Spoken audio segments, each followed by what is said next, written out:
Good evening and welcome to the August 11th work session of the East Point City Council. Madam Deputy City Clerk, roll call. Councilmember Shropshire. Present. Councilmember Freely. Councilmember Atkins. Present. Councilmember Ziegler. Present. Councilmember Cummings will be late. Councilmember Mitchell.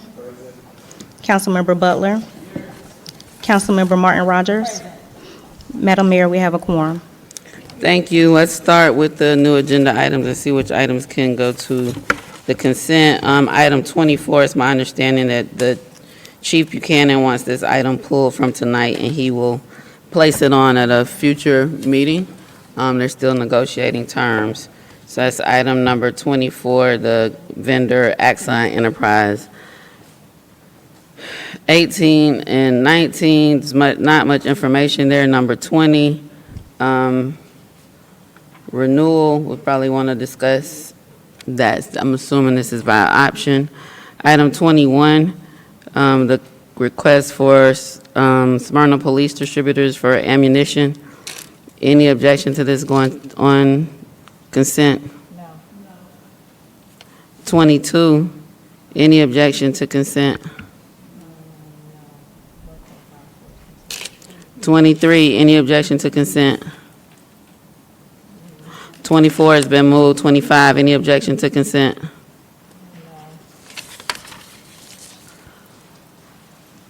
26, any objection to consent?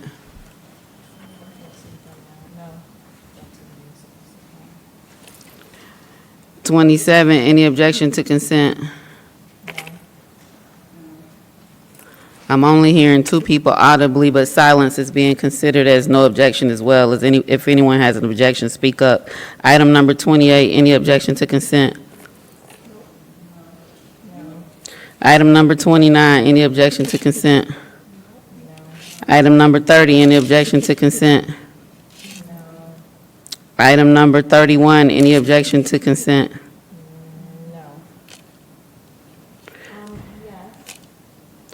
Discussion. Item number 32, any objection to consent? Item number 33, any objection to consent? Item number, hold on. Oh, carried over. 34, any objection to consent? Item number 35, any objection to consent? Oh, this is we need to discuss this one, yes. Item number 36, this is a Fulton County Cultural Arts Grant. Either we discuss it tonight or just put it on the agenda for Monday so the community can hear about this grant opportunity. 36 agenda, huh?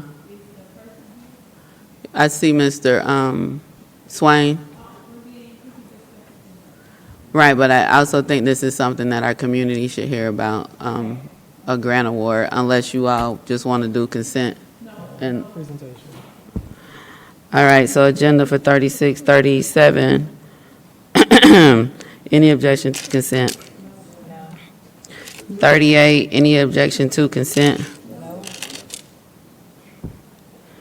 39, any objection to consent?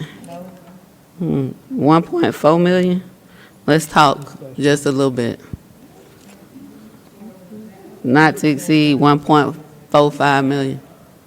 Yeah, I know, but given the amount, we should discuss it. Item number 40, any objection to consent? 41, Councilmember Atkins, you want to discuss that tonight? Yes, I'd ask, I don't see the clerk here, but I'd ask her to do a presentation on it. Madam Deputy City Clerk, did Ms. McCullough provide a presentation for you for item number 41? You want to put it on the agenda for Monday? Yes, we can move it to Monday. Monday presentation.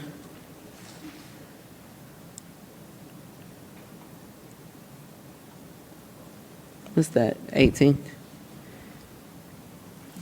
Excuse me.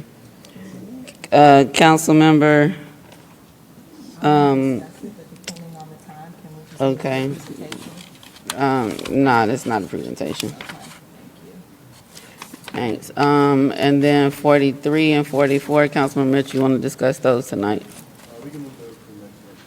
To September? 43 and 44. September, work session is September 8th. Hold on. 42 is discussion tonight.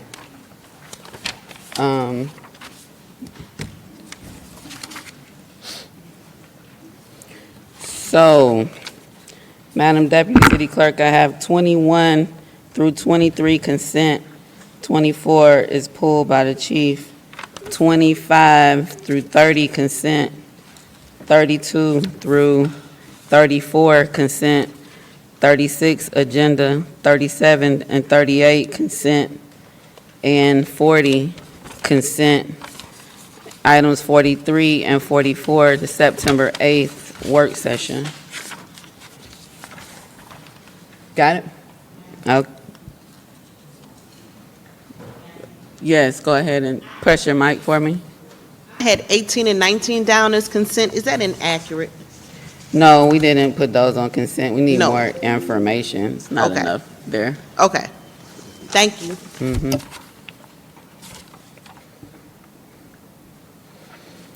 All right,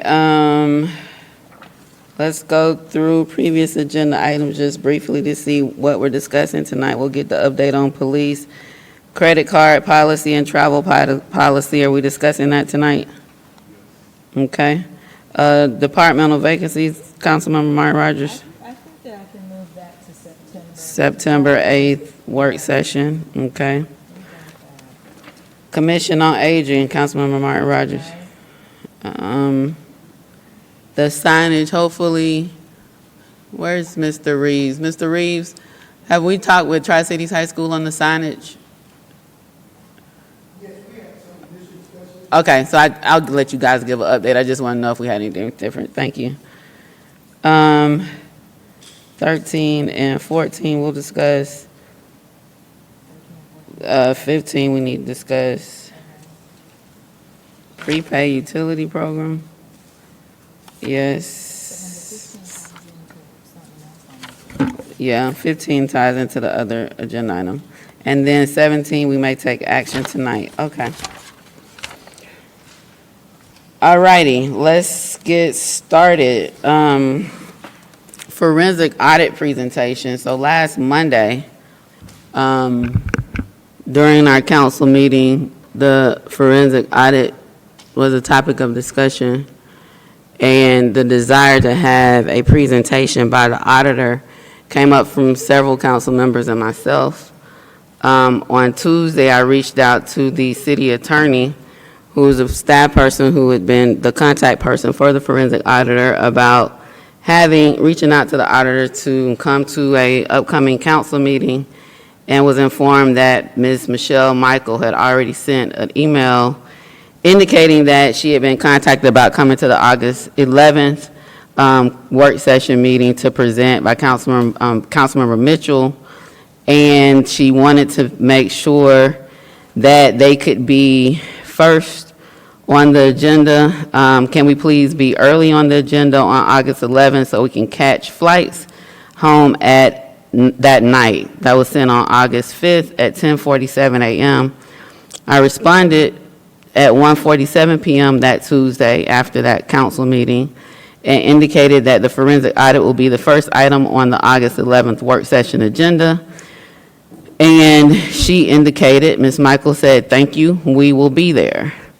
Based on that, I reached out to the city clerk about placing the item on the agenda. She indicated that Councilmember Mitchell had already reached out as well during the council meeting. On Monday night, he sent an email. So hence the item from Councilmember Mitchell, myself, and then there was discussion from other council members.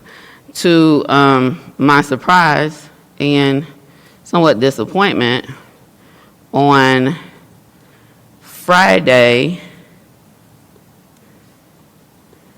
and based on that communication with Ms. Michael, members of the community had reached out to me. I responded to an email indicating that the forensic auditor was scheduled to be at our meeting tonight to present the findings to council, and that we look forward to the presentation and discussing next steps. But unfortunately, on August the 8th, Friday, August the 8th at 2:35 p.m., received the following email from Ms. Michelle McHale, MC capital H-A-L-E. Happy Friday to you all. I just spoke with the city manager and was informed that there appears to be quite a focus regarding our expanded scope of work, the additional work we did at no additional cost, underline at no additional cost, to the city above contract. I've been asked the question of who authorized the expanded scope. I'm unsure the reason for this question when the city did not, with not in all capital letters, incur any additional cost. In fact, we are currently under the budget cost for our engagement. Therefore, the city received additional analyses/results beyond what was expected. Normally, clients are very appreciative of those extra efforts and findings. If the intent/objective on Monday is to criticize Plant Moran publicly for our work, then the results of our work will have been lost. Instead, the focus should be the recommendations contained in the report and the next steps the city has taken to strengthen the control environment which the city manager will be able to convey to the council once he gets up to speed. The city's accounting has progressed significantly with Plant Moran's assistance since the start of our engagement to get the bank reconciliations completed, obtaining a fixed asset report to correct the $11 million of unknown assets, etc. Accordingly, we do not want to detract from that focus and will not present at Monday's meeting. The report speaks for itself, has been presented to council, and our work has concluded. It is often customary to have the auditor come to our council meetings and present the findings to council and engage in discussion. So I asked for the contract to be reviewed that we have with Plant Moran to see whether or not there's a requirement in the contract that requires them to present a final presentation to council. Unfortunately, although that has been in prior audits, it was not in this audit, and it only speaks about verbal updates, and so I don't know that there's anything that we can legally do to require someone that we've paid to do an audit that we engaged initially, I think back in October 2023 was the date of the letter of engagement for this audit. That has taken almost 2 years. And so I don't know that there's anything that we can do to require them to come to present to us. I find it disappointing that someone that we paid to do and render services to the city is refusing to come to a council meeting to present their findings and have any discussion or have questions asked and answered by council. And so tonight we find ourselves here. When I initially asked the city clerk to include this on the agenda, I also included the city manager, as he was also on the email from the auditor on Friday where she indicated she will not be here. And so we need to have some level of discussion and presentation on the forensic audit. The city manager did not want to be included on this item, and so at this point, I guess it's a council discussion. And so I'm going to turn it over to Councilmember Mitchell, as he is the other council member who had reached out about putting this item on the agenda. I have gone through the forensic audit, and so my intent will be, if the city manager or staff does not have a presentation on this item, then I'm about to take out the forensic audit and we're going to go through each of the findings and ask where staff is on each of them to be able to get that information. If staff is not prepared to do that tonight, then we'll put it on a future presentation so that we can have a discussion in a public forum on the record about the forensic audit findings and report that was submitted to us. So Councilmember Mitchell, I'll turn it over to you. Then I'll go to the city manager to ask if there's a presentation from staff. If there's not, I'm going to take out the report and we can start there. And if he says that they're not ready to address those questions tonight, I'll be asking when will they be addressed. All right, thank you. So I did have a couple of concerns with the audit. One, recently hearing that it is not free for the public to obtain this. I'm hearing you actually have to pay for the audit and put in an open records request. So I think we use taxpayer dollars. We paid hundreds of thousands of dollars. I forget how much we actually paid for this. So the taxpayers have already spent the money to have an audit, and I do not think they should have to jump through so many hoops in order to view it. That's why I would like to ask my colleagues if they have a problem with, one, making this more readily available, like putting this on the city website.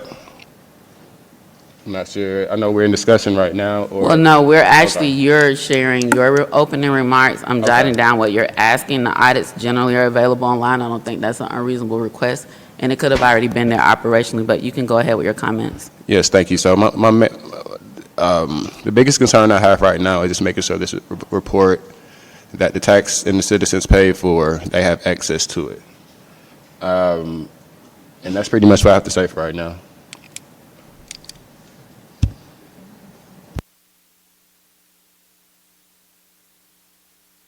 So I will now go to Mr. Jones. I know I'm looking on the Finance Department's website, and I see budget and taxes. I don't see audits, but I don't know that there's any objection, or should there be an objection to a report that's already made public being placed on the website. So I'll turn it over to Mr. Jones for his opening remarks to find out if we're getting a presentation from staff or we're guiding this discussion ourselves tonight.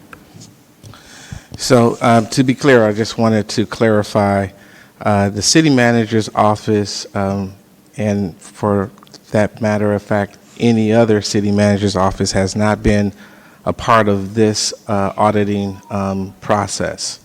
And understandably so, this takes place around the time of the phishing scandal, and that at that time there were some questions as to if there were staff involved or if the city manager at the time was involved. So in an extraordinary step, the city council decided that they would conduct this forensic audit, but utilize the city attorney's office at that time to be the coordinating department for all those audit activities. That being the case, staff had readily been available to provide information once requested, but in typical situations, there's some communications to understand exactly what the auditors are looking for, because there may be multiple places and ways to get and gather information. That never happened, and so I can't attest to anything in this audit. And this audit has been conducted outside of my review. There's been, in my short tenure, a number of times where I've asked to see the draft. I have not even seen the draft until it was released to the public. So with that, it would be pretty inappropriate for me to be able to answer anything about that audit. We certainly have looked at the audit and are working on preparing responses to the audit. Some things have been addressed since the audit initially started in 2021. There's other things that are ongoing, and there are things that we are planning to address. But again, we just received it as the public received it, and that was last week. The question, or what I opened with, was not to have you speak to the background of the audit or any of the processes. There are a number of recommendations and findings in this audit that speak to financial controls and protocols with recommendations as to what should be done. There's some that say nothing further needs to be done. There's some that require things to be done. But it sounds like we received this. It became public, I believe, around July 26th, the end of July 26th, 27. And so it's That been would be about, last Tuesday. so the audit was provided to the public before last Tuesday. And it was available. It was provided to some, was not provided to the public. I think the city clerk, the mayor's office, and city attorney's office, but not the public. And the city manager was a part of that. So what I'm getting to, what I said earlier, if you're not ready to speak tonight as to the recommendations and findings in this report, that's fine. We need to know when we can have that public discussion, because there's a lot of discussion happening outside of this public on-the-record meeting, and we need to make sure that we're having an open discussion about it, that we're discussing what the findings are, that we're discussing what next steps are. And so if that's not where we are tonight, that's fine. The question is, which future meeting will that happen? Will it happen at our August 18th meeting? Will it happen at the September 2nd meeting? Will it happen at the September 8th meeting? Will it happen at the September 15th meeting? So I'm just asking where we should place this, because these findings deal with financial issues, financial controls, and operations, and some other items that have come up. And so if we're not ready to discuss that tonight, that's fine. When will we be able to discuss it? When do you want it to be placed on the agenda? August 18th, September 2nd, September 8th, or September 15th?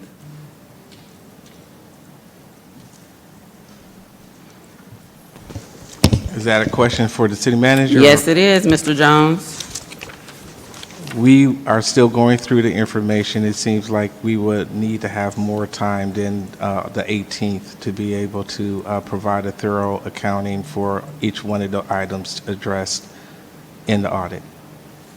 So then that leaves September 2nd, September 8th, or September 15th. September 2nd is the first meeting in September. September 8th is the work session for September.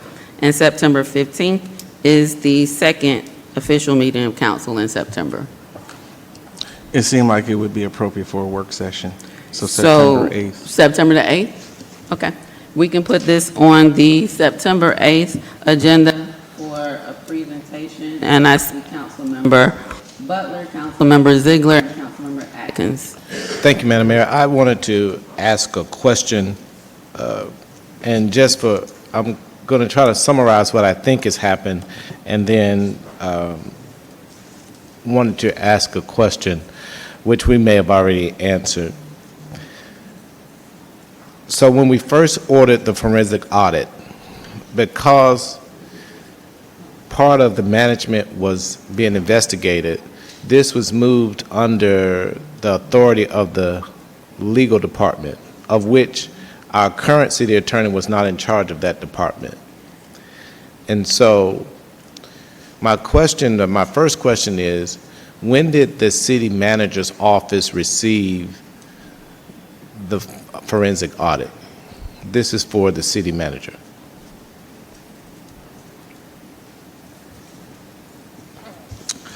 Tuesday So a week, last week. Tuesday of last week. So you've only had it 6 days. That's right. And so, Madam Mayor, I think the answer to that question is, the city manager's office has asked that they be given into next month's work session in order to, what would you like to do at that time? We've already placed it on September 8th for the presentation. It was sent to council members by email July 29th, 2025, from the city clerk, Monique Mellett. It has council members on it. I'm not sure why the city manager wasn't included on that, but the clerk can say whether or not she sent it to him. But July 29th. Yes, ma'am. I think my question, though, is asking the city manager, what would he be prepared to present to the council on that date? Because I think this is where the confusion may happen. First, I agree with you. It's my understanding that Plant Moran was going to make this presentation. And so they're not going to make the presentation. So now we're asking the city manager's office to make the presentation. However, they were never involved in the forensic audit based upon the reasons that were given earlier. And so, and neither was the city attorney at the time. So to have them do a presentation on the audit may not be appropriate. I'll reserve that word for something else. So I'm asking, what will he be presenting on our next work session? Will you be presenting the solutions to or talking about what the recommendations are and where the city's moving regarding that? Yes, sir. Actually, in my manager's report, I've already provided a framework on which to address myriad of issues that I was able to discover in my initial review, but there will need to be, those items would need to be flushed out. So I would be able to present flushed out details, at least as far as staff can get together by that time. As you know, there's a number of different issues. Some of those things we have addressed, so we'll be able to give updates on the things that we have addressed. Some of those will be real-time discoveries. We'll be able to give our progress on that. And other things that we aren't able to get to, we'll be able to provide timelines on when we do believe we will be able to get to them. So, Madam Mayor, does this meet with your approval as to what you would like to see in the presentation? Yeah, I've never asked that the city manager present how the audit was conducted. I indicated that there's a number of recommendations and findings. So throughout this, it says conclusion of findings / recommendations related to this procedure, with some recommendations and findings as to what should be done for those specific things. So that's operational. I'm not asking him to present on how they conducted it.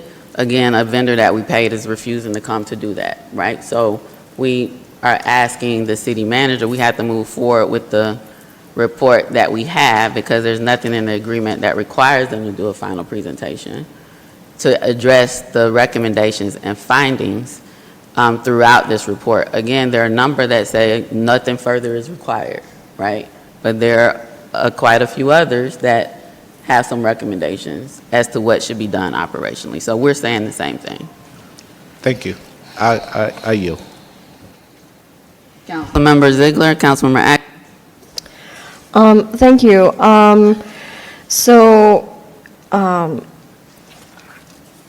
City Clerk, the email that went out to council, was there a separate email that went to the city manager's office? I didn't email the city manager's office, but Keisha sent it to the department heads in the city manager's office on July 31st when she returned from vacation. Okay. And just as a friendly reminder that the 3 things that we're allowed to talk about in an executive session are personnel, legal, and real estate. And discussing forensic audits or findings or what have you is not allowed, just as a reminder. Thank you. Yeah, I don't think anyone said that that was going to be an executive session discussion. I actually said place on September 8th as a presentation. Then what has already been happening? What has happened? Because we were in the middle of an investigation, and our legal counsel advised there was during the investigation, and then once the report was finalized, there's 10 days that it's still kept not available to the public until after those 10 days expires, which is when the report was sent to us on July 29th and then to the city manager on July 31st. So I don't know if you have the statutory provision that you shared with council during the time that we were having those discussions about why we were having a discussion about a forensic audit during executive session. But now the investigation is complete and it is available to the public, and it is a public discussion. Attorney Wiggins. Yes, I'm going to find that section of Title 50, which is the Open Meetings Act. But yes, because it was an investigation, Councilwoman Ziegler, it did give the city council the authority to discuss it in executive session, but only while the investigation is pending. Once it's closed, 10 days after it's closed, it's no longer deemed an open investigation that would be eligible for executive session. If you give me a minute, I'll locate that code section for you. Okay, thank you. Sure. Anything else? Councilmember Ziegler. Nope. Councilmember Atkins. Yes, thank you, Madam Mayor. I think my questions have been answered, and the comments that I was going to make, I think my colleagues have stated those things. I'll just emphasize that I don't know the tenor of the conversation with the auditor, but it is very disappointing and disturbing that the auditor would refuse to show for a presentation to the public on the findings based on a question being asked in the conversation. I don't know if that conversation was contentious or any of those things, but it is very disappointing. I mean, this is about taxpayers' dollars. I think that the taxpayers deserve to have a presentation from the auditor. It's unfortunate that if it is absolutely a foregone conclusion that the auditor would not come, I find that disturbing and disappointing. I also just wanted to make sure, because of the change of leadership in both the city attorney's office and the city manager's office, that we do level set expectations. They were not here when the audit started, and of course did not conduct the audit. And so I guess we're just looking to see whatever the recommendations in terms of what's been done on the administrative side to correct the findings in the audit. But it would be great for citizens to be able to hear the presentation from the auditor and to be able to ask questions of the company that provided the audit. So that's very disappointing.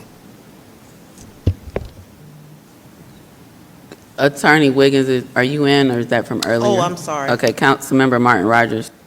Yeah, and I would have to agree that what is also extremely disappointing is that a member of council would independently reach out to the auditor and not copy all council members to the email.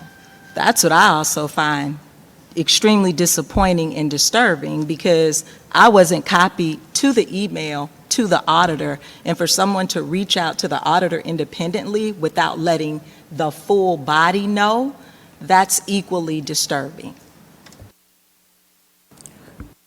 All right, so we have September 8th presentation, forensic audit recommendations and findings. So I guess it will be clear that we're not asking the city manager to do a presentation on the forensic audit. That was never requested.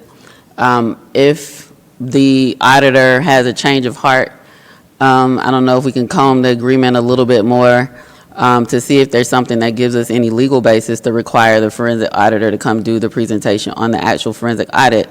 But if that happens and the forensic auditor is coming to a previous meeting, a future meeting, that will be called the forensic audit presentation. But for the September 8th forensic audit recommendations and findings presentation, and from the city manager.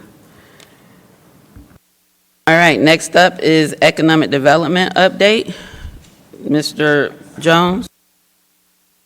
Thank you. We'll have our Director of Economic. I'm sorry, there was one other request and we didn't get a verbal response to that.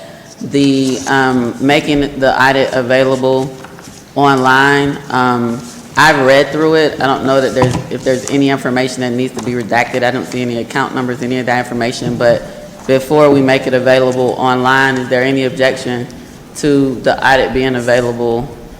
I'm in for discussion once you finish.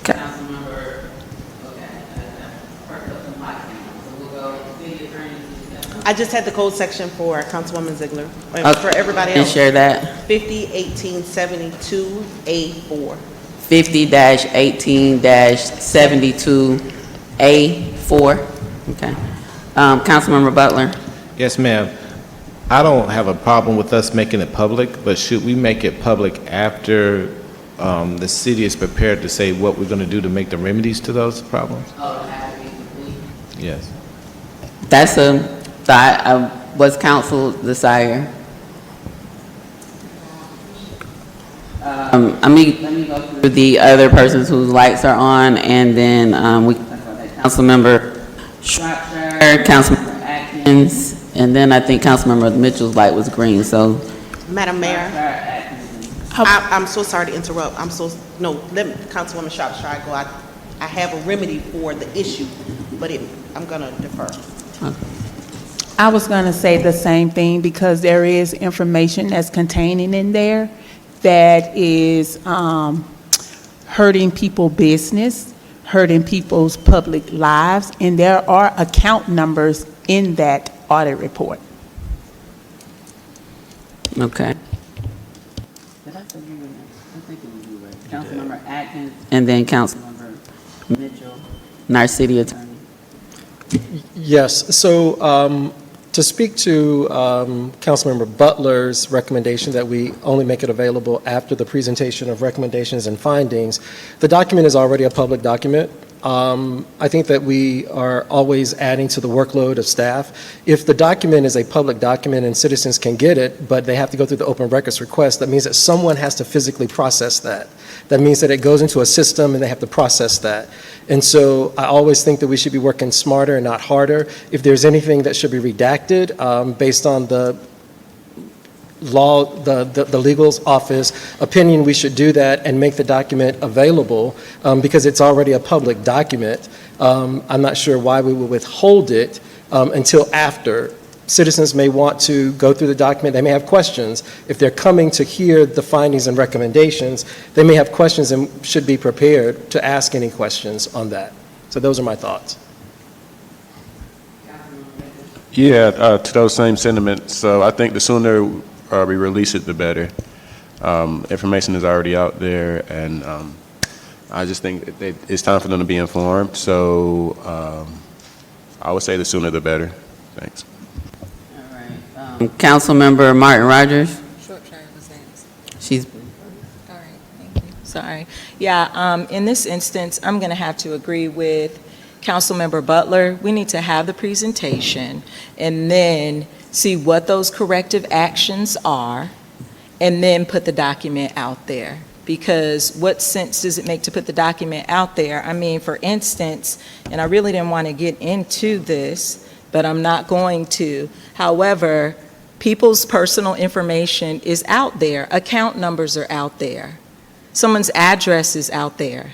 And what I did notice in the report was there was mention of a council member having a second highest bill, but their name wasn't in the report.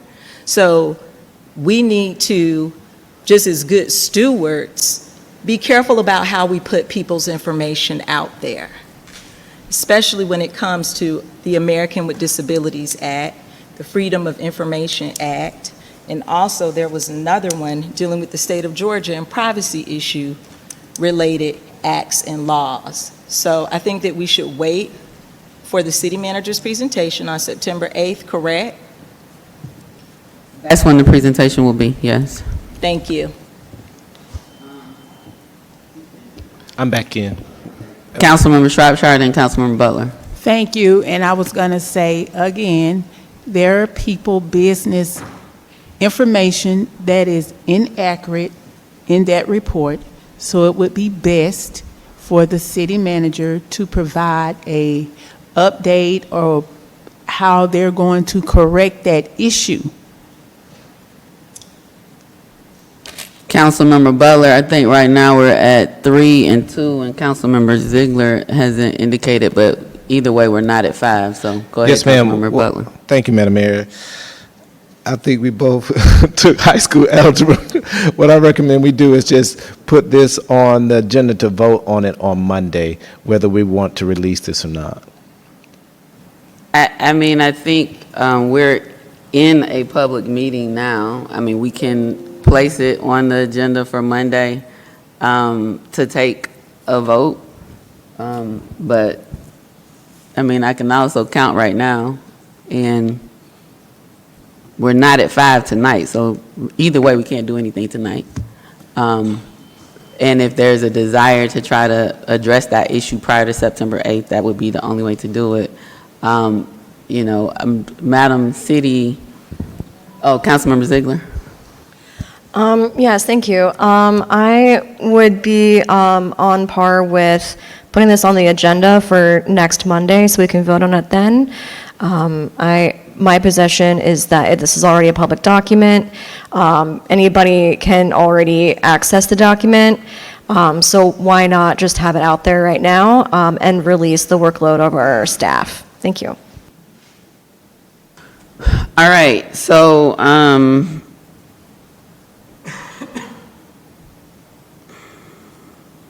Madam City Attorney, Yes, just a couple of things. One is that asking if this conversation is limited to whether it's released on the website, because we cannot decline it being, oh, yes, thank you.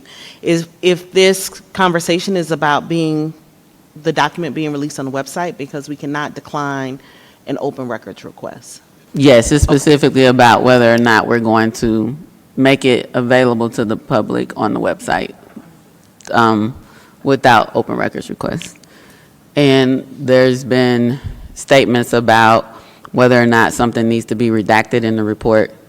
And so even with the open records request, There's redaction. the law allows for redaction. And so that wouldn't change. those requirements either. The agenda item title for this,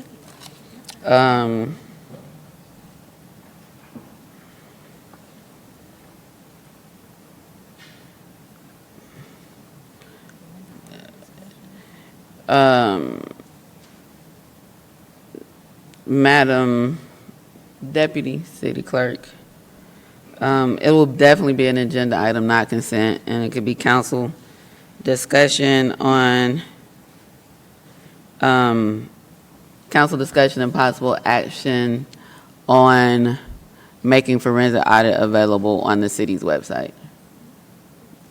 How's that sound? I'm thinking out loud. Okay.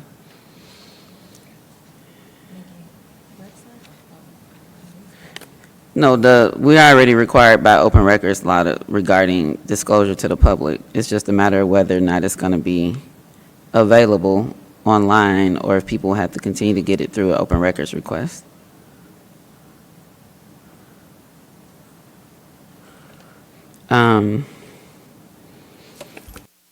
Don't see any other lights on this item. I'm sorry, Mr. Mr. Rogers, you came up a while. You were wise. You sat back down. It went a little bit longer than expected. So, Mr. Jones, next up is the economic development update. Yeah, thank you, Mayor. Our director, Mr. Rogers, will take us through his presentation on an update of economic development activities. Thank you, City Manager Jones, and good afternoon, good evening, I should say, Mayor and Council. Thank you so much for providing this opportunity for me to provide a brief update of some of the economic development activities and things that we have going on in the department. And thank you, Councilwoman Rogers, for the questions that you submitted last week to give me some opportunity to respond to that. I did hand out to you, and you should have a one-page City of East Point economic development update based on the questions that are addressed. Our department's work is to focus on positioning the City of East Point as a competitive, vibrant, and inclusive city to retain and recruit quality jobs and quality investment. My report today, this update, will touch on 6 different topics, I should say. I will talk to you about the current conditions of the City of East Point in terms of its economic outlook, industries growth, driving growth, I should say, those that are really pushing our stability in terms of economic prosperity. I will talk to you about what has happened, what has changed over the last 5 years, priorities of the department as it is right now, major projects that are in the pipeline, and of course how we are leveraging our federal and state resources to add to our economic development success here in the city. So with that, I will get started. Our current economic outlook in the City of East Point. Currently, we have an unemployment rate of 4.6. That typically ranges between 4.2 and 4.8. And we typically gauge with respect to the state just a few points above that. And in this case, the state is at 3.6 itself, and so we're broadly in that vicinity in terms of our economic unemployment rate within the City of East Point. Demand drivers nearby obviously includes the Hartsfield-Jackson International Airport. That is a $34.8 billion operation, and it employs 63,000 plus employees that are there on a daily basis. And of course, that particular operation keeps things like our logistics, warehousing, distribution, and others intact with the type of jobs that we have here in the city. as well as hospitality, travel, and of course, food services industries that are very prevalent here in the city of East Point as well. Of course, in June of this year, you approved the Economic Development Strategy Plan for the next 10 years, so we are now in the throes of working on that information as we move forward. This is going to give us a beyond look of the current horizon for years to come after that in terms of us getting a nice refresh in terms of our targeted industries that we're looking at. So right now, the steady bottom line of where we are is that East Point is in really good position with respect to its economic development efforts as it puts East Point in a constructive, opportunity-seeking posture for the time frame of that plan many months from now, and of course, over the next several years. Our key industries driving growth, logistics, warehousing, distribution, food services, hospitality, technology, and of course, the creative entity now as well, because our recent plan disclosed that we have a lot of creativity type industries that are moving into our city, and we're very thrilled about that. Of course, advanced manufacturing and aerospace plays a major role as it regards maintenance and repair operations.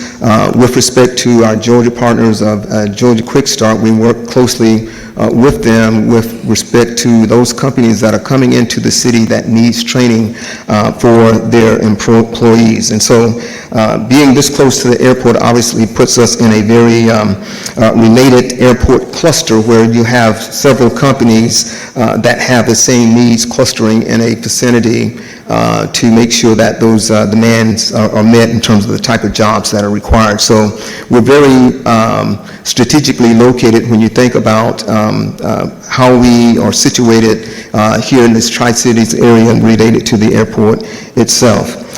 Film and TV, creative productions is a spillover. We have a lot of activity. I'll share a few of the films that have been shot here this year so far, a little bit later in the presentation.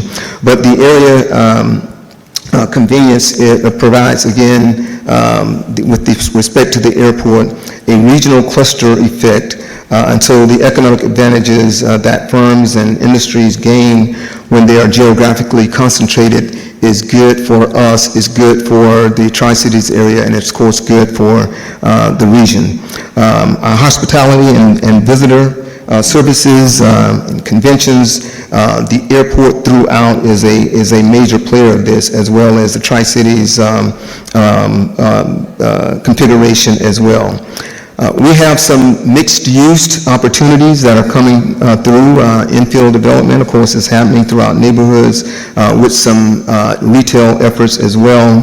The downtown reinvestment opportunities that we're seeing here in downtown as well as across the tracks are coming full circle at this time, and I think it's because we're densifying our city largely with respect to so many people looking to relocate, expand, do business as well as work here in the city of East Point.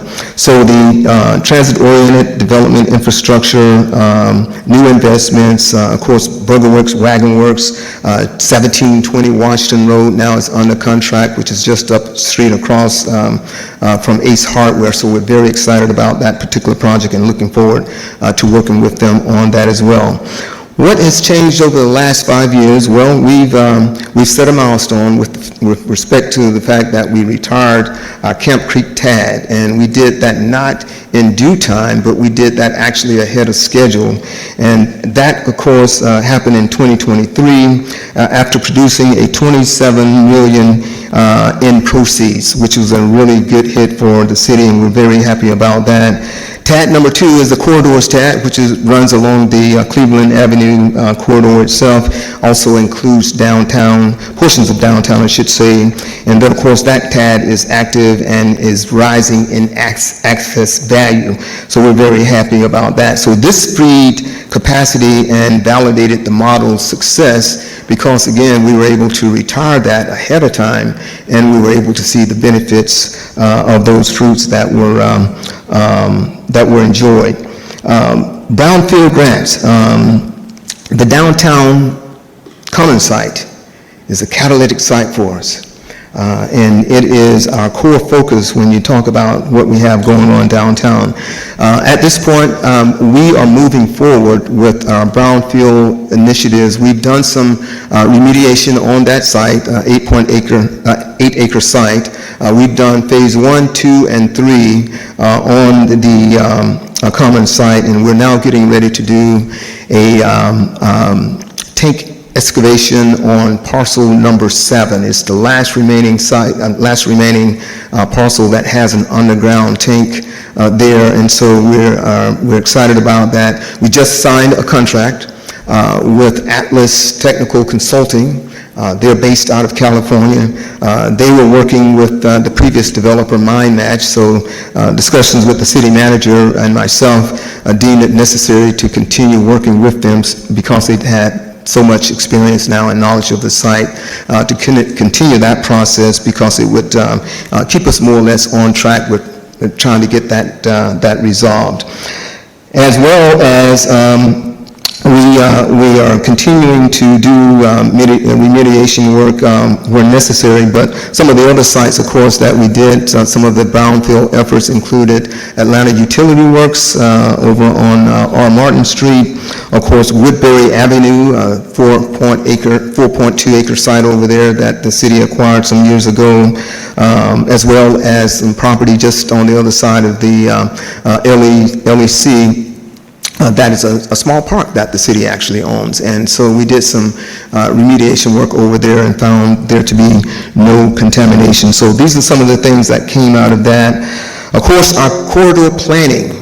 We did a Willingham corridor study a couple of years ago, which provides a multi-city, tri-cities framework for mobility, flooding fixes, and redevelopment focused areas. Now, out of that study comes the fact that we're able to look at paths along the corridor as it leads eastbound towards the 55.7 acre site that we have right there on Sylvan Road. That is a project that I'll talk about just a little bit later in my presentation, but this corridor is very important to us because of the study that has been done. We all know that the Flint River tributary runs along that path, and of course there's a tremendous ecosystem there that would enhance the quality of living for the people, the citizens of all three cities, because that corridor connects College Park, East Point, and Hapeville. So that is part of our 10-year strategic plan moving forward, and so we will be taking a deeper dive into that effort as we get more so into our program. Some of our department's priorities, well, the big one is the facade grant program. We are moving forward with that. We have put out all of our letters to the awardees, communicating to them that they were selected as an awardee.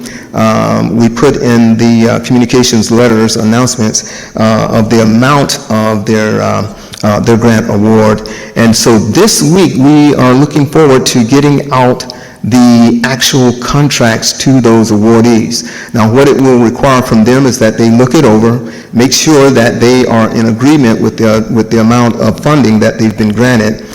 They sign that, they send it back to us, the mayor will sign it, and then, of course, we will get that put back to them, and once that happens, they're free and off to the races with starting their project. So that is front and center, one of the things that we're doing at this particular point in time. And of course, number two, we're going to be working feverishly on the 10-year economic development strategy plan itself.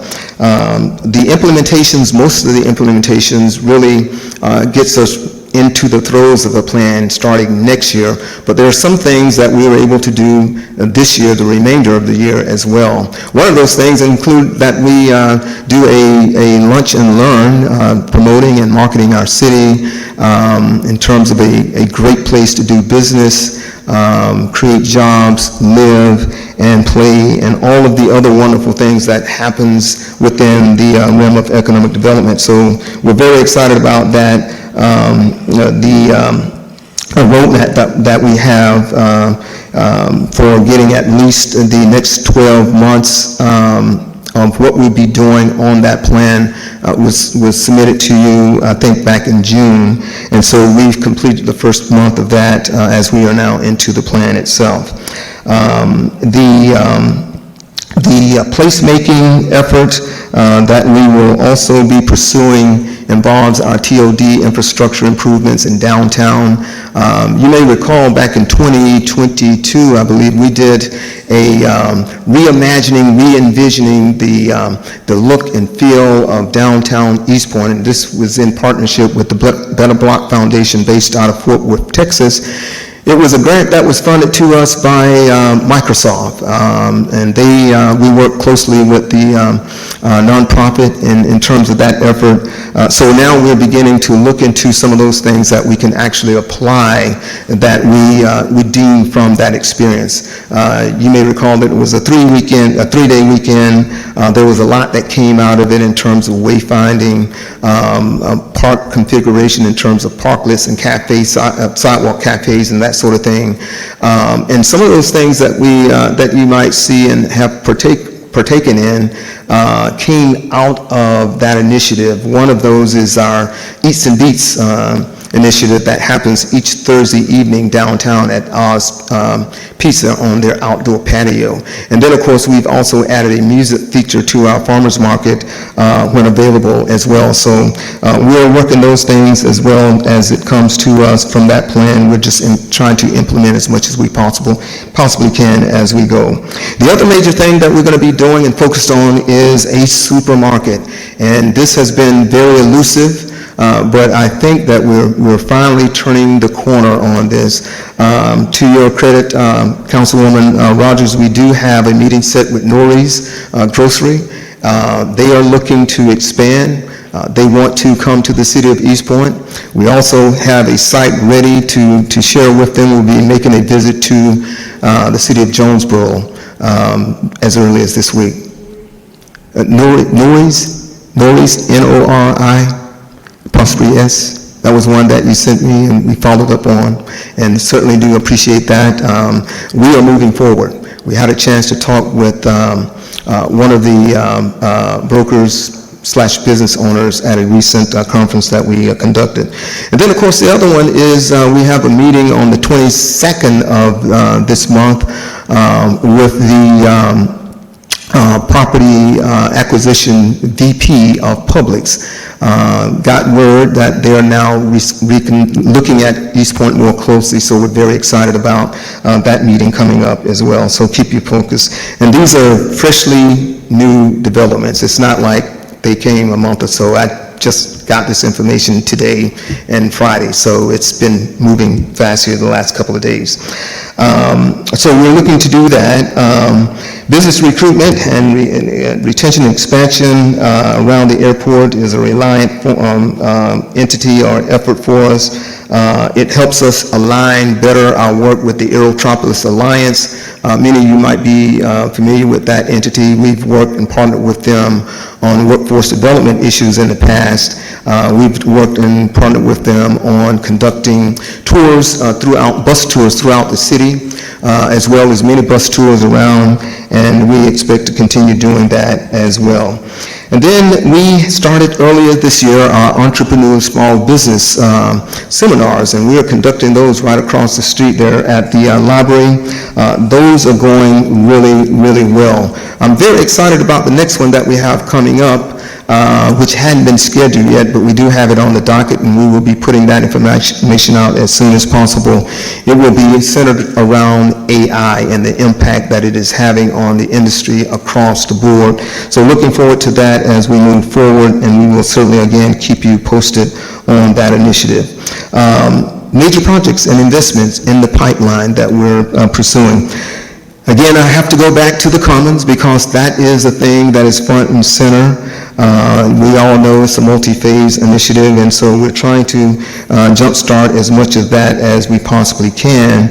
But again, that also leads me back to what we are doing, which is making sure that we have the land itself retrofitted, at least in terms of the cleanup aspect of it, ready to go for the opportunity when it avails itself.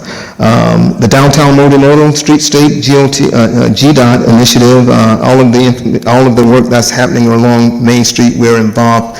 Economic development is involved with that in terms of all of the facilitating the communications entity or effort with to various businesses, particularly those that are impacted by that downtown work. And so that goes on, so we work closely with the communications department in terms of disseminating that information. Tri-Cities Willingham Corridor Initiative, again, multi-jurisdictional improvement that we'll be working with to unlock the potential based on what came out of that study and the proposals within. And then, of course, how are we leveraging our state and local resources, federal resources, I should say. We are using, obviously, brownfield resources, EPA. We got a citywide assessment grant back in in 2019 that really kicked off in 2020. And, of course, we look forward to going after new funding moving forward as well.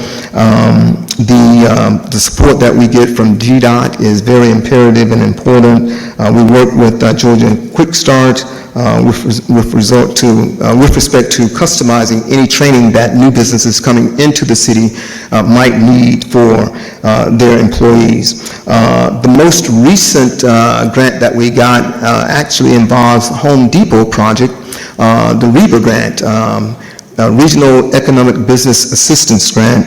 And what that does is it gives $1,000 for every new job that is created to that company that is creating those jobs here in the city. So we were able to get $348,000 based on the 348 jobs that Home Depot itself created. And we're almost ready to close that grant out based on where we are. We've done most everything leading right up to it. We have a couple other things that we have to secure in terms of information, but outside of that, we are in very, very good shape. So we utilize REBA grant, we utilize as much as possible EDGE grant, and we obviously utilize Georgia Quick, the Georgia tax credit for those jobs that are created in the city of East Point. Based on our tier, for every job created in the city of East Point, if they utilize that tax credit, is $1,250 per job. But the fact that we do have a development authority, that gives us an extra $500 for every job that's created. So it gives us $1,750. So it's $1,750. So it is a very good incentive, and we work closely with them on those type initiatives. Lastly, or at least getting to the close here of my presentation, some of the openings that we've assisted with here in the city involves East Point Pharmacy, Soul Direct, and I'm not going to go through all of these, Market 166, Maverick Motorcycle Academy, 20 West Studies, East Point Library, of course, after this renovation downtown, Radiant Flow Yoga, just a few that we've worked with this year. And of course, with respect, we do get a lot of film activity, as you well know. So some of the projects that have come here in the city the last 12 months that are working, and some of these are repeat, P-Valley, She the People, Checkers, Maybrook, Darwin, Stranger Things, that's one of the repeats, and of course they've utilized a lot of our resources, such as the old library. They've been over to Atlanta Utility Works to do some filming over there as well. Mermaid, English teacher, Your Mother, Tulsa King, Stumble, The Good Daughter, Driver's Ed, America's Best Eyewear, and of course, I think we all remember Hidden Figures, that was just filmed really and had a base camp right across the street here from us. So likely, a lot of these things will continue, not just one-offs, but they will be repeats. And of course, we've been able to utilize our resources as much as possible in terms of renting out parking lots in many cases. And of course, we've rented also some of our furnishings within the library itself. So just a brief update on those things. And then, of course, we are very involved with things such as Wednesday Wind Down, 4th of July celebration, Farmers Market. Our compost program has been a very big success. We are closing that out now. We had 4 stations, as you well know, around the city. That went really well. You've probably seen the new trash receptacles and planters that we put out now seasonally. So every time the seasons change, we're refreshing the look and feel of those planters that you would see throughout the downtown Main Street, East Point Street, of course, and Church Street, as well along Washington Road. So those are a few things that we have going on that we are working, and we will continue to work not only these things, but new things as they come up in the plan itself. I tried to keep this to 10 minutes, Councilwoman, but I know I went over my time, so I apologize. And that's it. I'll take any questions that you might have. All right, thank you for your presentation. Any questions? Yes. Go ahead, Can you- Councilwoman Shropshire. Can you give me an update on the facade grant, and not the amount that they're getting, but can you provide who got the facade grant, and can you break it down by ward? Yes, ma'am. And provide us that information? Was it equally distributed by ward? Yes, ma'am. We had the same amount, 105 for each of the 4 wards, A through D, and of course, we had 180,000 in the downtown district itself. So how many people in each ward got? Okay, I can send you that information again. I'd be more than happy to. I can give you that total. I don't want to misquote, but we had a total of 31. Well, first of all, let me back up. We had a total of 87 applicants to apply for the facade grant. We had a total of 31 awardees, and we've already put out notifications to them, letting them know that they were an awardee and how much they were awarded. Now, once the contracts go out, that is when they're going to let us know actually if they are going to take that amount of award funding, or if they have kind of reconsidered because maybe it wasn't as much as they wanted. So this will be that final step. Once they sign and the mayor signs, then we will send that information back to them, and of course, they are off and free to move forward with their projects. And I will say this, we had a great, Council Butler and I had a great meeting last week with Shops at Washington Road, which is the catalytic site that really triggered this whole initiative. And thank you again, Councilwoman Rogers, for bringing that forward. We were able to meet with the landlord. We had a great meeting there. And of course, Councilwoman Rogers and I met as well to talk about that also. But yes, so once we get those contracts back, Councilwoman, we will be able to not only share that information with you, but also post that on the city's website so that everybody knows what's going on with that. So you haven't, so you selected the people, correct? Yes, ma'am. We had an So- evaluation committee that went through each of the applications. So you could possibly still share because you selected? And if they decide not to take it? Yes, then ma'am. we could find out, but I'm curious to know how many people in each ward Right. was chosen. Yes, ma'am. And to make sure that it's equally shared, especially those in the plazas. Yes, ma'am. Who really need it, who really wants to fix up the area. Absolutely. Yes, ma'am. I'll send that information to you again on tomorrow. Okay. Be my first rule of business. All right, thank you. You're welcome. Thank you, Councilwoman Rogers. Thank you, and I just want to say thank you so much for your presentation. I mean, I get a lot of questions about what is happening in the city of East Point, where we are with grocery stores, where we are with just having those places of comfort that you can go to, and I just felt that this presentation was necessary to show that we do have economic development happening. Yes, But ma'am. what I wanted to say was, I was hoping just to hear about the new projects and Yes, the ma'am. businesses or investments that have come into our city since January up until present. You gave us that snapshot. but Yes, ma'am. I don't know if it's on our website, Mr. City No. Manager, but I think that it would be helpful. Yes, ma'am. Guess who's coming to East Point? Mm-hmm. Just something out there that informs the residents and our taxpayers that, hey, these potential businesses are coming to East Point. And it's a correction, not Nouri's, it was Nourish Nourish, and no, thank you. Bloom. Yeah. Yeah, Ah, if you could okay, reach yeah, out to yeah. Nourish and Bloom, that's just a suggestion. It's not a directive, but they are an autonomous grocery store, and I think that they have taken off down in Trilith. Mm-hmm. But that was just, and I was very excited to hear about Publix. I'm originally from Florida, so I grew up on Publix. I Shopping understand. is a pleasure. Yes, But thank ma'am. you so much for your presentation. You're more than welcome. Councilman Atkins? Yes, thank you. And thank you, Mr. Rogers, for your presentation. I wanted to ask a question in terms of some of the key industries. One of those you have listed is film and creative industries. Yes. And so with that, in terms of our licensing fees and processes, how did our city come up with those? Did we do a comparative study with other jurisdictions, or how do we come up with those prices to make sure that we're on par? Wait, now, the prices or?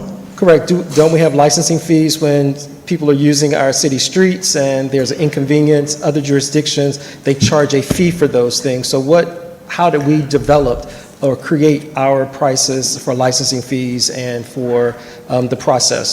So that's probably a question more for planning, licensing fees. We don't deal with the license from within economic development.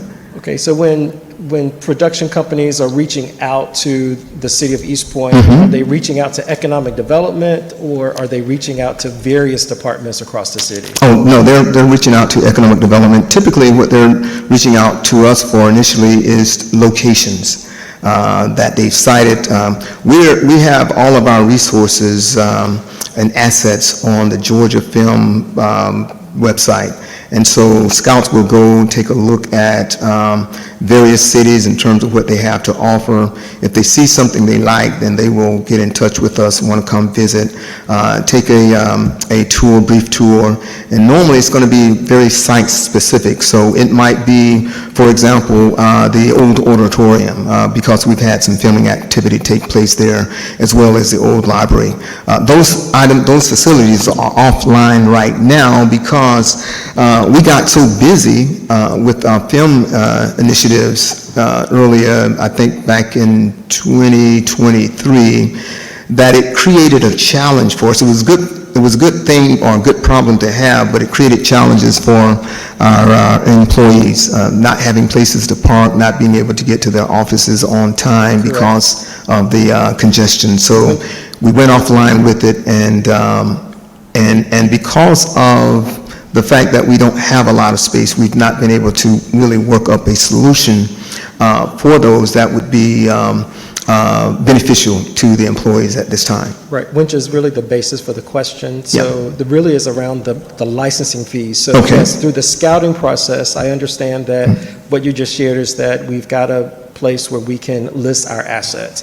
So that's a part of the scouting process. But then there's a fee to be able to use the city's rights of way for the inconveniences that the employees are experiencing or the residents. So the question was really around the fees, just to make sure that we're on par and we're Yes. getting all of the revenue that we can for the city. Absolutely. Now, the fees that we charge for use of those facilities, we do come up with those.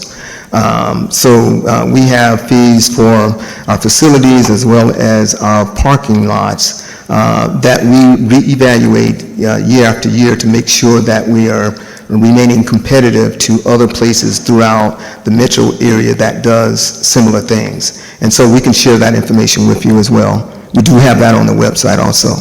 So we're remaining competitive as it relates to that. You've looked at the other jurisdictions. Yes, sir. Yeah. And we do that every year right around budget time. Okay.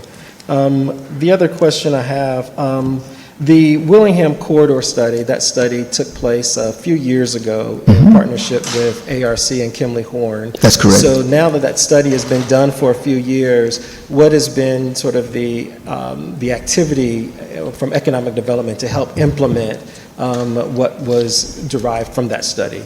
So I'll be honest with you, we've not done as much on that study because we've not done a whole lot on that study at this point. But at this point, I do have it in the 10-year strategic plan. So it has come out. We were working in concert on that with the Aerometropolis Alliance, as well as our Planning and Community Development Department, as well as, you know, the ARC with the study. Now that we have some activity going on at Sylvan Road, our Orange, Illinois site, that creates greater impetus for us to get focused on that study now, because that's going to be a major driving corridor up to that point based on the activity that we're seeing. But also the connectivity between downtown and that site, which is only a stone's throw away from where we are right now. But the Willingham Corridor will be part of that, and so it now becomes a focus for us to really recalibrate and focus attention on getting into this and what the next steps are based on the plan itself. Okay, so you don't have any strategies at the moment that you could share around that? Not at the moment for that. Not at the moment for that, but we are now rechanneling our focus as well. We've not had an opportunity to really drill down on that at this point, but we will. Okay. You talked about several of the initiatives within the Economic Development Department, two of which you talked about, Eats and Beats and the farmers market. So what are your analytics showing in terms of foot traffic, the amount of success rate, and because I've gotten a few concerns about particularly the farmers market, the time of day. On a Wednesday in the middle of the day, a lot of people said that's not really when I go to a farmer's market. So I know that in the budget, we've assigned dollars to that. So just want to make sure that we're being good stewards of those dollars. Sure. So what are your analytics like? What's your foot traffic? How can we increase that? How can we get more vendors to come? All of those things. Is that something that you're able to share with us? Not tonight, but what I can say is that we have, I was just talking to the city manager earlier, there is a software subscription that we will be purchasing called Placer AI, which will afford us to run stats and data-driven reports on just what you're asking. And so it's one of those things that we've used in the past, but we use it in partnership with Electric Cities of Georgia as well as Georgia Power. But we will now have access to that information in-house, and so we can come back and provide you data-driven information on that at a later time if that's the request. Yes, for a few of the initiatives that you talked about, those Sure. two are top of mind. Sure. Eats and Beats, Farmers Market, and some of the other initiatives that you've mentioned, any of the analytics that you have. Just want to make sure that we're tying those things to dollars spent, and we're not just spending the same dollars year over year, and we're not getting the results that we'd like to have. So I'm not sure what your analytics or your goals Sure. are around those things. Absolutely. Well, I certainly do agree. That's very important because we got that question many times in the past. But, you know, outside of just saying, hey, we had a good crowd, we want to have something a little bit more definitive and direct that we can, that we can stand on in terms of what the data is actually showing versus what we're actually saying. So we'd be more than happy to come back with that. And matter of fact, I mean, I can certainly call one of our partners to get that information fairly quickly if needed, but we are getting that information in-house, at least the tools that will allow us to generate those type of reports ourselves. Okay. And the last question that I have, you talked a little bit about the construction that's happening downtown, so the multimodal construction around Main Street, East Point Street, and how the department keeps the communication line open with those businesses that are impacted. Has the department done some other things to be creative to maybe drive some foot traffic there so that those businesses are probably suffering a great deal, but I would hate to see any of them to go under as a result? Sure. Because I think the construction will be a nice enhancement along those streets, and would like for them to be there to enjoy that. So are there any initiatives that your department is doing to help to drive foot traffic to some of those businesses? Yes, so the most recent thing that we did, we partnered, as you well know, with Black Art in America to put out communications on their annual event and to drive and make awareness of what was happening downtown with respect to that. We were able to get a few of the restaurants to want to be engaged with that and provided coupons of discount based on the traffic that we could drive down. So we're going to take that initiative and we're going to press forward with looking at other ways and other things that we can do to do just that, drive foot traffic, promote foot traffic and community in the downtown area, because one of the things that we are doing that I will go back to does involve Eats and Beats, where we put that information out every week. We want people to come downtown, eat their dinner, bring their dinner, enjoy live music that they don't have to pay for, and also enjoy conversations with their friends and neighbors. And so we're marketing and promoting that, but there's some other ideas that we want to press forward with that we'll be looking into. We know that we're not where we want to be with that, but we are making steps and strides to enhance not only the vitality of downtown. We do want to make downtown, the whole city of East Point, very vibrant, I should say. We want it to be competitive, and we do want it to be an inclusive city, welcoming all that wishes to come here, spend time, spend money, and enjoy all that East Point has to offer. All right. Thank you. Okay. Councilmember Ziegler? Thank you, Director Rogers. I appreciate you coming tonight. So Cleveland Avenue corridor, do you have any updates or any news, anything that you can share regarding Cleveland Avenue? Yes, ma'am. Actually, there are some things that are happening on my calendar that I will be meeting with and of course, not wanting to put a whole lot out about some of those things that I hadn't had a chance to meet on and discuss to see what's going on. But we do have a couple of small kind of medical-related clinics that are looking to locate along the corridor, kind of adjacent to the former Wellstar Hospital, as well as there's some things afoot regarding the hospital space itself that I will need to get a little bit more information on before feeling comfortable to share it. In other words, just trying to make sure that it's a real project versus a kind of misleading type, but there are always things going on. As I mentioned, 1720 is under contract. The site right next to CVS also has a new owner, and we've been working with this gentleman for quite some time as well, trying to get the configuration of what he wants to do that goes well with that site, and its size is the crux of the issue, but we're working through that. It's taken a little while to get there, but things are moving forward in that area. Okay. And is there a particular plan or any kind of an overlay regarding Cleveland Avenue?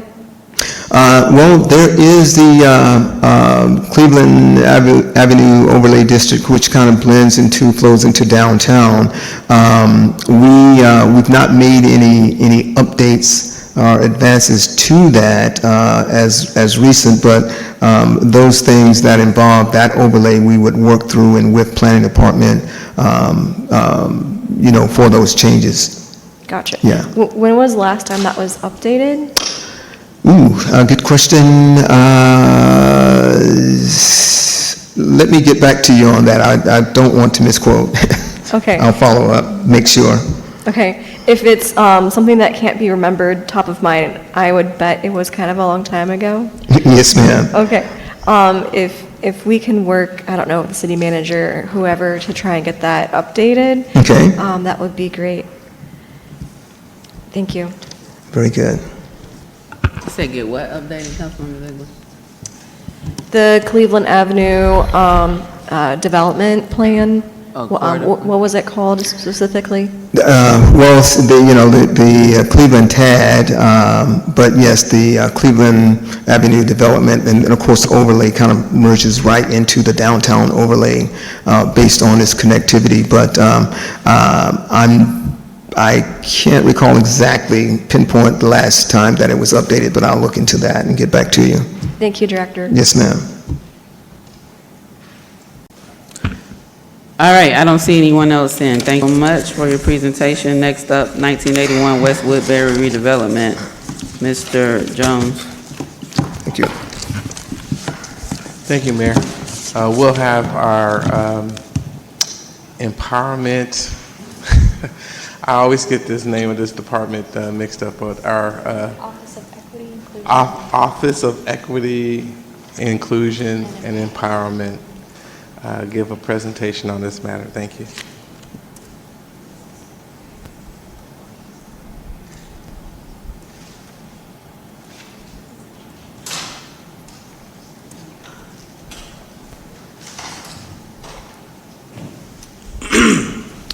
Good evening, Madam Mayor, City Council members. We have a brief presentation we want to provide to you all about an exciting opportunity for us to engage the community and explore some potential opportunities. So the purpose of us presenting tonight is to really just give you a heads up so that you're informed, so that if you get calls from residents saying somebody's knocking on my door asking me about this site, you're all informed on what's happening. And I'm joined by my colleague Alyssa Wilkins, who's our program analyst, and she's going to talk a little bit about the partnership that we've developed as well. So we're going to start giving you some brief background about the site. We'll talk a little bit about community engagement and the partnership that's been built, and then provide space for any questions. So quick context, the West Woodbury site, 1981 West Woodbury site, is the former Terraces at East Point site. This was an 86-unit, two-story development. There was apartments, and this is a picture from its earlier days. There was a fire, as you all know, there was a fire at that site. There was multiple fires at that site. Eventually, that site became vacant and became dilapidated. This is a picture from 2012. The city acquired, per the Fulton County records, we acquired the property back in 2015. And in 2016, we made sure everything was boarded up. You can see mattresses. The site was really run down when we acquired it. And if you look at the site today, we've totally demolished the site, and it's a clear site. And it's now part of our 50 worst properties inventory. So the opportunity we have here, as you all know, housing inventory is at an all-time low, and there's a need in our area for more diverse and inclusive housing options.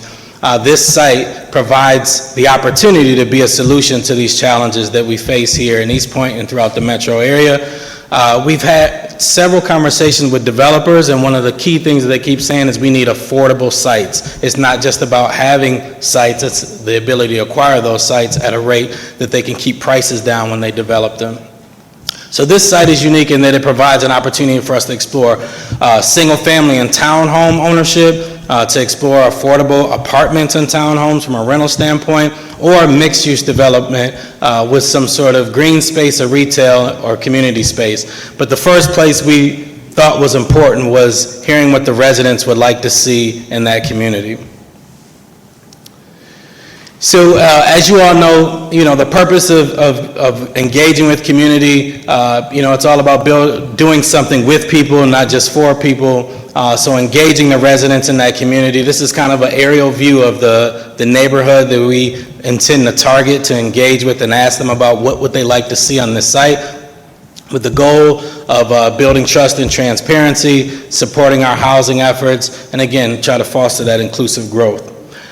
So with that being said, I'm going to pass it to my colleague, and she's going to talk about a unique partnership we developed that's going to help us engage with the residents and what we're going to do with this feedback. Good evening, Madam Mayor and Council.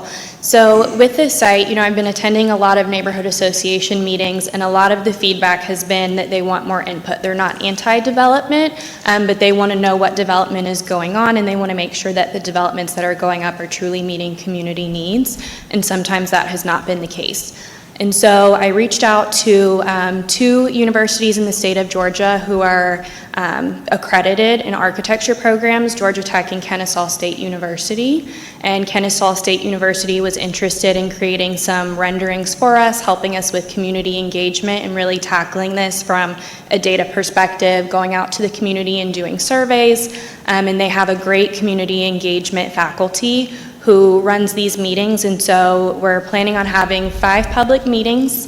We'll have 1 in person, 1 virtual, and the idea is that community members will come, and we're asking for you guys to reach out to your constituents, ask them to come engage the community. This property is in Ward A, and so we just want to make sure that, I'm new to the city, and so we want to make sure that we're involving all of the right stakeholders and really get community feedback on this. And so the first one will be a brainstorming session talking about the strengths, weaknesses, opportunities, and threats in that area.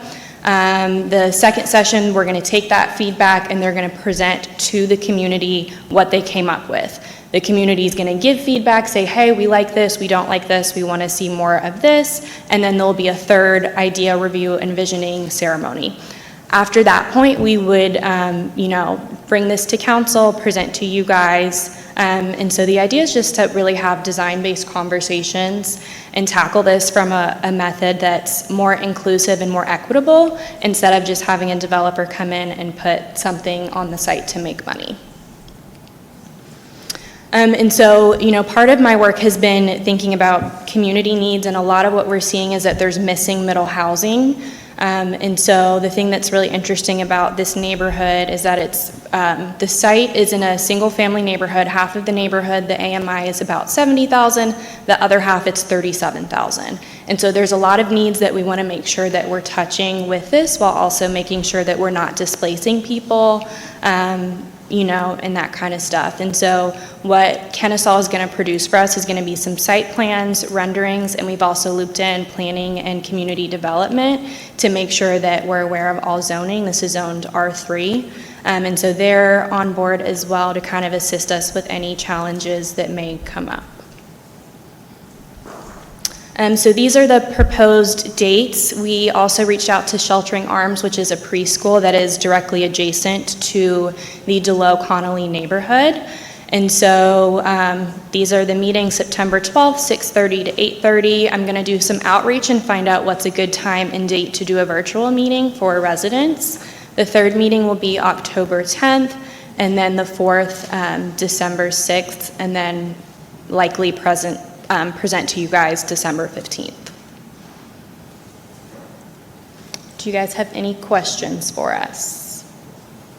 Councilmember Shropshire, Councilmember Martin Rogers. Thank you for your presentation. I'm very familiar with the area. It's actually part of my neighborhood association. And I really wish you would have came to the neighborhood before you set up the meetings to speak with the president as well as the community. It is a site that needs to be developed, and you could have possibly met at the church opposed to meeting at Sheltering Arms. That would have been better. So when you... Can I respond to that part? Okay. So when you go into neighborhoods, do you just go without having any conversation with the council person? I mean, I think we've had this conversation before, especially, and I believe it wasn't that particular incident, but it has been another incident. So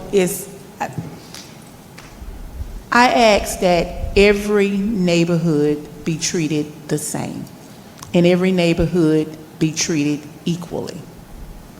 And being that I am very familiar with that area, I know how the city acquired that property, because the owner was not taking care of the property and every day the balcony and everything was falling down. So they had to get the owner in court and put the owner in jail, and the owner signed the property over to the city because they were not taken care of. But I'm gonna yield. Okay. Yeah, sure. I do want to respond to, well, I'll let my colleague respond, then I'll respond. Thank you, Councilwoman Shropshire. I appreciate that, and I agree. I think it's very important, and I would be happy to change one of the dates to, or one or two at the church. And so if you want to connect with Frank and share that church with us, we do definitely want to reach out to those stakeholders. And like I said, I'm new, and so I don't know everybody, and a warm handoff would be amazing. So if you could help facilitate that, that would be amazing.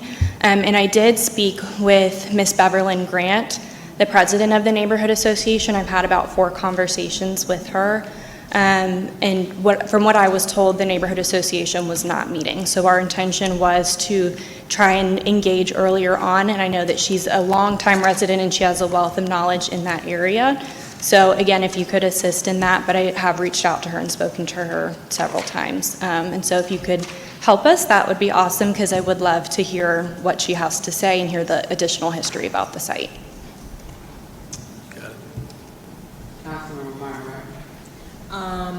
Yes, I wanted to say that thank you so much for your presentation, but I have a couple of questions. How large is the site? How many acres? Go ahead. 4.4 acres. 4.4 acres. And I want to know your community outreach. Are you all going to reach out to the residents that reside in that area hopefully soon before you start these meetings? All right, this appears to be somewhat exciting. Ryan Gravel, 1999, the Georgia Tech student. His master's degree was the Beltline. People didn't believe in it, and the Beltline has taken off. So I'm interested to know what these students from Kennesaw State come back with. So just looking forward to the outcome. Thank you. I'm trying to pull back up your presentation, so it's not in the. Yeah, this is a separate one. I can go to whatever slide you would like, Madam Mayor. Yeah, so I think always community engagement is important, but what are we visioning for, right? So like, is this ultimately anticipated to be a public-private partnership between the city and a developer, or is the city thinking about getting this information and selling? Like, what have been the conversations around, like, after community engagement development? Yeah, so through you, Madam Mayor, to Council, I think a part of what we want to do is start with the community voice first, and as opposed to proposing something, because, and of course there's a bias because my focus is on housing, then of course I'm leaning that way. But if the community says we just want green space, if we knock on these doors and they say, hey, we're not interested in housing here, and the majority of folks say we don't want that, then that's what we need to listen to. But if they're saying, hey, we're open to housing, but we want it to be single family, we don't want transient folks in the neighborhood, we want single, so we really want that to drive, and then let that drive our strategy. Thank you, Madam Mayor. I know you have those dates. Will there be, and I know you spoke with Councilmember Shropshire about possibly changing those dates. If you guys are going to print out some sort of flyer or something so that we can forward that information out. No doubt. We can get flyers to you guys, and we'll make sure that we post on social media, the neighborhood association groups, and I've connected with most of the members. I do have that list from the city clerk's office, so I'll make sure that I send emails out to everybody and communicate on as many platforms as we can. Okay, thank you. Thank you, and when you send the information out, this is a, and I know you're going to send it out to everyone, but the input should really come from the residents that live in the community.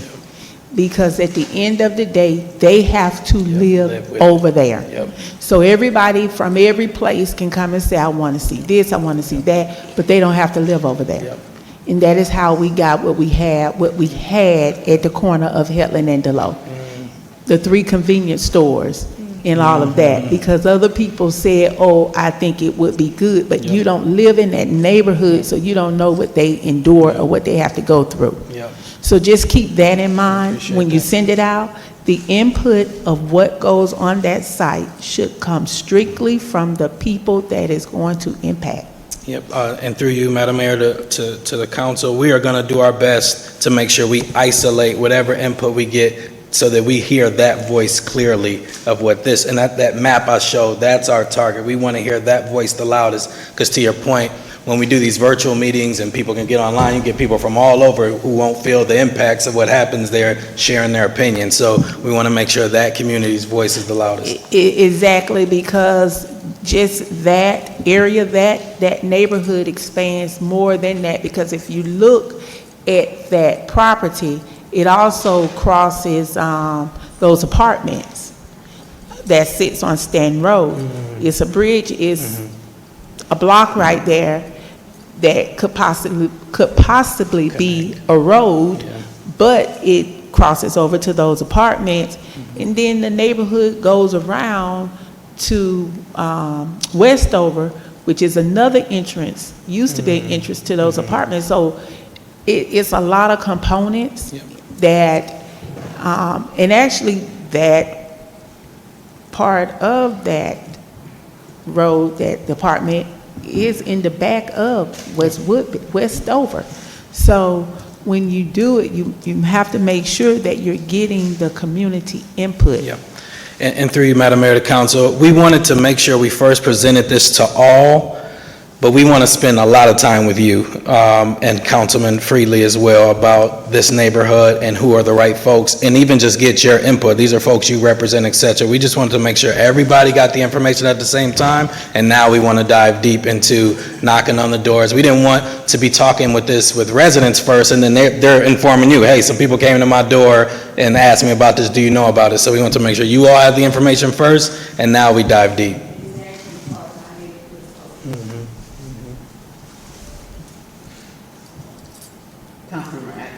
Yes, Mr. Whitfield and Ms. Wilkins, thank you so much for your presentation. I also echo the sentiments that I'm excited to see that you're leveraging resources in the region by using some of the architecture students and faculty at Kennesaw State University. The question, we're talking about the civic engagement piece, the community engagement piece, and I know that Councilmember Shropshire has discussed the neighborhood association. What are some of the other streets in addition to the neighborhood association would be those that would be most impact? Have you defined that area for those loud voices that you would like to amplify? I know every street in that neighborhood. So through you, Madam Mayor, to council, I think that's part of the interviewing that we're going to have with you all individually, in particular with Councilwoman Shropshire, of what are those sort of historic things. There's cut-throughs that people wouldn't know unless you lived here for 15 years to say, hey, it may look like this on a map, but actually people cut through this way, and these folks are going to be impacted. So once we start knocking on these doors, engaging with folks, they're going to have the stories to say, hey, keep in mind these folks need to be addressed as well, but this is our initial target in terms of outreach. Okay, so I see some streets between Connolly and Woodbury, I guess from Penrose to Pinehurst, Mulberry, and Delow, all of those. Yep. Okay. All right, thank you. Yep. All right, so you all are gonna update the schedule to include some events at the church, and when do you think when's the first one scheduled to start? September 12th. Oh, September 12th, okay. Yeah, so we probably won't be able to change that one, but we will look at alternatives for the meeting, the third meeting, or if we need to have an additional meeting. We just want to have this as a foundation, but we'll definitely reach out to the recommendation around that church, and maybe we can co-host the meeting. Here we go. All right. Madam Mayor. Member Atkins, you still in? Oh, sorry. Councilmember Butler. So when you have these meetings, will the Kennesaw students be attending these meetings as well? Yes, they will be attending the meeting. So the first one, they're going to be gathering information with the faculty that does research at Kennesaw State University. And then for the third and fourth meetings, that's when they're going to be presenting their work. And so they'll pin up their work and their renderings, and then residents will get to walk around, have conversations with the students, and provide real-time feedback, and then the students can go back and make adjustments to their projects based on that feedback. In your presentation, you mentioned the AMI of the community. Could you go back over that data again? So I don't know that that's in the presentation, but when I looked at the map of that neighborhood, and I pulled up the census data from 2020, and there's two different blocks. So the left side of the map, can you go back to the map? So the left side of the neighborhood, and it goes a little bit further than what's shown here, but the left side is about 70,000 is the AMI, and the right side is 37,000. The reason being is that you have some residents that are, the average age on the left side is about 65 to 70. On the right side, it's younger, it's about 34 is the average age there. You also have more renters on the right side of this map. On the left side, you have more homeowners. What is the best use of the property? So I think, I think we're trying to discover that, and I think the best way to discover that is let the residents dictate what they would like to see in that community. Yeah. So, but it's zoned R3 now, correct? Yes. I don't know if y'all heard that. It's zoned R3, this site. I'm sorry? I was repeating what you said in case that people didn't hear.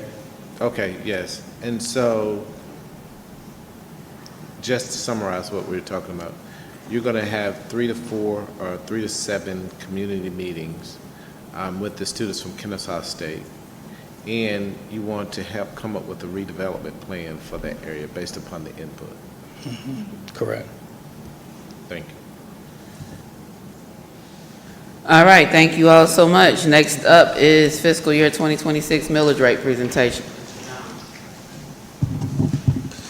Thank you, Madam Mayor. I'll have our interim director, Shannon Gonick, come up and walk us through this item.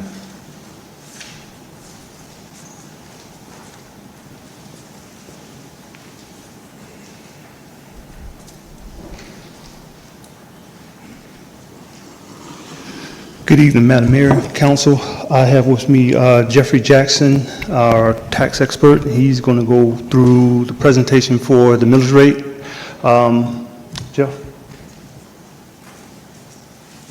Good evening, Madam Mayor and Council. This is our millage rate presentation. Official Code of Georgia 48-5-32 requires each levying and recommending authority to annually publish the assessed taxable value of all property by class and in total. The proposed millage rate for the levying and recommending authorities' purposes for the current calendar year, and assess taxable values and millage rates for each of the immediately preceding 5 calendar years. The advertisement must also indicate that the percentage increase and total dollar increase for each of the years advertised. Official Code of Georgia 48-532.1 also requires each levying and recommending authority to complete a rollback millage rate. The state's requirements to disclose. This is where if your millage rate exceeds the rollback, this is on the left-hand side, where if your millage rate exceeds the rollback rate, you must advertise an intent to increase taxes. You must hold at least 3 public hearings. You must publish a notice in newspaper and on website at least 1 week before each hearing. You must issue a press release to local media. You cannot exceed the proposed millage rate without restarting the process. You must comply with Official Code of Georgia 48-5-32 general procedures. That's if you exceed the rollback millage rate. If you do not exceed the rollback millage rate, no special tax increase advertisement is required. No requirement to hold 3 public hearings, no public hearing notice requirement, no press release required, You may adopt proposed rate without further actions if it's at or below the rollback rate. You must still hold a single advertised public meeting per Official Code of Georgia 48-5-32. That's where we're at because we are proposing to be below the rollback millage rate. This is our 5-year history, and as it stands, the year 25-26, we're looking at real and personal property totaling $2,308,436,305. Of that, motor vehicle is also $3,372,200. Mobile homes, $76,119. And we don't have any heavy equipment this year. The gross total is $2,311,884,624. Exemptions is $355,445,676. There's an increase on the exemptions because this year the county is including your Freeport exemptions in your exemptions. Before, we calculated them. This year, they're including them. That's why there is such an increase in your Freeport, in your exemptions. And it went from 132 million to 355 million. That means that our net M&O, or our net total, comes to $1,956,438,948. If we go with the net millage rate of 13, the net taxes levied would equal to $25,433,706, which is a decrease from the previous year of $2,739,714. That is a decrease of 9.72%. The rollback millage rate is 13.34. The proposed millage rate that we're proposing is 13. The percentage decrease would be 2.53. This is our history of millage rate from 2016 to the present. As you can see, 16 and 17, we had millage rate of 15, 18, 13.89, 19 and 20, 13.45, 21, 13.25, and we've held steady at 13 for the last 4 years. This will give you our revenues from those same years. As you can see, 12 million in 16, 12 million, a slight increase of 12,199,220 in 17. And we've been increasing all the way up to 24, which was last year, of 28,173,421. And this year, we will have 25,433,706. This slide shows that a $500,000 home with an assessed value of 40% minus the $2,000 homestead exemption would be taxed at $198,000. With a 13 mill rate, the taxes on that particular property would be $2,574. Because of the decrease in value, that same home would look like $487,350. The taxes minus the $2,000 exemption would be $192,940. With a mill rate of 13, that brings the taxes down to $2,508.22, which decreases that person's taxes by $65.78 for the year, $5.48 per month, and then 18 cents per day. We did the same thing for a home at 400,000 and a home at 300,000. But the difference would be for the home of 400,000, it would be a decrease in taxes of $52.62 per month, $4.39, and per day 14 cents. With the $300,000 home, it would decrease that home's tax for $39.47, $3.29 for the month, and 11 cents per day. And that is the end of our presentation. Thank you for your presentation, Councilmember Butler. Thank you very much. Thank you, Mr. Jackson. Yes, Thank you, Mr. Golder, for your presentation. I'm very pleased with where we are. We are reducing our taxes, and we don't have to advertise anymore for a tax rate increase. Yes. I think my only question is concerning with the new state law, that these rates, the assessed value from now on will be frozen until you sell that property. Am I on the right page? So for example, This year, the home was frozen at what it was the previous year. Next year, the home will go as the CPI is. So if the, what CPI is? Consumer Price Index. Consumer Price Index. If the Consumer Price Index goes up 2%, the home would go up 2%. that's the cost of living. Yes. So that would be the only increase in assessed value is the CPI or the cost of living increase. Yes. And And the this reason, only is for homes with, that are residential exemptions. But that does not apply to rental, it does not apply to apartments, and it does not apply to, and it doesn't apply to commercial. oh, excellent, excellent point.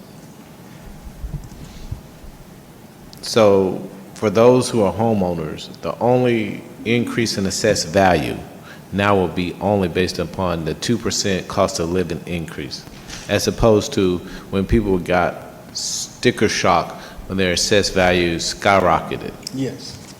This guarantees that the home will only go up the Consumer Price Index. Whatever that is. And whatever that is, we don't know, but whatever that is, that's what it will go up. Now, the home will stay in that same range.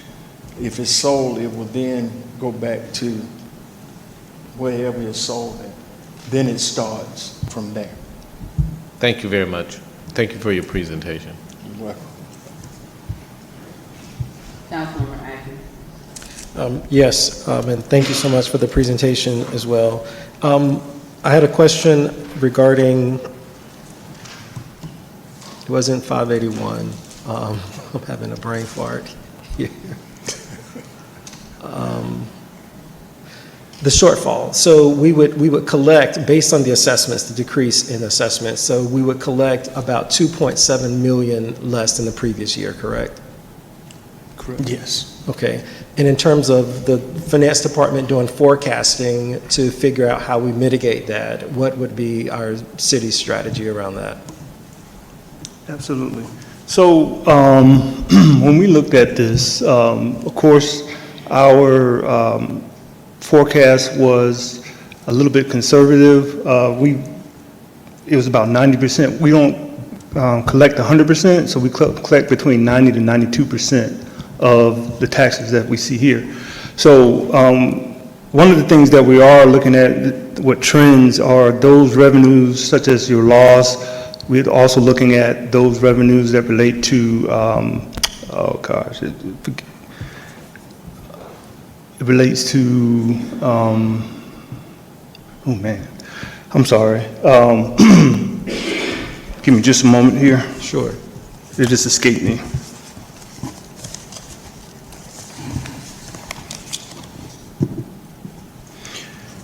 So we're looking at,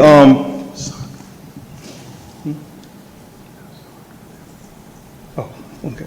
So also capitalize on those dollars from our sales tax relating to current events such as the World Cup. Also looking at those contracts with police for our prisoner housing Those are revenues that we can also look at because we have these contracts with different cities. So those revenues will need to be reviewed. But pretty much what I wanted to touch on was the franchise tax.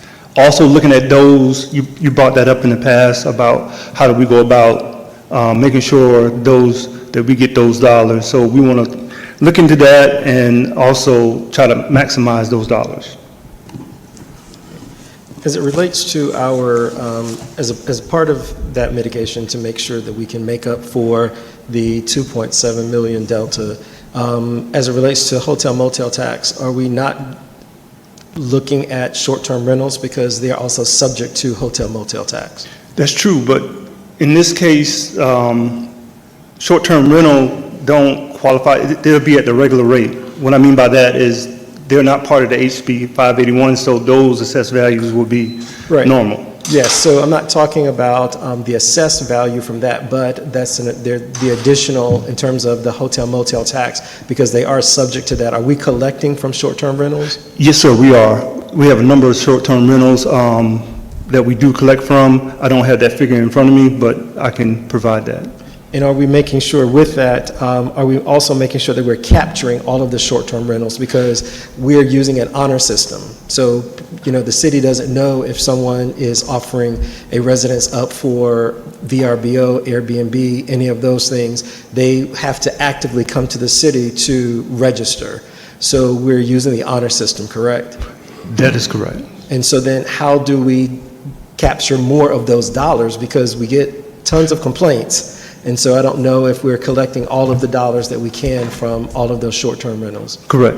I believe this also deals with licensing fees for those short-term rentals. So those homeowners will have to register that property for rental, correct? They're supposed to. So that's the point. It's an honor system. So somebody can buy a property, they can fix it up.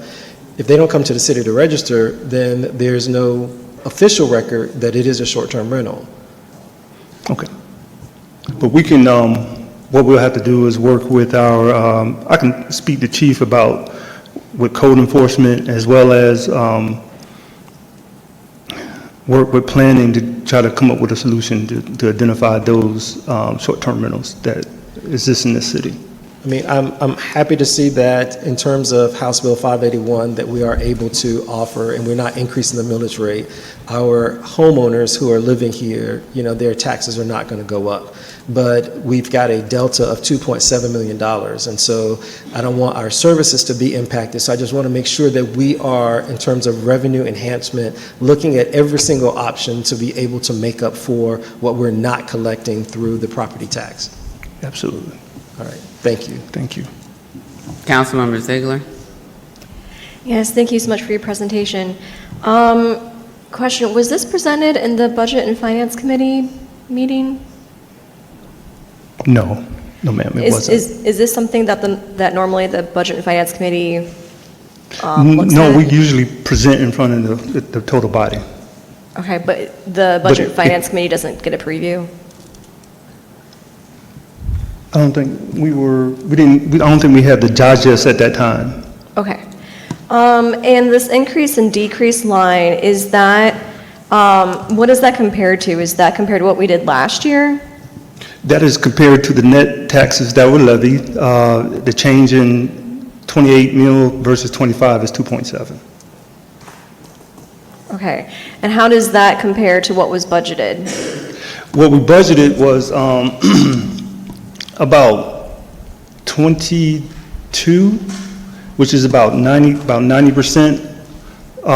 We were a little bit conservative because we made about 90% in 2025 as well. Okay.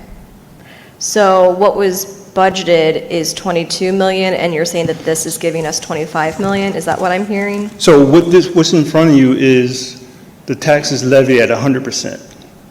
Okay. Historically, we collect about 90, in between 90 to 92. 90% being like 22.8 million. Last year, we collected about 24 between real, personal, mobile homes, I'm sorry. Okay. So then what is your projection? How much money are we going to be able to levy, assuming that we only collect 92 to 98% of taxes? It's about around 22.8. Okay, and then how is that compared to what is in the budget? That's what I'm saying to you. In the budget, we have budgeted 22 point, hold on just one moment. So for real property tax, we have budgeted 22.5. Personal property, we have 2.5. Last year, we received about 2.4 million. So we was assuming that, that trend would continue. 2.5 wasn't that, it's a reasonable estimate. With our motor vehicles, however, we know that is going to be a decreasing dollar amount, but we budgeted 900,000 for that. And we got about 800,000 last year in total revenues. Okay. Can I ask how are you assuming that we're going to be collecting less motor vehicles? If you look at the trend in this presentation, you can see that motor vehicles has been declining over the last 5 years. So we're keeping with that trend that, hey, we're not going to get as much as motor vehicles, because when you pay for a car, you pay for the taxes up front, so it's a one-time thing, so we're expecting that it would be something in that nature. Okay. I think normally we get options, like different options, like 2 or 3 different millage rates, and we can see, can you hear me? I can hear you now. So normally we get different options for the millage rate, like 2 or 3 different millage rates, then we can see how much we would collect compared to each one. I think that it would be worth it to have that kind of a presentation to give us some options as far as what we're looking at, because I think that normally we see at least 2 or 3 different ones. So, go ahead, Jeff. Once we put out once the citizens receive their assessment, it had on there that City of East Point would have a 13.0 millage rate. I didn't have that. You didn't have that? Remember when we came and met and we said that we had to submit to Fulton County what the millage rate would be? Yeah, back in February. Back then. Yeah. Yeah, when we voted on 13. And that's why if we change it in any way, it's going to go back on what we said. Previously, if they let us do it again next year, of course, we will know how to provide a higher millage rate. But right now, the way we did it is we put it like that, and we're going to try to make it work. Okay. And so when, for like the next fiscal year, just because, right now we're kind of stuck, it sounds like, when would we be expecting to get a presentation on the next millage rate? We normally don't make presentations until we receive the digest from Fulton County. And this year we received the digest in early July.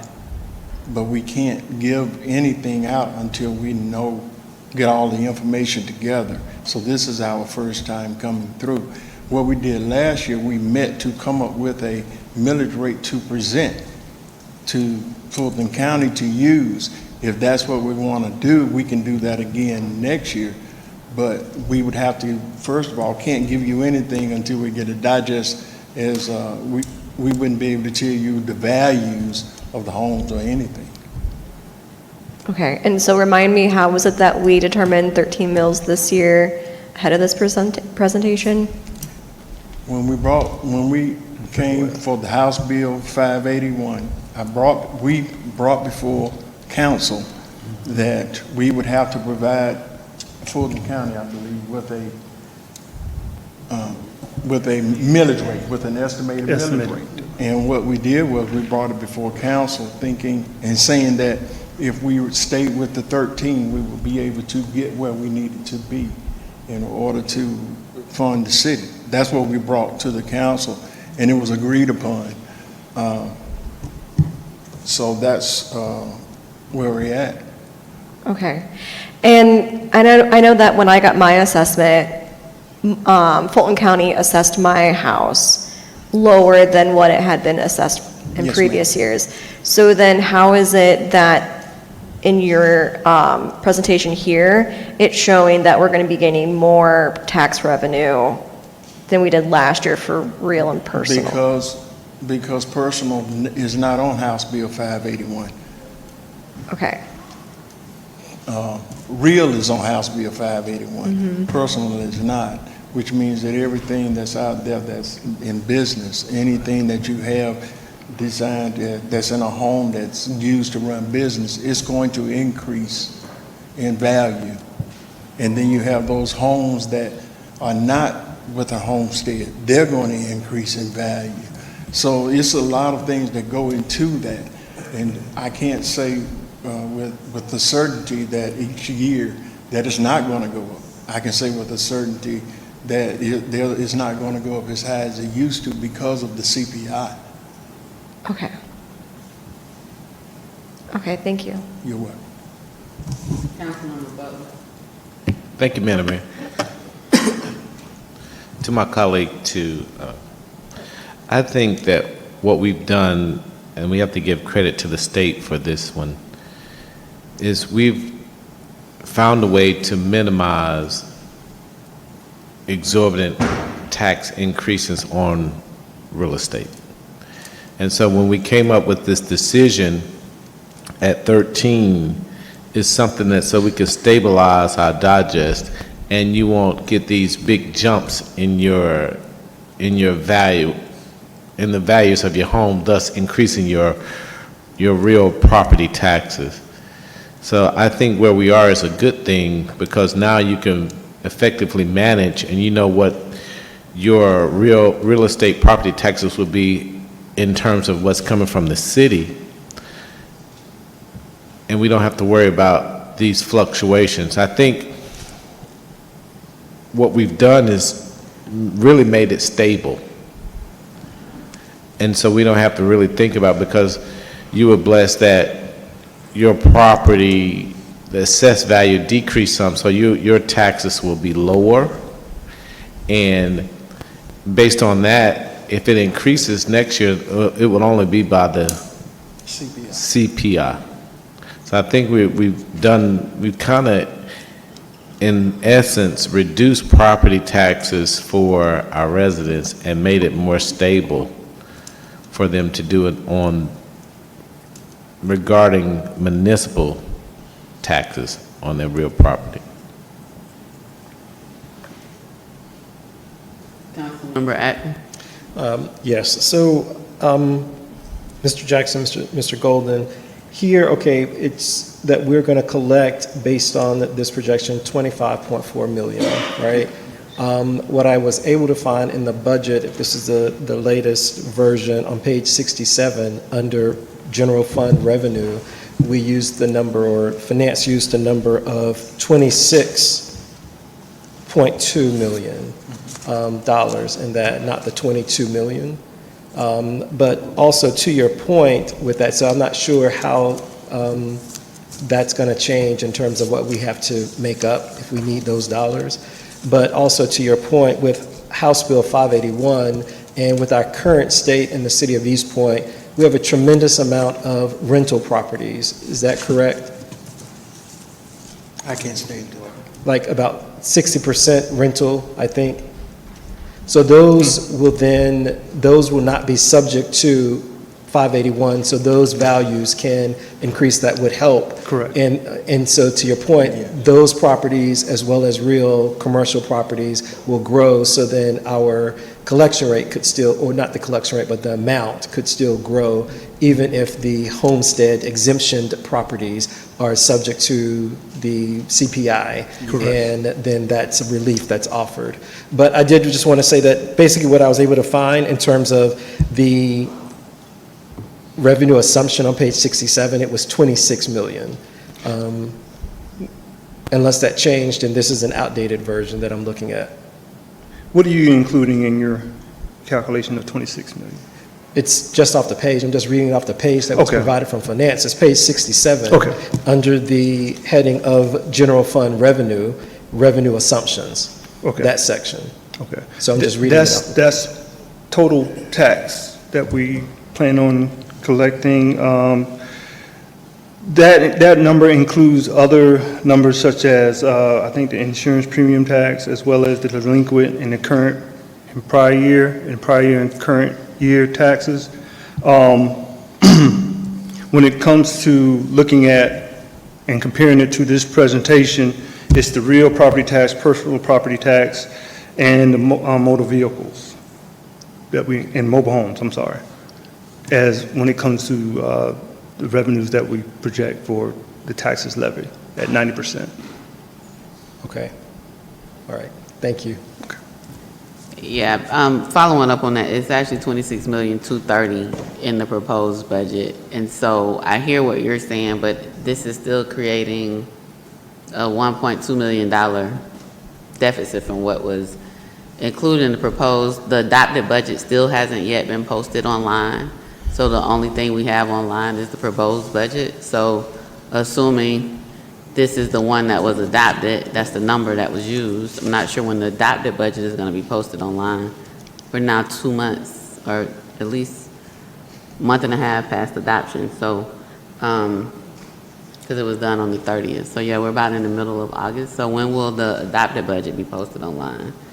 And I hear what you just said, but the question still is, this number is not 26,230. And so if you're saying that's because of the other types of Tax revenue. tax revenue that's not reflected here, it would be helpful to know if we have the 25,433, what are those other things? Because we might not have to find additional funds to make up the gap, right? Like if the other sources of revenue that you're referring to plus this equal 26,230,000 or more, then the budget is fine as is, but that would be helpful. Yes, ma'am. To know what those other sources that are included in the proposed budget online, and when will the adopted budget, the final adopted budget, be posted online? Before the end of the month. Why does it take so long if we already approved it? Because we're already 45 days in almost. Yes, ma'am. We just got finished with the implementation, so our focus now is to get the budget book finalized and presentable online. Okay, I don't want to.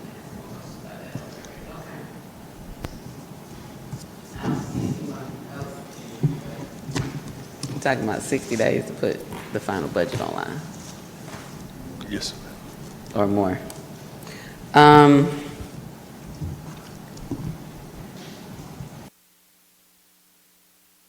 When we had a discussion about 581, was there, or maybe I'm thinking about this, did we say we could go under 13, but we couldn't go over? Like whatever number we decided, we couldn't go over.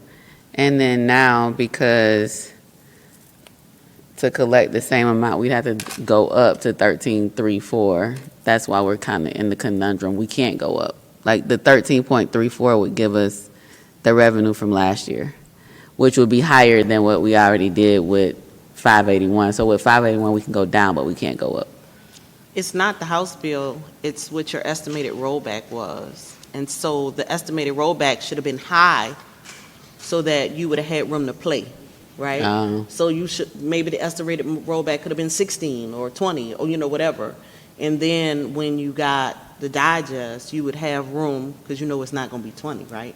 You'd have had room to move wherever you want around the 13. Oh, and we stay with what our millage rate has been for the last 5 years and then give ourselves room. And I think, y'all got to tell me if I'm wrong, there's something about in your following years, your estimated rollback can't be higher than last year's digest. I remember reading that, I think, in the revised House Bill 92. And so, Oh, because before the rollback was determined by something different, like not by us selecting an amount, because the rollback rates have always been lower than. estimated is new. That's Right, new. the rollback rate has always been lower than 13. But now with the new law, we get to pick the number.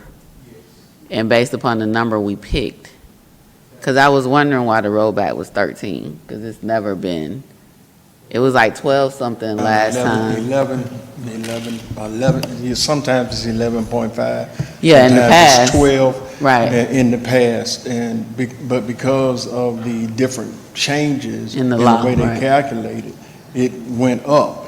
It actually just stayed at 13 for us. But if you look at the actual rollback millage rate, it's higher, but we said we were going to use 13.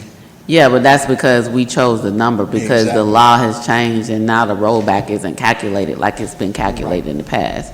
Because in the past, our 13 has been above the millage, the rollback rate. Yes. Which is, although it was the same number, it was a tax increase because it was above the rollback rate. Yes. I was wondering how we get to a place where the rollback rate is higher than our millage rate, but it's because of the number we chose, not because of the calculation. And you had to do it early. Right, we had Earlier to, than you've ever done it, so you really had to guess before you had the documentation, the digest, to really look at the numbers to determine what your rollback would have been.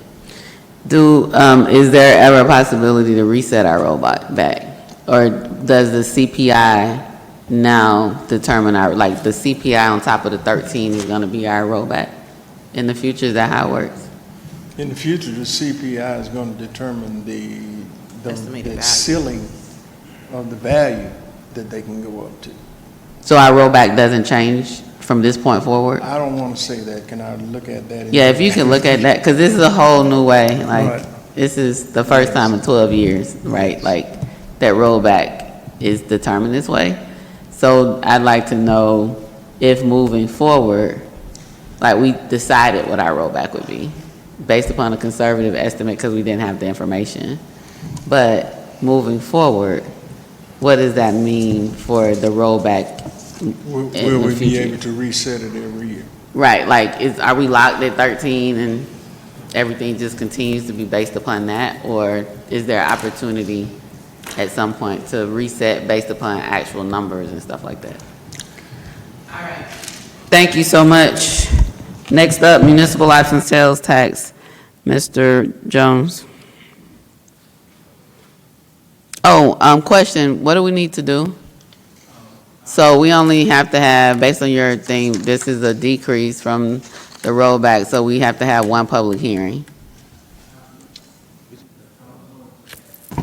I was going to ask that we can come back on September the 2nd. For the public hearing? Yes. Okay, so you all are advertising for that? Yes, we're going to advertise it tomorrow. Okay, if that's timely enough for That you is, all. that's a Tuesday, right? Correct, because the Okay. Monday is Labor Day. Yes, September the 2nd. Okay, September 2nd will be the public hearing. All right, thank you. Thank you. Mr. Jones, Most. Yes, thank you, Mayor. I'll have our Water Resources Director, Melissa Echeverria, come up and walk us through this item.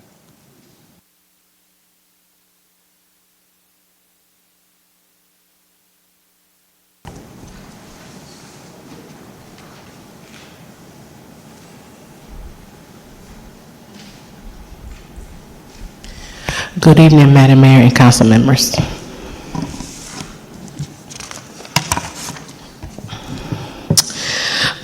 The municipal option sales tax, I'm sorry. refers to the tax in which East Point referendum passed with 69.98% of residents' votes during the general primary election held May 24th, 2022. This referendum approved a 1% sales tax allocation for 4 years that would provide an estimated $30 million to fund critical water sewer improvements throughout the city. The Georgia Department of Revenue has officially notified the City of East Point that the 1% municipal option sales tax dedicated to water and sewer infrastructure will be discontinued effective September 30th, 2026. The tax was initially implemented and allowed on September the 1st, 2022, so that's when they started generating revenues. To date, we have collected $17,016,755.69. We have utilized $11,080,548.76.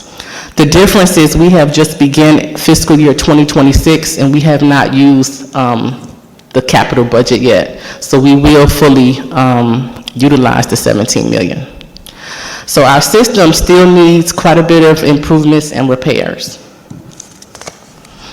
I have some photos and pictures. Ever since 2022, there has been a contractor installing and repairing sewer lines and water lines in the city. Every day we have contractors rehabilitating our water and sewer infrastructure. I have placed a list of projects, the streets, the type of project, and the funding source, how we have utilized the municipal option sales tax since 2022. You see phase 1. We will scroll to phase 2. Phase 3, and now we are in phase 4. And this year we will be at the end of the municipal option sales tax at phase 5.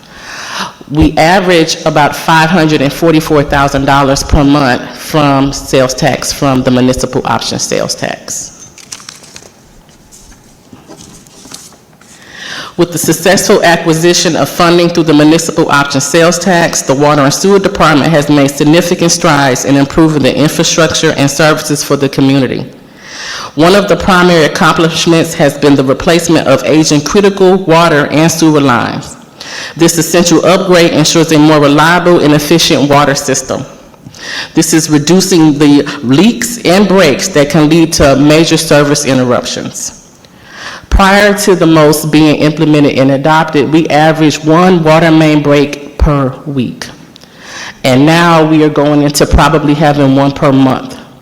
So we have allocated the priority streets, which is usually right now, it differs based off of location. But along the railroad track and wards A and B have the most undersized, inefficient, and degraded water and sewer lines in the city.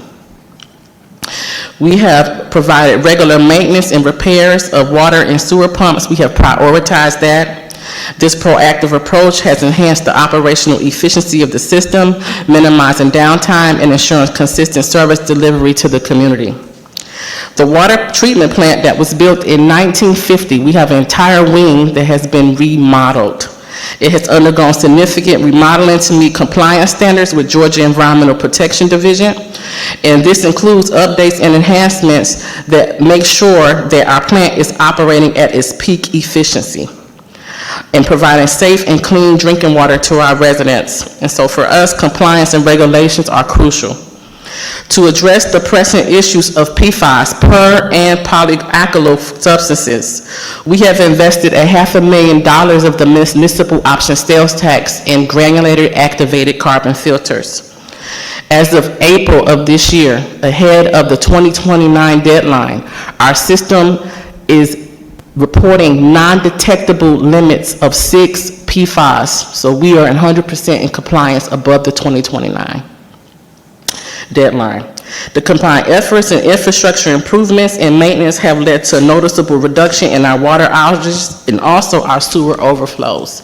Prior to the most, we were getting fined by EPD because of the substantial amount of sewer overflows that was targeting and reaching our watersheds. This not only improves the quality of life for our residents, but also reduces the risk of environmental damage and our associated fines. The Water and Sewer Department, through strategic use of the municipal option sales tax funding, has made substantial progress in modernizing and maintaining our water and sewer infrastructure. And so I just want you to know that these efforts reflect our commitment to providing reliable, safe, and compliant water services and sewer services to our community. So my request for you today is to see if mayor and council are okay with us renewing and possibly the municipal option sales tax. So definitely need to have discussion and action items with the state lobbyists. And also, since you garnered support in the Tri-Cities area, you would need to definitely reach out to the city of Hapeville and College Park to join forces in this effort.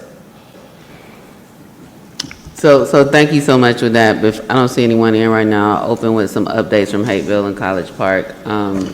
College Park actually had to get their most reauthorized last year, because theirs wasn't based on years, it was based on an estimated $15 million, and they were collected that within 18 months. So they've already reauthorized as of last year, and then I got that information from Mayor Motley Broom, and then Hapeville adopted a resolution which Mayor Hallman shared with me on July 15th of this year. So I think they're looking to have this on the November 4th referendum, ballot as a referendum, and the deadline to get that information to the county for the November 4th ballot is Monday, August the 18th, and so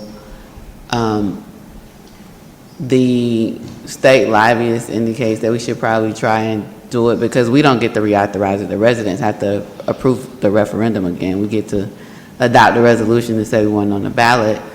And they're recommending, the lobbyist is recommending that we do November if we can, because in the event something should happen, we'd also have another opportunity next year prior to the expiration of September the 30th. Councilman Ziegler. Thank you, Director Echeverria. Do you have any, kind of general idea of how much more we need to do before we're caught up? Well, I would say things are better, but again, our system was built, it's old, it's an aging system. To be honest with you, the remodel of the plant was so that you can get 10 to 15 more years out of the plant. We need a new water treatment plant facility. And that going rate is from 20 to 30 million for it. Our entire system to be rehauled, I think we're looking at about $320 million. For such a small city, we have a great deal of water assets.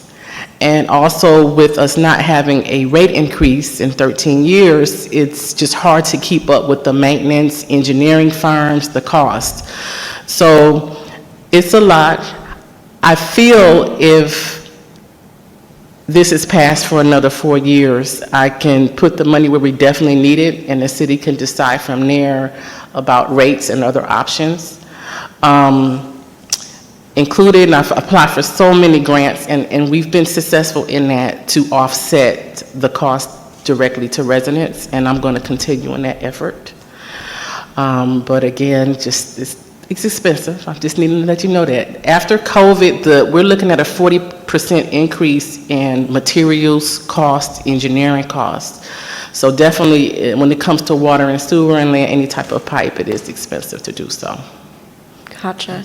I think what would be helpful to present to the public, and I mean, I'm open to feedback on this, would be some kind of like, how, for goals and stuff, there's like a thermometer kind of a thing. And if we need $320 million, we can really see, like where we are on that progress. I think that would be helpful to like visually demonstrate where we are, what the need is, how much more we need to go. I don't know. That's possible, because we only have about 14 miles, so we're about 164 miles of water pipes, 153 miles of sewer. I can definitely tell you the percent that we can set a goal for or what we've completed since the municipal option sales tax. Now, that I can give you. Okay, yes. All right, and thank you so much for all your work so far.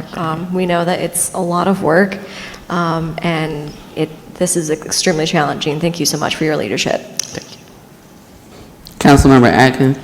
Yes, I just want to echo that. I just want to publicly thank you so much for your leadership around our water resources here in the city of East Point. Get so many calls, and your team is on it every single day. And so thank you for those solutions and for you thinking globally about how we can minimize some of those things. So I am in full support of this, understanding that it is needed, and hope that you continue to write those grants, and then we get into an environment where our additional funding from Washington is a bit more stable, so we can even better plan. So just thank you. Councilmember Buck. Madam Mayor, do you need a motion for us to allow for this to be placed on the ballot? So what we need is on Monday to adopt a resolution with the referendum language. I'm communicating with the city clerk to see, it's due on the 18th. I don't know what time on the 18th. So that's going to determine whether or not we'll need a special call meeting to get it to them on the 18th. When we lobbied for the most at the state level to even just allow a referendum to be placed on the ballot, the last year when we got it, we had 60 to 70% of our infrastructure was over 60 to 70 years old, and the estimated amount at that time was over $326 million. And so we have not secured $326 million through the most.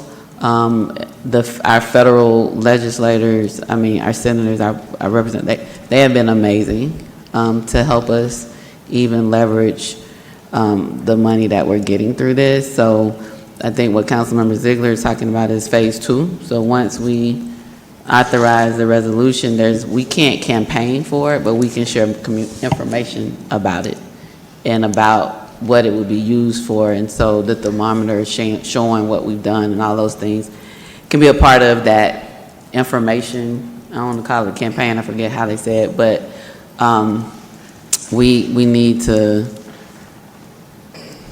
put it on the agenda for like the municipal option sales tax resolution or referendum. Legal can get us the actual verbiage, and then if we need more additional information from staff on Monday, we can get that. But our lobbyist is recommending that we try to get it done and get it on the November ballot. So to your question, Councilmember Butler, we don't have the information tonight to take action because this is the first time sharing with council. We need to have the resolution language.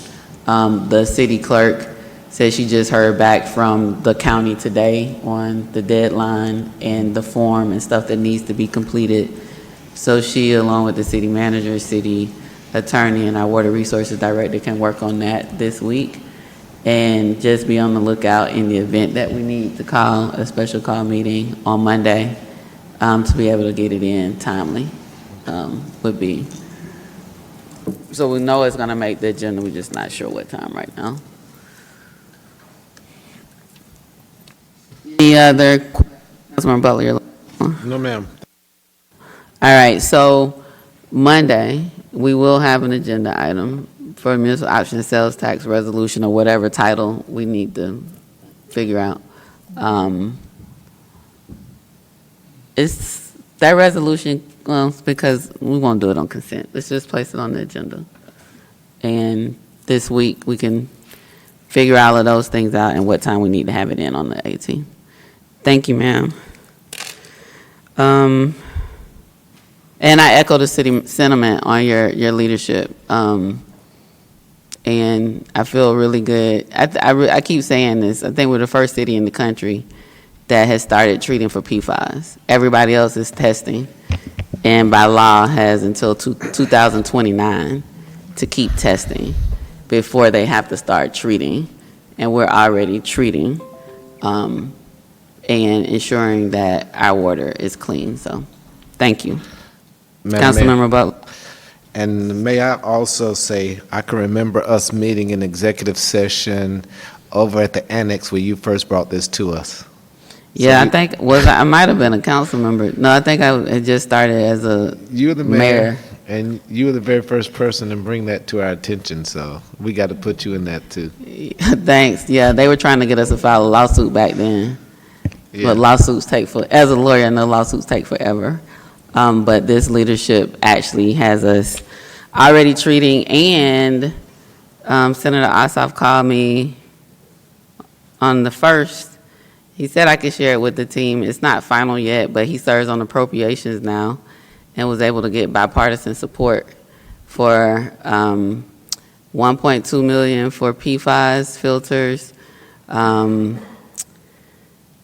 $1 million for water improvement enhancements, $300,000 for ambulances, and he's asked for $2 million for senior center improvements, and we have H.J. Bowden in our city. So he, along with our other Senator Warnock and our federal Congresswoman, have been supportive. And so it's not final, but we should all pray that we actually get that, and we'll be 100% with our filters in place and all those other improvements. So our federal delegation, I can't say enough about how supportive they've been. This is unprecedented in the history of the city, the amount of federal resources we received for our infrastructure and just other needs. So thank you to Senators Ossoff, Warnock, Congresswoman Williams, and now we have Congresswoman Lucy McBath just is now one of the congresspersons for East Point, and she's been very communicative with our office as well. So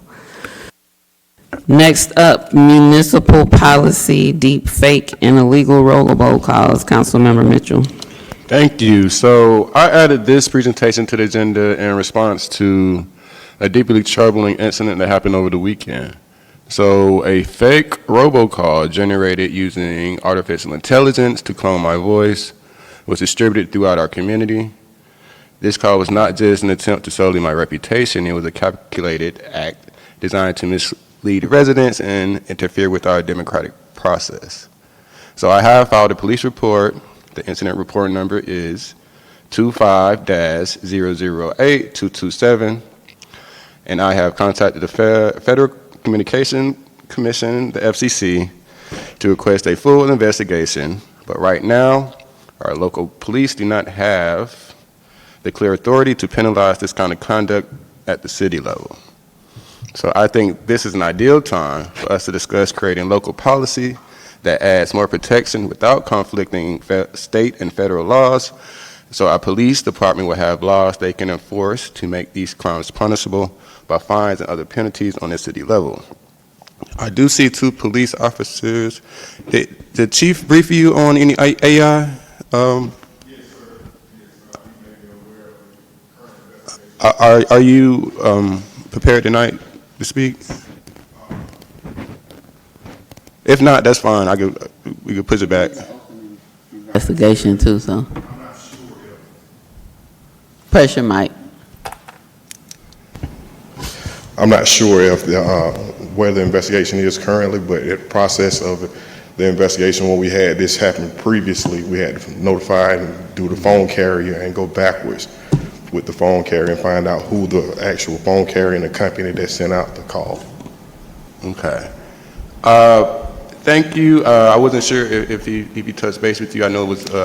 I know it's an active investigation, and they're trying to ascertain who's the phone carrier and who was the company that issued out the call. Okay.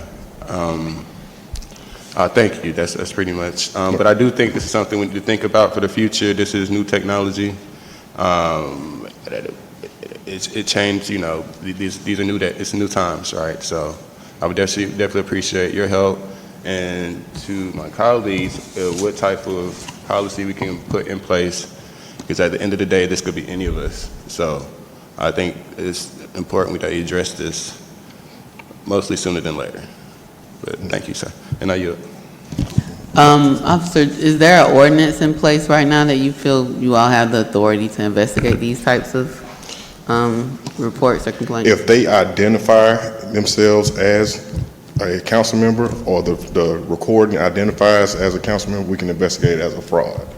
But currently, just utilizing the voice to emit a message, not identifying themselves as a person, that only thing we can do is identify who was the person, who was the company that issued it.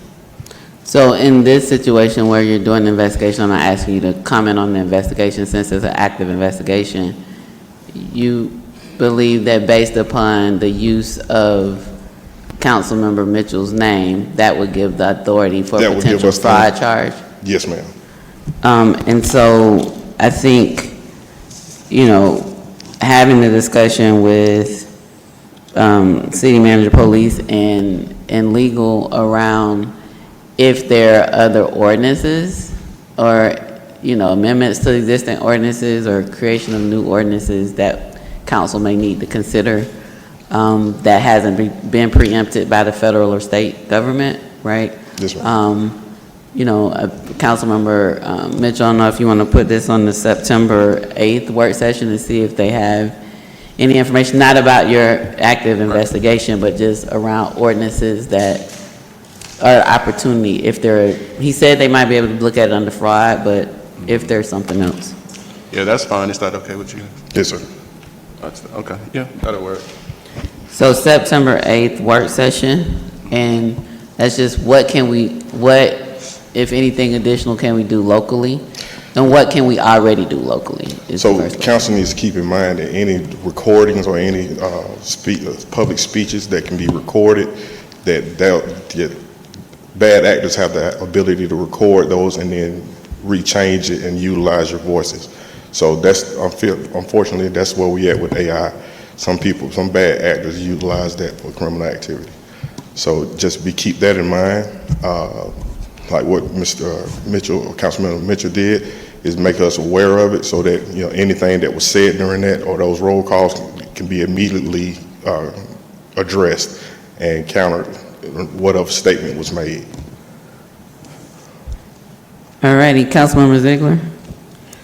Thank you. So what I had heard is that because this AI-generated voice didn't specifically say his actual name, they cannot be charged with fraud? No. What I said was that if they utilized his name, I'm not aware of what was said. I was just made aware of the investigation that's currently pending and where they were at with the investigation. I'm not aware of what was said. But if I can just tell you from my experience, if they utilized his name identifying themselves as him or a message that was generated by him, then it can be investigated actually under a fraud charge. Okay, thank you. All right. All righty, so September 8th work session, as you all are investigating this, see what we have in place from an ordinance perspective, and if there's opportunities where we aren't preempted by federal or state law, to see if there's local, additional other local ordinance or something for council to consider. Yes, ma'am. All righty. Number 7, East Point Facility Finance. Well, you know what, since you're standing there, who's doing the update on policing? Okay, yeah. Well, first of all, Chief wanted to apologize for he was away on training at conference. But the first thing we're going to talk about is the school lights, the school red speed lighting and speeding tickets. That was also sent out this month to the power company that will be inside of the power bill notifying residents of that the fact that that red speed is active and the times and hours and the speed limit that are posted for those areas. Secondly, the hotel meeting was done in reference to meeting with all the hotel management, in which we discussed different things in reference to protecting their customers and clients and also securing the areas. The chief does that normally about once every two to 3 months, and that so far that's been successful. And the last thing I want to address is the apprehension of Clayton County's #1 most wanted person. He's a very dangerous person. He was apprehended in the 3100 block of Washington Road by members of the East Point Police Department's Morning Watch Division, Patrol Division. where they will also thank you from the sheriff of Clayton County in reference to that. He had been outstanding for over a month, not over a year, and the officers worked diligently and found him. So.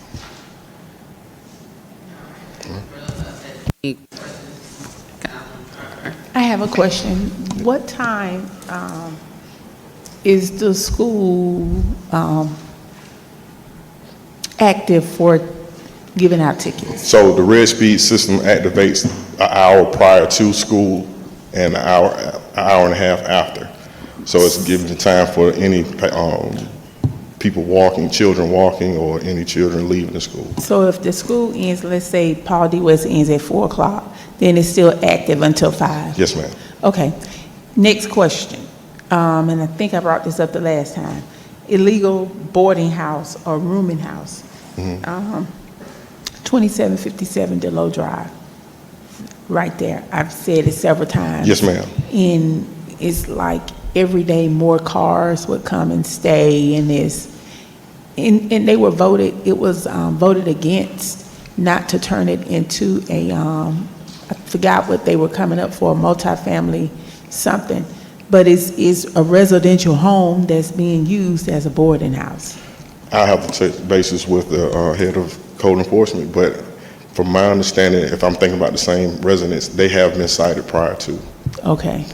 So And they're continuing to do it, so I don't know what whenever we're notified and we. citation Yes, looks ma'am. like. Okay, thank you.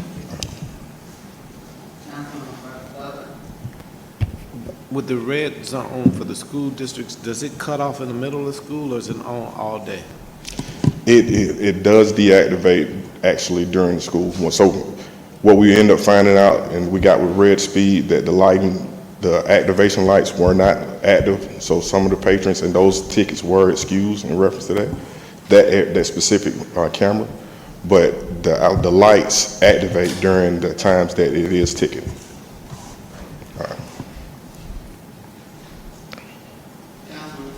I have one more question. I'm glad you brought that up. So you saying that during a certain time, Yes, ma'am. it's not active?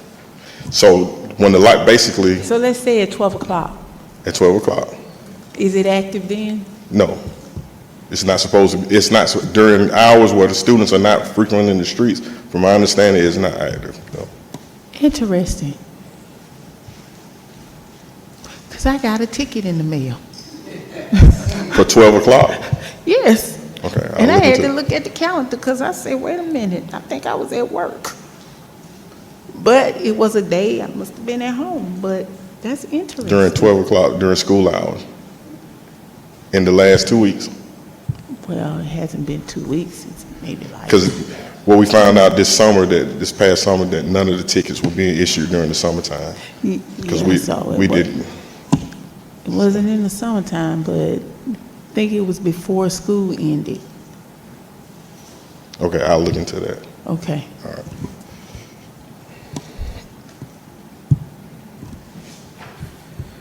All righty, I don't see any more lights. Thank you so much. Thank I you, think you don't have any other items, right? Nope. Okay, Oh, nothing yeah, else we from have- police? We do have one more item in reference to the Motorola contract. Motorola contract, I just looked through here. That must be 18 or 19. Oh, 20. Yes, ma'am.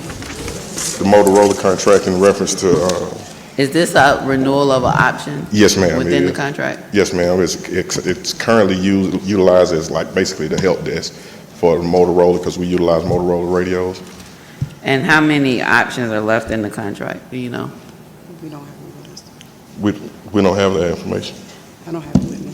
I didn't bring a copy of the contract. But it's been carrying on ever since we've had Motorola as a carrier for our radios. Yeah, I'm just trying to make sure the contract hasn't expired and that we're within a actual option renewal period in the contract Yes, ma'am. and not The something contract that needs to actually be expires solicited. July 31st. Yeah, it expired. So we're outside of that contract timeframe. So the contract expired on July 31st. Mm-hmm. And is there a renewal option in the contract where it automatically renews or something? Yes, well, we still receive all of the tech support as of now until the new contract is established. Yes. I see Mr. Derman just walked in. This is, my question is around this contract. Is it, we just informed that it expired on July 31st. It might have been June 30th, but is this a renewal of an option that already exists in the contract, or has this contract totally expired and has no renewal options? Good evening, Madam Mayor and Council. It has a renewal. So the renewal, we're just doing what City Attorney wants us to do, bring it to you all to continue to move forward, but it's an automatic renewal within the contract. So the contract hasn't expired and this is an active renewal option. That's my only concern. Correct. Yeah, we're just bringing the renewals just to you all, but it's in the contract. It's all ready to go, but we're just. Is there any objection to consent? I don't have an issue with it going on consent as long as we are in an active contract in an active renewal period. That's Right, the contract hasn't expired and we're at. and the option within the contract. No, I do think they should come to you guys. Right, no, you may not wanna so renew. the question is whether when we put it on the agenda or consent, I guess because we're not really sure right now, we can put it on the agenda just to make sure that this is an active contract with the active renewal option period. I think I reviewed this one, and so. Oh, you just did? a legal recommendation. I think consent is fine. Okay. So. Councilmember, No, that was just my question. So the July 31st date, it actually, that date is not an actual contract end date, is that correct? Correct. The renewal had already taken place. Automatically renewed Correct. on the 30, or after Correct. the 31st? Yes, and so just for you all's approval, you all already accepted or approved the contract itself. Per the city attorney, she just wants us to come back and let you all know that, hey, this is an automatic renewal. It's kind of the same thing we're doing with item, what's that? HR's item. We're just bringing it back for, correct.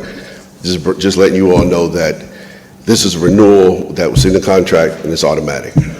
Okay. All right, thank you.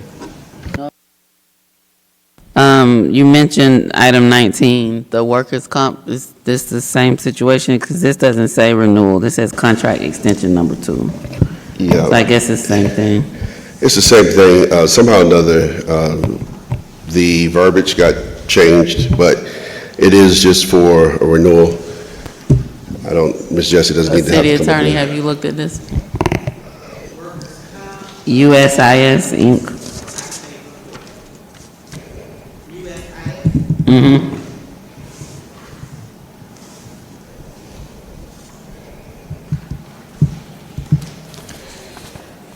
This one actually expires in September 12th. September 12th, but it has same automatic renewals on it. We just, Okay, so we'll place this one on the agenda to make sure legal looks at it. And then if everything is good with the extension periods. Anybody have any questions?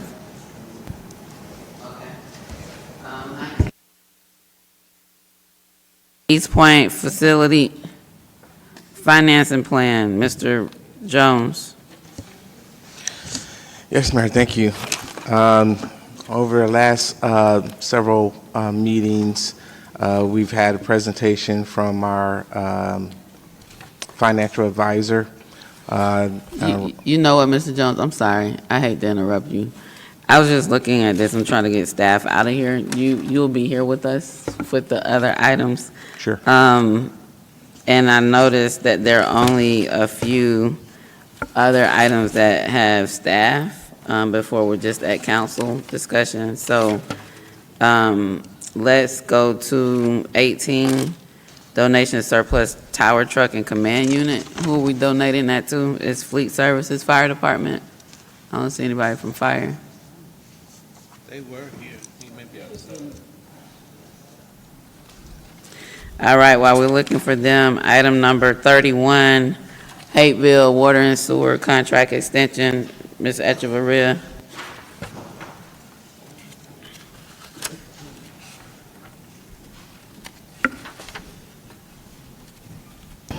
Good evening, Madam Mayor and council members. Good evening.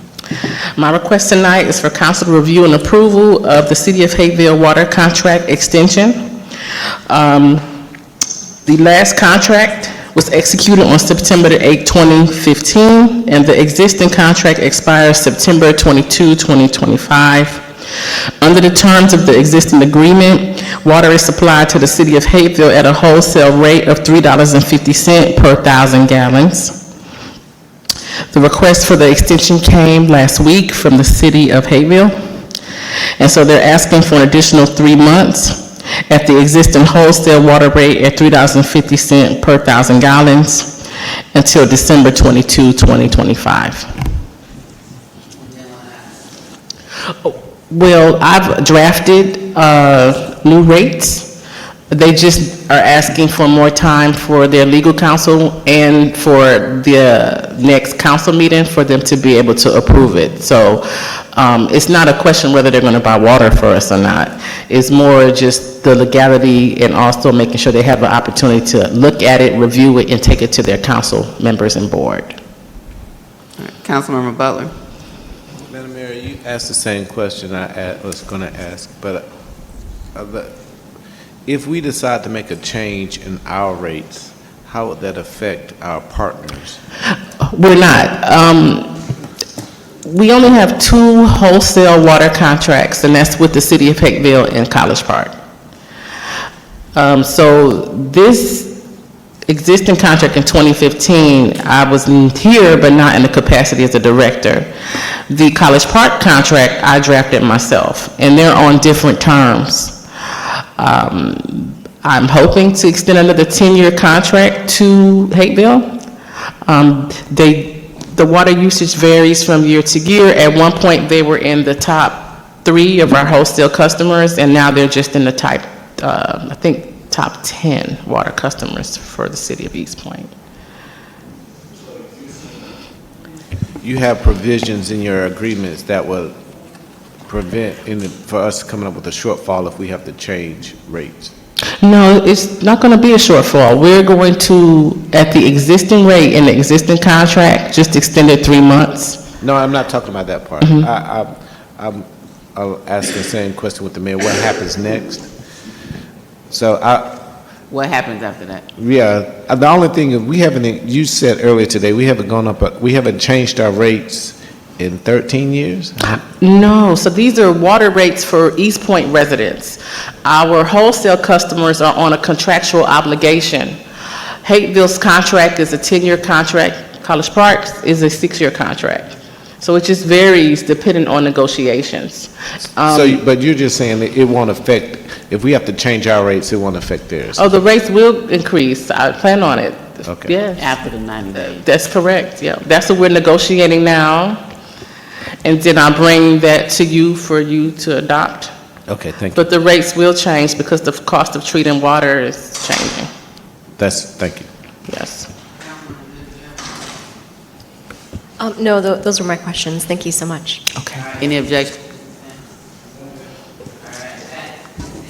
I was just informed that we actually have an external, a non-staff person on item number 16. I wasn't aware of that, so I apologize for having you still here waiting. I would have called it earlier. That's the East Point Power item. So we can go to that, then we'll go to Public Works, and then Fire has 2 items, and then I think that will get all of the staff items done, and we'll go back to our items.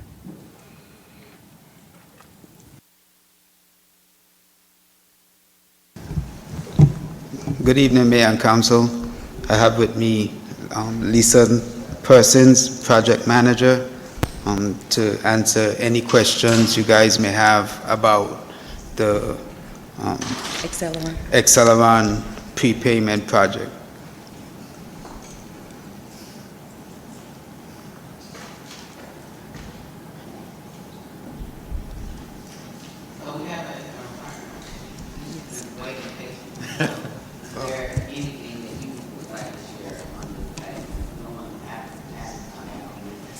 No, Mayor, and no issues being here. Thank you for that. If you have any questions that I can address, I'll be happy to do that. Any questions?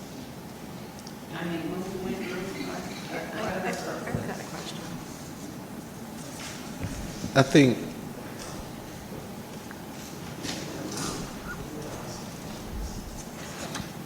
Okay, well, I'm not going to make any questions. Oh, Councilmember Ziegler and Councilmember Atkins.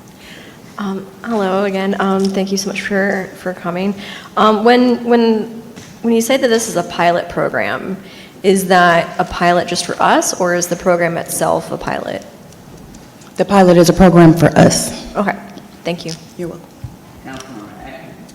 Yes, for this particular issue, I remember there were some questions from last week, and I think that you were talking about the pilot base or control study, if you will. So what is our plan, and who do we go to first?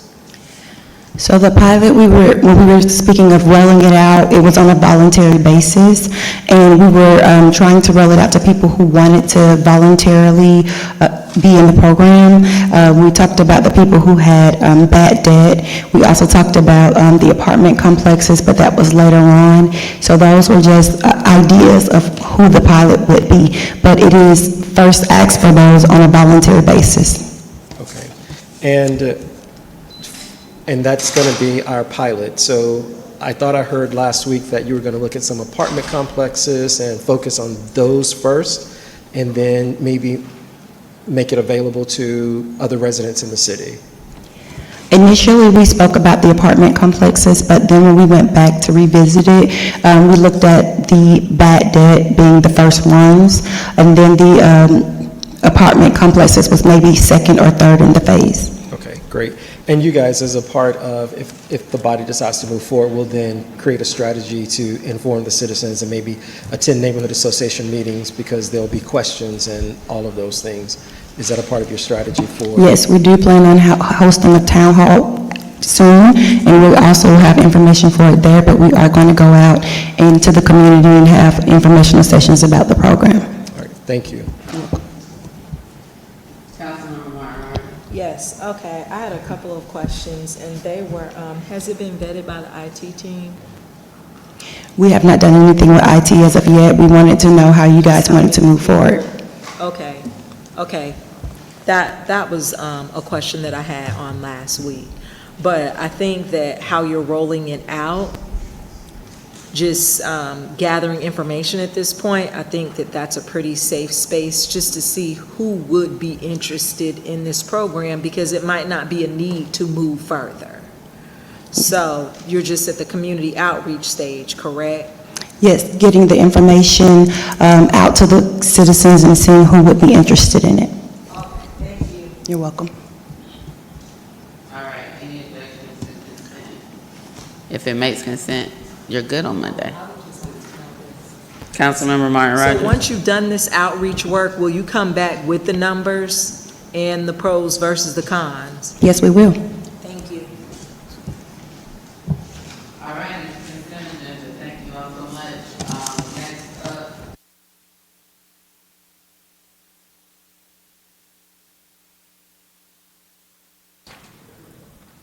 This one goes with another one.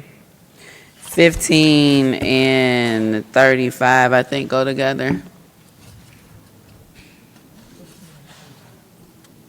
15 and 35.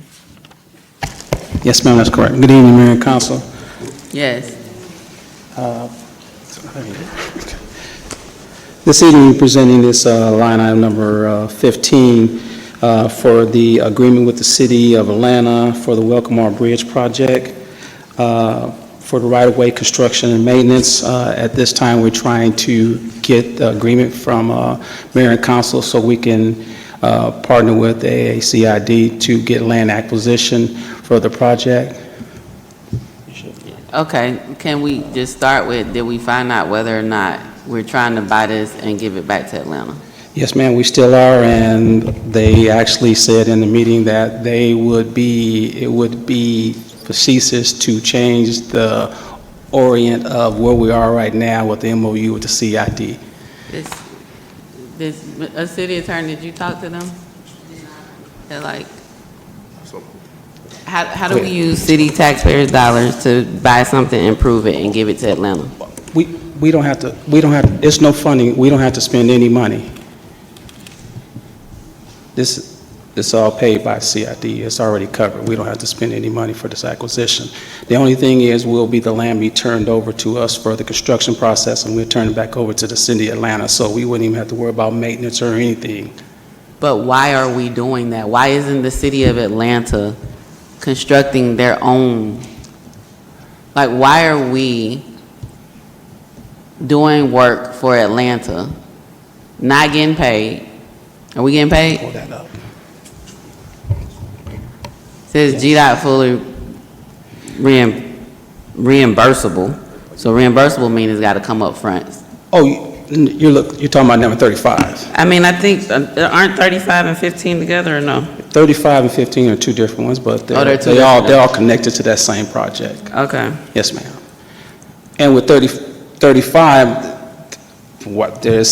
it's the engineering part that GDOT has to extend because the project is encroaching upon their right-of-way for the CSX.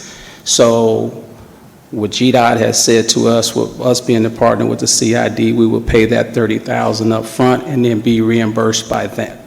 They will reimburse us. Is 35 in East Point, or are we doing that for Atlanta too? No. 35 is in East Point? It's all part of the project.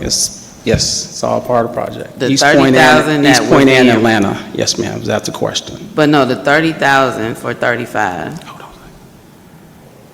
Item number 35. Yes, ma'am. 30,000 that's reimbursable. Are we paying 30,000 for the work being done in East Point? Or are we paying 30,000 and being reimbursed for work being done in Atlanta? We will be paying for the work for the whole project, so that's partial of Atlanta and parts of East Point.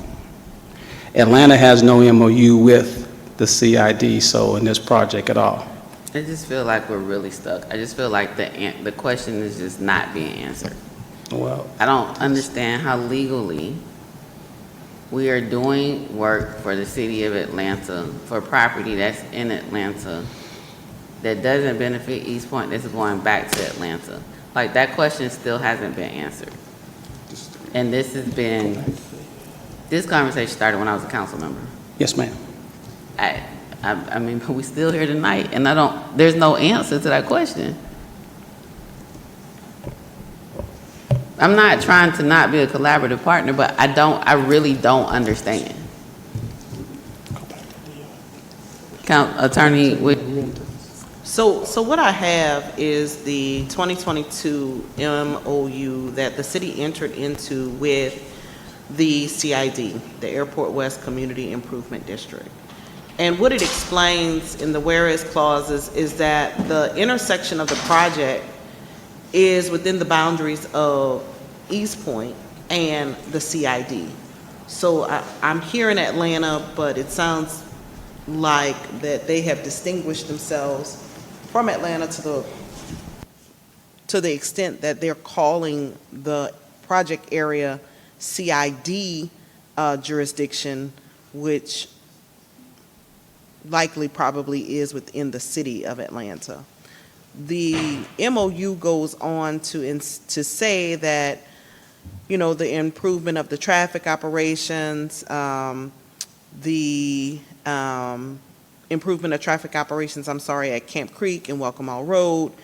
It also, to your question, Madam Mayor, is about the money, and it appears that the CID agrees to retain and manage the consultant during the preliminary engineering phase of the project, and they give an estimated cost of $679,000, and then the city agrees that it will submit a reimbursement request to GDOT for these preliminary engineering expenses. So I think to Mr. Reeves' point, it doesn't appear that we are out of any money. It provides that 60% of the project is within Atlanta and 40% is within East Point. to my earlier point about the CID versus the East Point, who are parties to this agreement. It says that the parties agree that this MOU does not obligate the city to expend any additional funds for preliminary engineering, construction, or for any other phase of the project. Any obligation for the city to pay funds will only apply to its portion of the project within its municipal boundaries and must be set forth in a separate MOU signed by all parties. I don't know if that separate MOU exists. So that really is the gist of the MOU. It was signed by Madam Mayor and attested to by the city clerk and approved as to form by former attorney Bowman on June 9th of 2022. For MOU, is this what we're talking about? Like where it says we won't expend money, if we do, it's a separate MOU. So yes, that's what I'm saying, that I have not seen a separate MOU that requires us to spend any money unless this $30,000 one is what he's referring to.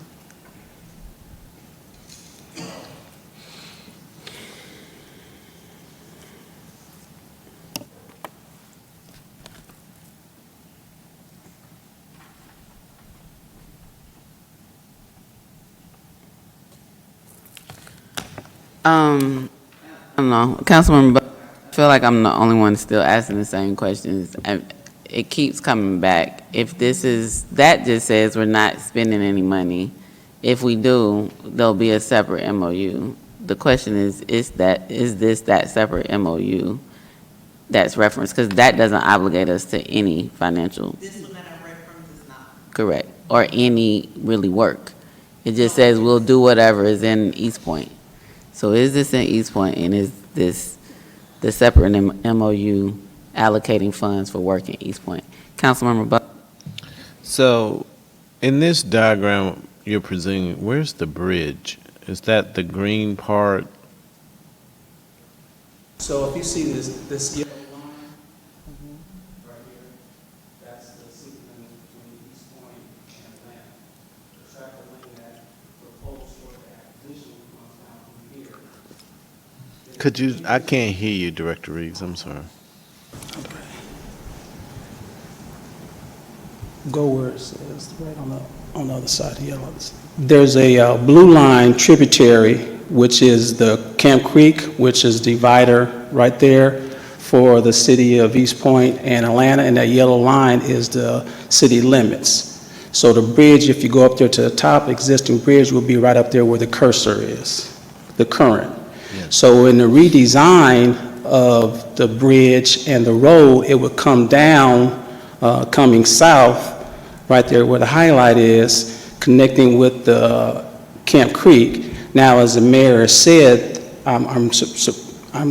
hopefully I'm directing this correctly, in item number 35, where the CSX Railroad is, part of that is going into their right-of-way, which is the top of the page, which does run between both Atlanta and East Point. So that's the area where they have to do their engineering design because we're encroaching on their area. Yes, ma'am. So I think, and Madam Mayor, you can correct me, the heartburn or the question is, so we're paying the bill, but it's reimbursed by the CID, but then we have to transfer the asset to the city of Atlanta? Is that the bridge is part of the asset, or do we keep our part, they keep their part? Clarification. We have two items here. We have the one item we want to agree about the land acquisition, which is number 15. And then we have item number 35, which the mayor is speaking of, where we will be paying, we're required and requested to pay the $30,000 to GDOT so they can pay it to the CID so they can pay to the CSX in order for them to do their engineering design. Okay, I got you. And then we will be reimbursed for those funds. So I understand the difference in those two now. Yes. So in the first part is the land acquisition. Is that where your questions are, Madam Mayor? I think it's just, we want this project to happen. Yes, ma'am. It's a collaboration between City of East Point, Atlanta, and CIDs. I don't know that legally we can pay to do something. We can use City of East Point funds to do something on a piece of property or acquire property that's going to somebody else. That's my legal question on the acquisition. On the $30,000 reimbursable, you said that's in an area where it's East Point and Atlanta. Is the $30,000 of reimbursable work being done in East Point? Because we said in that MOU, we would pay for work being done in East Point. And so if that is the case, then this is the another MOU or the additional MOU that agreement referenced if we end up spending money in areas that are within the City of East Point. So that's the question, like, just legally, how do we buy land for Atlanta? Is the land that we're buying in East Point? No, there's clarification here again. We are not requesting the 30,000 for acquisition. No, that's 15. You said the 15 is acquisition. 15 is acquisition and 35 is for, the CSX is saying, before we release and review these plans, we're going to have to get our engineers involved, and that's going to be a $30,000 fee. We had a meeting with GDOT and said, hey, can this be done? Can GDOT pay them? And GDOT saying with the MOU that we have with the CID that we will be required to pay it and they will reimburse us. Correct. And part of that is in East Point, the CSX portion, that part of that is in East Point. Yes, ma'am. Okay. So that's that piece. Yes, ma'am. Land acquisition. Are we purchasing land in Atlanta for Atlanta? We don't have to pay anything for the purchasing at all. We don't have to upfront no money or anything. All we have to do is get an agreement that we're going to do the land acquisition from the City of Atlanta, that portion of land, which is a private sector, but from Atlanta side. And then once the construction process is done, that land will be turned back over to within the City of Atlanta. It will be turned back over to the City of Atlanta, where they will maintain maintenance and everything beyond that point. Can I read something to you, Mayor? Yes, please. This is from the project manager from the Airport Community Improvement District. He says, quick recap, because of the many emails we've had about this. One of the two parcels we need to acquire right-of-way from, one sits in Atlanta, so that is true, that one of the parcels sits in Atlanta, one sits in East Point. That's why there needs to be an IGA between East Point and Atlanta to give East Point the authority to close on the Atlanta property via the CID's right-of-way consultant. East Point has agreed to be the sponsor of this project per the attached project framework agreement. Additionally, the CID is paying for the entirety of this right-of-way acquisition from legal fees to the actual purchase of property. Also attached is the MOU. So it appears as if at some point in the past we've agreed to do this, and they're relying, I'm sorry? Oh, you that you read didn't say we acquiring land and giving back to Atlanta. So there is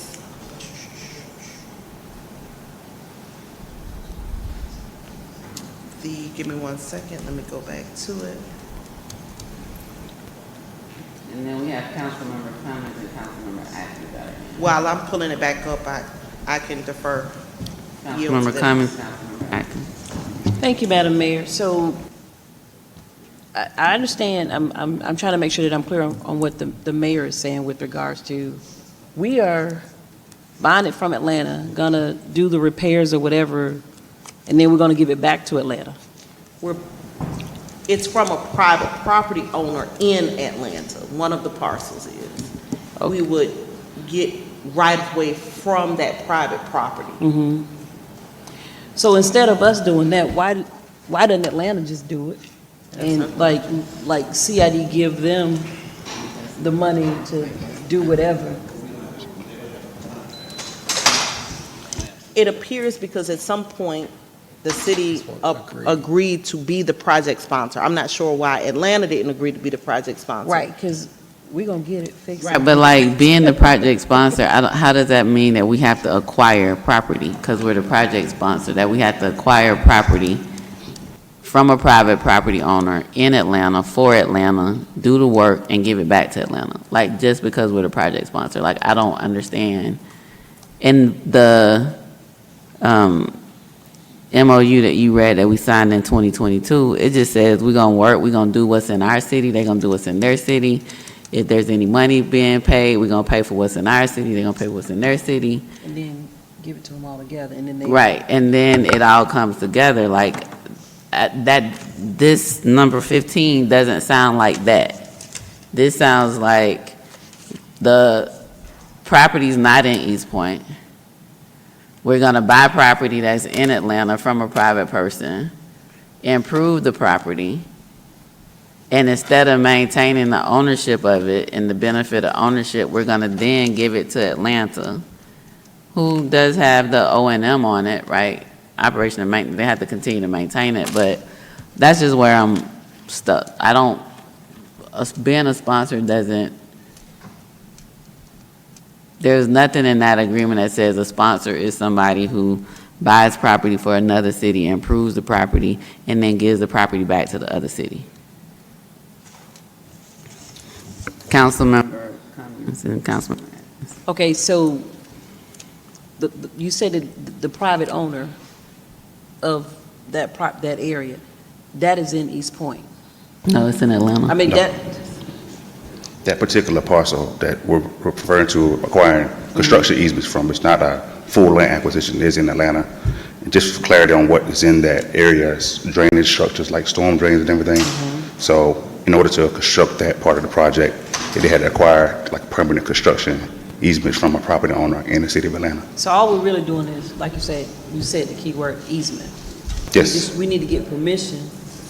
Because it's not in our jurisdiction, we had to have this agreement in place in order to obtain the easement and construct it outside of East Point. Okay, so it's our stuff. It'll be It's in Atlanta. part of the agreement. I know it's out, but it's in Atlanta. Yes.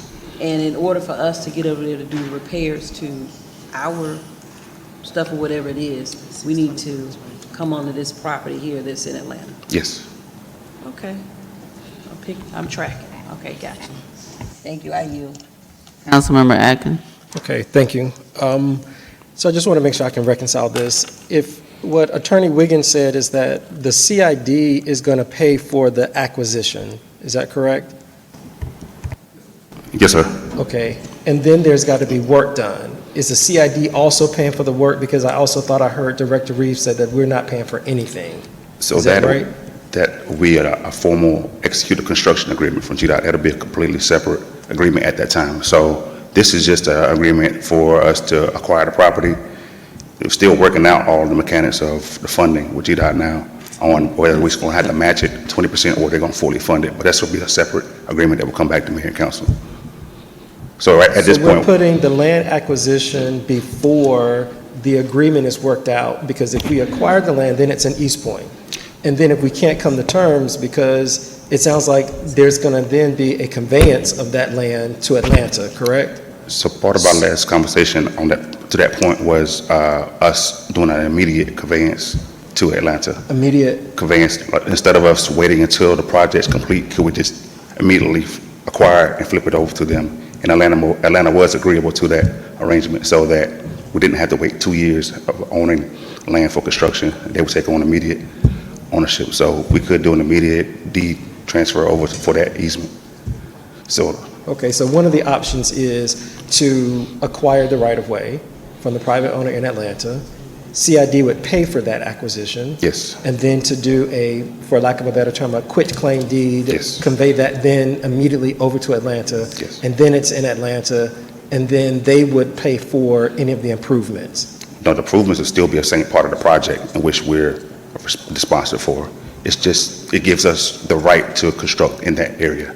This agreement is for giving us the right to acquire the easement and the right to construct and make improvements in the city of Atlanta.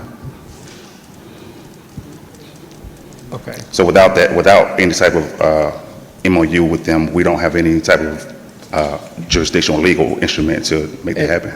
And with that right to construct, we're only going to construct on the portion of the project that is within the city limits of East Point. Is that right? No, partially within Atlanta and DOT right away as well. Okay, yeah. All right, thank you.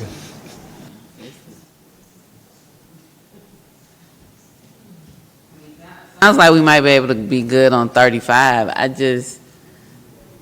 I feel like I am intellectually challenged right now. Like I can't. But I mean, if 5 people understand it, we can move it forward. But like, I'm still not understanding 15. I understand 35. And if anyone, is there any objection to 35 going to consent? Or you want this on the agenda?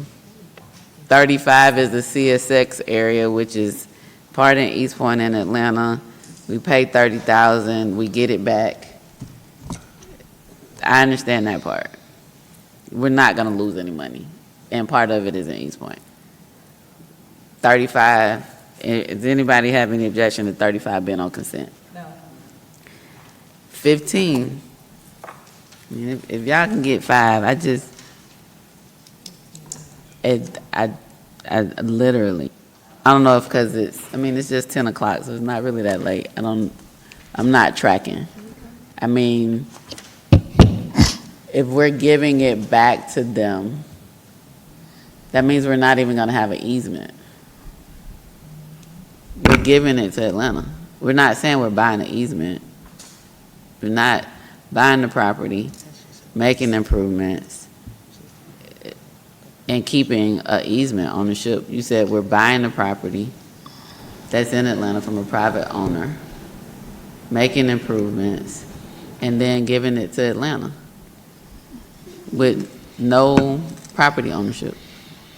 Like, it's going totally to them. So, Mayor, I don't know if this helps. I run the risk of making it maybe even more muddy, but it seems like a very sophisticated or complicated construction easement in the sense that it's only needed for construction purposes. After that, those purposes are done, then everything reverts back to the initial ownership, like we would see in a normal kind of simplified construction easement, but this involving multiple parties, funding coming from multiple areas. It seems like it was set up this way for a purpose. It might have been easier if it was just considered to be easement versus a whole property transfer, but that's what it seems like mechanically, if that helps. so that helps me track a little bit better, right? So like, but we're not maintaining the easement. When we're done, the question becomes, I hear what you're saying, but why can't Atlanta do their own construction and maintain the ownership of the property, right? Like, is it because they don't have the utilities or something? Like, I don't understand. So this is all like a new construction. It's not existing utility that's there. So it's going to be stormwater infrastructure that's going to be East Point stormwater infrastructure. Yes, for the bridge, new infrastructure for the bridge project. So Will it be East Point or Atlanta? So in the construction agreement, Atlanta DOT has that anything that lies within the right of way, they will maintain the maintenance for the infrastructure in their right of way. So anything that's in Atlanta, portions of the bridge, they're agreeing that they're going to maintain any infrastructure in their right of way. I know the hour is getting late. Councilmember Shropshire has comments. That helped a little bit. I understand easements, but I don't understand why we're doing it and not Atlanta. But I will look at this document. I can ask you all questions offline before we get to Monday. We could place it on the agenda, but I'm just trying to understand. I was going to say, and if I heard correctly, the city attorney have not spoke with anyone of the attorney or anybody about item number 15, correct? Not, so we've had some email conversation, but it wasn't with the lawyer. It was with the CID gentleman, Robert Caudill, I think his name is. So let me ask you this, is it any way that you can speak with an attorney to find out why it was done this way and to get a better understanding? Because you said, because I know I heard the mayor say, is it going to be City of East Point easement? Is it going to be City of East Point infrastructure that's being placed on the property, or will it be Atlanta? So I think a good place to start would be with an attorney, so everybody can understand why it was done this way, what's the benefit of East Point, what's the benefit to Atlanta, and then we can hopefully move on it or vote it up or down. So, yes, ma'am. I will add that at one point, it looks like Mr. Hall had some communication with the CID gentleman, and he responded.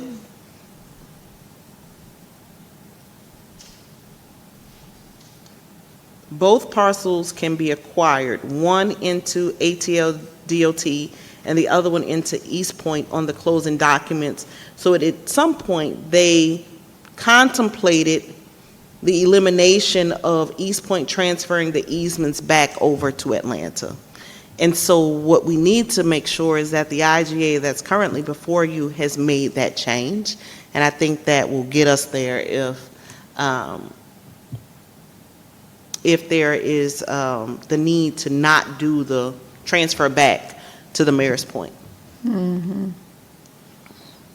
I think the CID staff and executive director, they're good partners, but like we really need to have a conversation with Atlanta. Initially, this was East Point is easier to work with. We have less bureaucracy, like their committees and different things in Atlanta. And I know they mean well, but like if we could just clear this up, like I think we can get it done, but we just need to know that we're doing what we legally can do, because there's nothing that we've signed already that requires us to do this. Councilmember Butler. Is there a deadline or time constraints?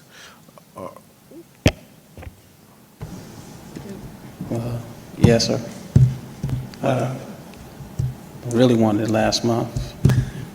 But we're not going to get it done until we get it done. I mean, when they first brought it to us back, April or whatever, we had saying adamant, we were adamant just like the mayor was, why are we doing this way? And that's what it took us for a minute before we even brought it to mayor and council, because once we start looking at the, what they were saying in the contract and I was trying to look at the document, there's a document signed by the then city manager that actually said land acquisition in it. I thought I had it in my files and I can't find it, but once we start finding those kind of things and looking at the MOUs and everything that goes along with it, that's when we brought it to mayor and council to bring it to your attention of what was going on. Because I was adamant the same way as the mayor. We was adamant about this in 2019, about when we first started this project, why is Atlanta not partnering with this, having a three-way partnership? Whichever way they done it, they didn't do it, and we end up agreeing with it and signing off on it at that time as an MOU, and here we come back again now, and there was another question. Is it because the CID does not have a contract with Atlanta, or is it because the planning process and zoning is more difficult, that they came through East Point? The only thing I can answer is they don't have a contract with Atlanta for this project. I understood it to be, Councilman Butler, is that because a portion of the project was within East Point. Like, it contemplates in this IGA that we were the ones that wanted to replace the Welcome Road Bridge.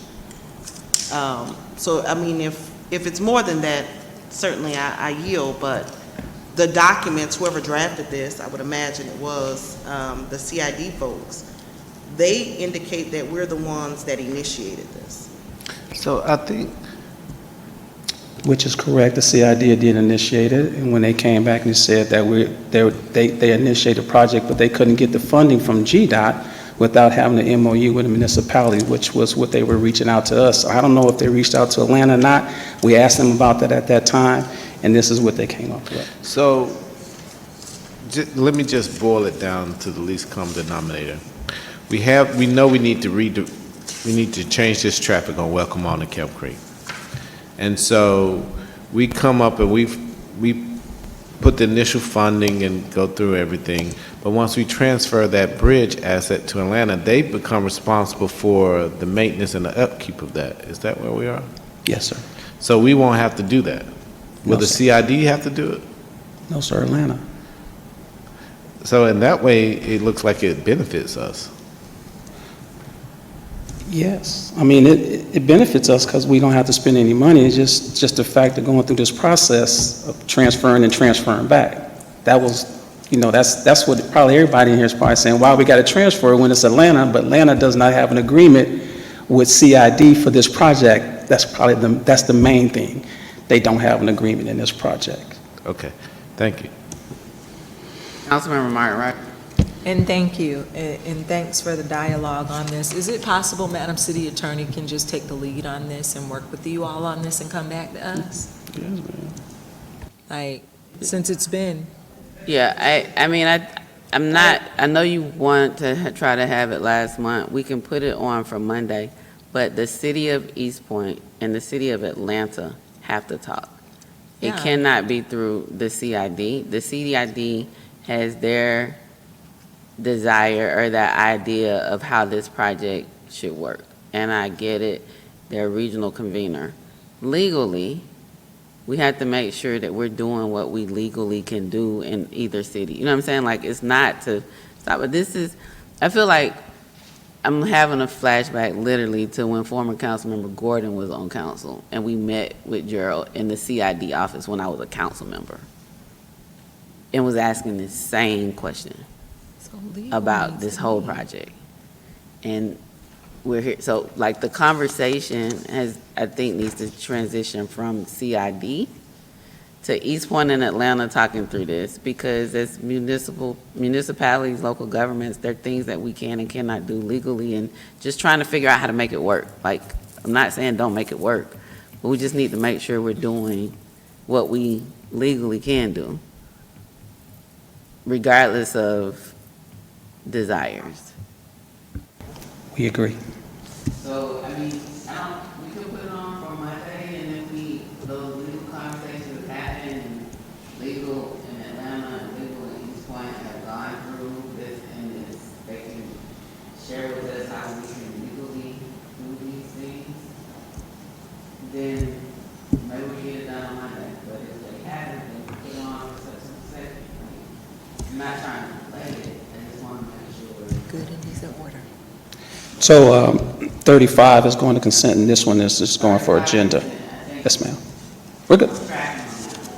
Sounds good. Yes, ma'am. Good. Thank you, sir. Thank you. I'm sorry. No, just legal. Agenda for this one, and then we'll try to figure it out. Fire has 18 and 39, and then I think, oh, the Tri-City signage, I'm sorry, really quick. Yep, Public Works. Y'all had a conversation with the school? Sherrod has had a conversation with I think the athletic department, and we're reaching out to with the design, approved design, we'll be reaching out to the principal to get her blessing on it, and then that'll be it. Yes, ma'am. Yeah. Oh. Yes, we It talked actually. Go ahead. Oh. Go ahead. Now I'm going to say what I got to say. Sorry about that. Good evening, Mayor and Council. Yes, we talked to his athletic team. We wanted to get a courtesy for the principal of City Design. As you know, Tri-Cities just got back, so we wanted to give her time to get settled. Jeff made an attempt to give her a call. We also have a relationship. Actually, DeJuan went to high school with her, so we want to give her a little space to show her the design, and then we should be ready to go come September. Okay, so September 8th work session? Yes. Are you pulling up the most recent design? I'm shutting it down. Oh. I'm by. September work session, Madam Deputy City Clerk, for item number 11. Thank you, that's it for you all. 18 and 39, and I think that'll clear it. Good afternoon, Council and Madam Mayor. Just wanted to explain item 13. It's a surplus tower truck that we have that's been obsolete for a couple of years. It's actually 18 years old. We can't utilize it anymore, so we're trying to find someone to give it to.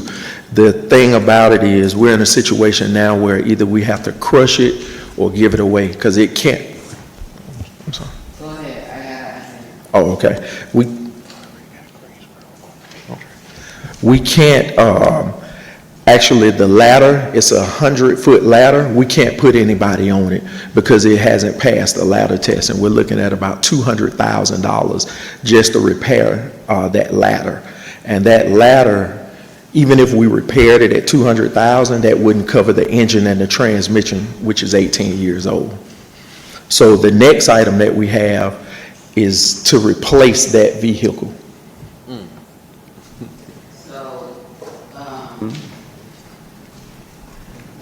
I'm trying to remember which African country came, oh my goodness, but the Morovia, I think it was, Morovia, they wanted, it might be the right one, I'll try to go back in my notes. They wanted to know about getting some of our fire equipment from Okay. surplus. And we could look at I that. don't know about international and all of that, but they are in need of, I can't remember the city, I'll figure it out. Yeah, because right now, if we crush it, we're looking at about $3,000 to crush it. So it'd be better to just give it to somebody that could probably transport equipment back and forth. And then item 30. Hold on, Councilmember Buck. Madam Mayor, you said Monrovia? Remember, it was one that came, I gotta look back through my notes. I think we're on the same page. I was thinking too, Chief, were you here when Patsy Joe and they donated that equipment to a sister city program? Oh, you thinking like Yeah, in a couple of Peru? years ago, yeah. Yeah. You were here? Uh-huh. I was thinking about that too. It's just a suggestion. Yeah, the First Lady was here. We met at 4 Points by Sheridan. And there was a presentation, oh, that's who will know, East Point Convention and Visitors Bureau. Yeah, Because the Francois. mayor of the city did a presentation. We talked about it. So I'll ask Chantel. Is that the city where we have the servers going also? The IT servers? I'm Our not sister sure. city? I'll look into it and find Yeah, out. I'll follow up with you. I think, oh my goodness, I'm drawing a blank. Councilmember Butler, did you have anything else? Councilmember Cummings? Thank you, Madam Mayor. I know one man's junk is another man's treasure. Oh, yeah. So we donate it to whoever we donate it to. Do we do some sort of like waiver or something that kind of absolves us of it? Because we won't put nobody up on a 100-foot ladder.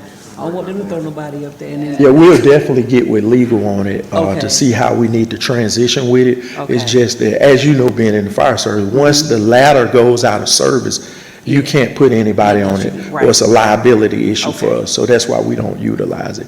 So every year we have to do what's called a ladder test on all of our ladders, and each one of them has passed. So except for that one, it hasn't passed in 2 or 3 years. Okay.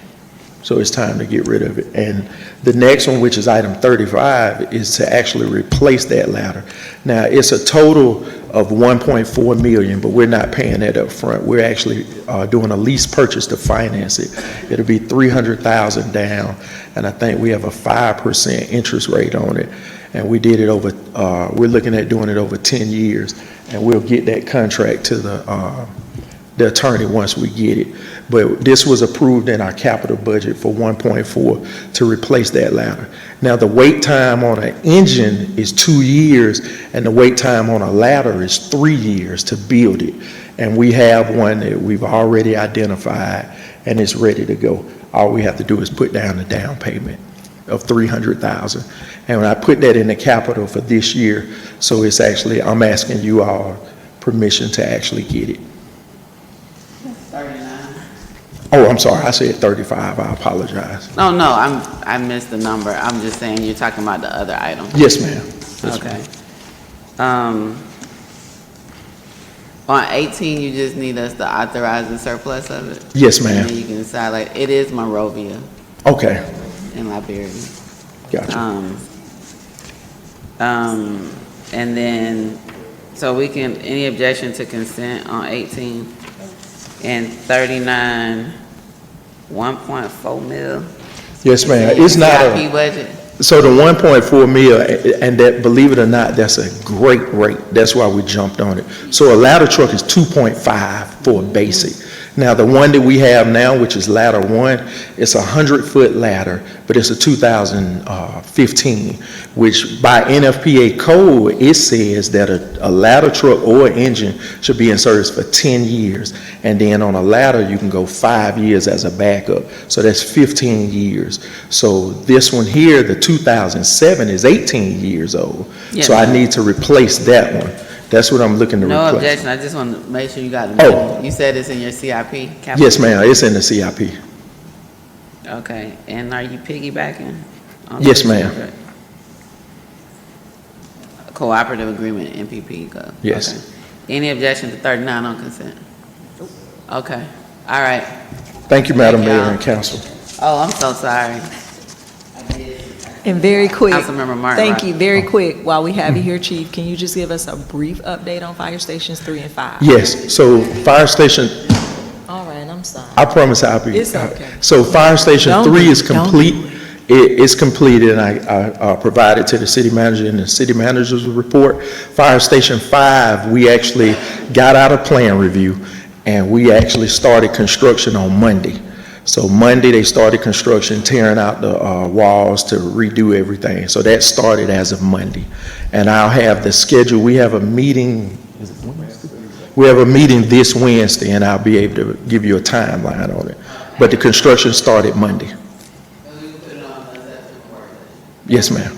Okay. Thank you all, Madam Mayor and Council.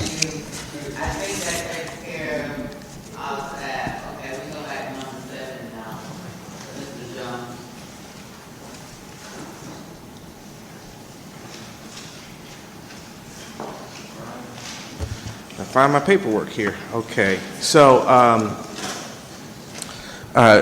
earlier today, released a facility finance plan. This was in response to council's task to look at some of our other facilities when it comes down to potential projects and financing out of the amount that the city finance advisor had presented to council.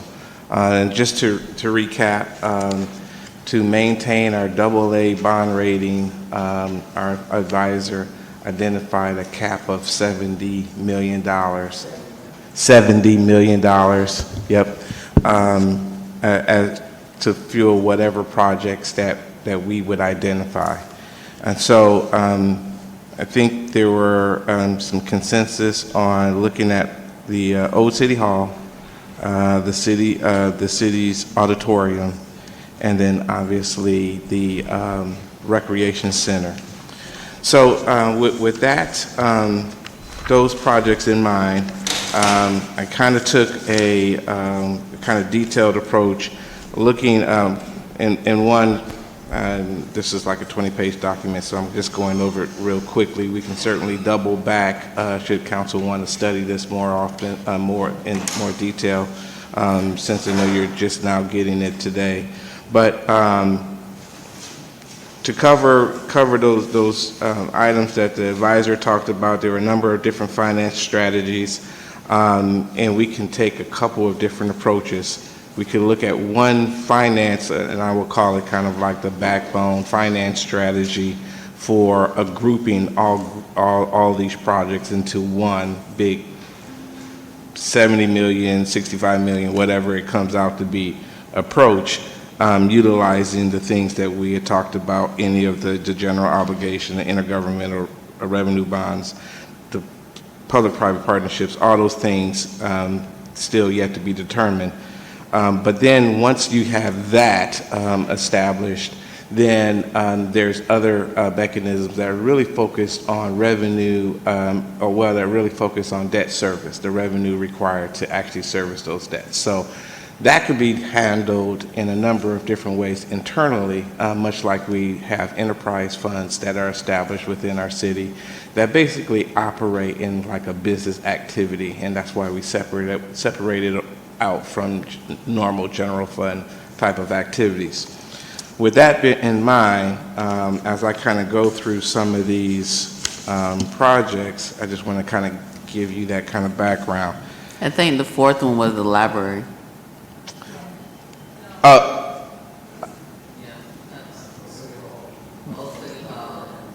Okay. And so, well, I didn't really focus on the library, but I was kind of in my mind thinking that that was maybe part of an overall auditorium, but I can see the distinction. But anyway, let's work through that because that's a small piece, and I think there's still room.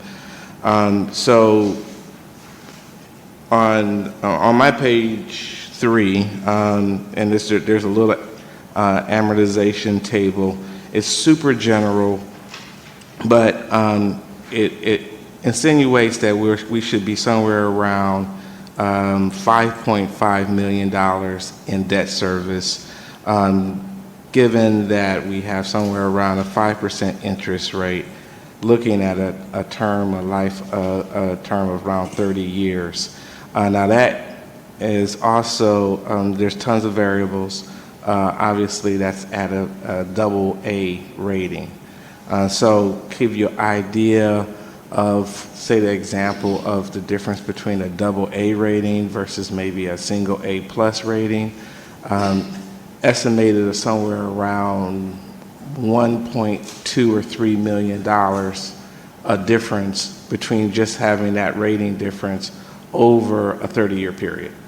So, it certainly makes a difference in your repayment and all those kind of things. But the other thing that I wanted to capture with a really simple amortization table is that you can also load up, like have higher repayments on the front end of an amortization table, or you can actually have it and later on in an amortization table. And the reason you would want to do that, because you may have certain projects that start off slower, like programming revenues may start off slower because you got to build a brand and those kind of things. Or there may be things up front that you want to load up up front for other reasons, based on the life of particular agreements that you might have. A lot of times they'll call those offtake agreements, especially if it's a public-private partnership and you have a private entity. They may not be focused on a 30-year commitment. So you may want to, beef those things up to have early repayment early on in your amortization. So there's a lot of pieces in there that fluctuate and move. So with all that kind of in our background, I'm looking at the auditorium. So the auditorium has some unique attributes to it that really lend itself to having a private entity partnering with the city in some fashion. There's a number of projects that kind of highlight that environment. One I identified that I've been involved in personally in Iowa called the River Music Experience.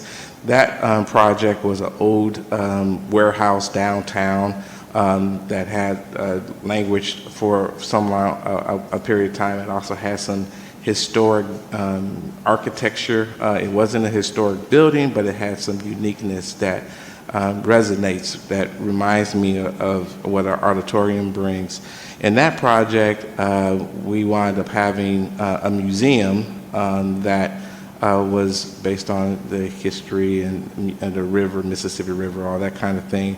But on the top level, we had offices that were leased out to office space, local businesses, and things of that nature. It was an engineering company that had most of that space. But we also had a bottom floor that had a restaurant, and then also a cafe, and the middle floor was the museum.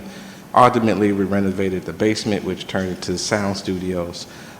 So it was a multiple thing, and there was a number of years that we didn't have the restaurant, and we had to find a restaurant, and we had to try and incentivize restaurants to come in. So there were years where it didn't cash flow fully. I say that because we also have around $6 million of hotel motel that we have saved up.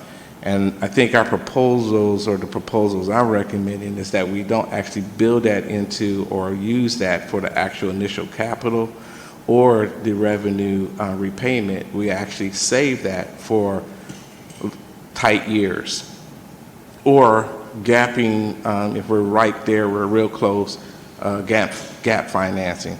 So, but we do have that kind of safety net of $6 million of hotel motel to actually work with. We also have identified debt service hotel motels that we can get up to around $2 million comfortably and pay that for a 30-year period.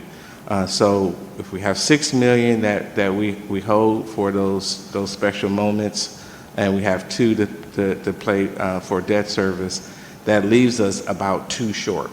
So as we look at programming, we're hoping to have activities that will generate revenues in programming, and understanding that general fund is the guarantor, if you will. So like your first car, mom and pop, they're your guarantee if you don't pay your bill, but you're going into your first car loan.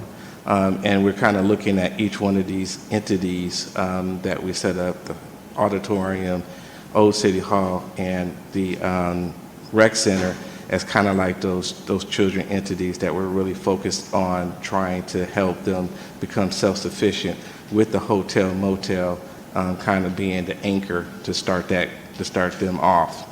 So with that, looking at the auditorium, I think it's really ideal to probably seek out an RFP, come up with some ideal programming that we would like, and some type of partnership that would either be a rental or a lease agreement, or some type of lease back agreement even, depending on the type of proposals we get in, with the idea that we would still keep some type of civic goal or civic activity, that we would work around whatever the private entity is. And that was kind of the thing, but there's several other examples that I put in there. We can go into any one of those, but we had a historic firehouse in California that utilized some creative reuse. The Paramount Theater was identified in Austin, Texas. And again, there's opportunities for nonprofit partnerships. So there's ways where we could utilize either a partner to work together to create a new partnership, joining in with the city, kind of being an overall partner, bringing operations that nonprofits are really good at, providing those kind of programming, whereas other more like investor type partners are more interested in looking at the returns and looking at the initial investment. And so there's ways to have that conversation, and bringing in our nonprofit entities makes a whole lot of sense with something like the auditorium. So I assessed, and I kind of took some general numbers, and I want to say I had the auditorium somewhere around 7.5 million, and that was on some average numbers, looking at auditorium spaces from school auditoriums to private and public sector auditoriums, and that came around 7 million. I got my notes here somewhere. 7.5 million. So keeping that in line with our overall goal of 70 million cap, with estimates somewhere around 4.5 million in debt service. That'd be like a 7.5 million piece of that overall pie. Moving to the next pie, and I'm kind of shooting through this quickly, so there's a lot more details that we can go in. But the other piece is looking at what the old City Hall could be used for. So had an opportunity to meet with the judge, and understanding that we're now up to full force in our police department. That has also created workload for the courts. And so already the council has realized that's a challenge, approved the hire of associate judges, but even with that, they're having difficulty with space. They're even looking at creating hybrid courts and things of that nature to try to augment the limitations that we have in our court system. So thinking of that need, and the old City Hall, which I had learned from the judge that at one time there was court held there, I think it made sense to potentially build out into two court spaces, potentially even a third, looking at the various floors of the building, being a court on each floor. The unique thing with that is it creates a revenue generator through court costs and judgments and things of that nature that will allow some debt service. So I estimated court space based on some averages that I found at around 5.2 million.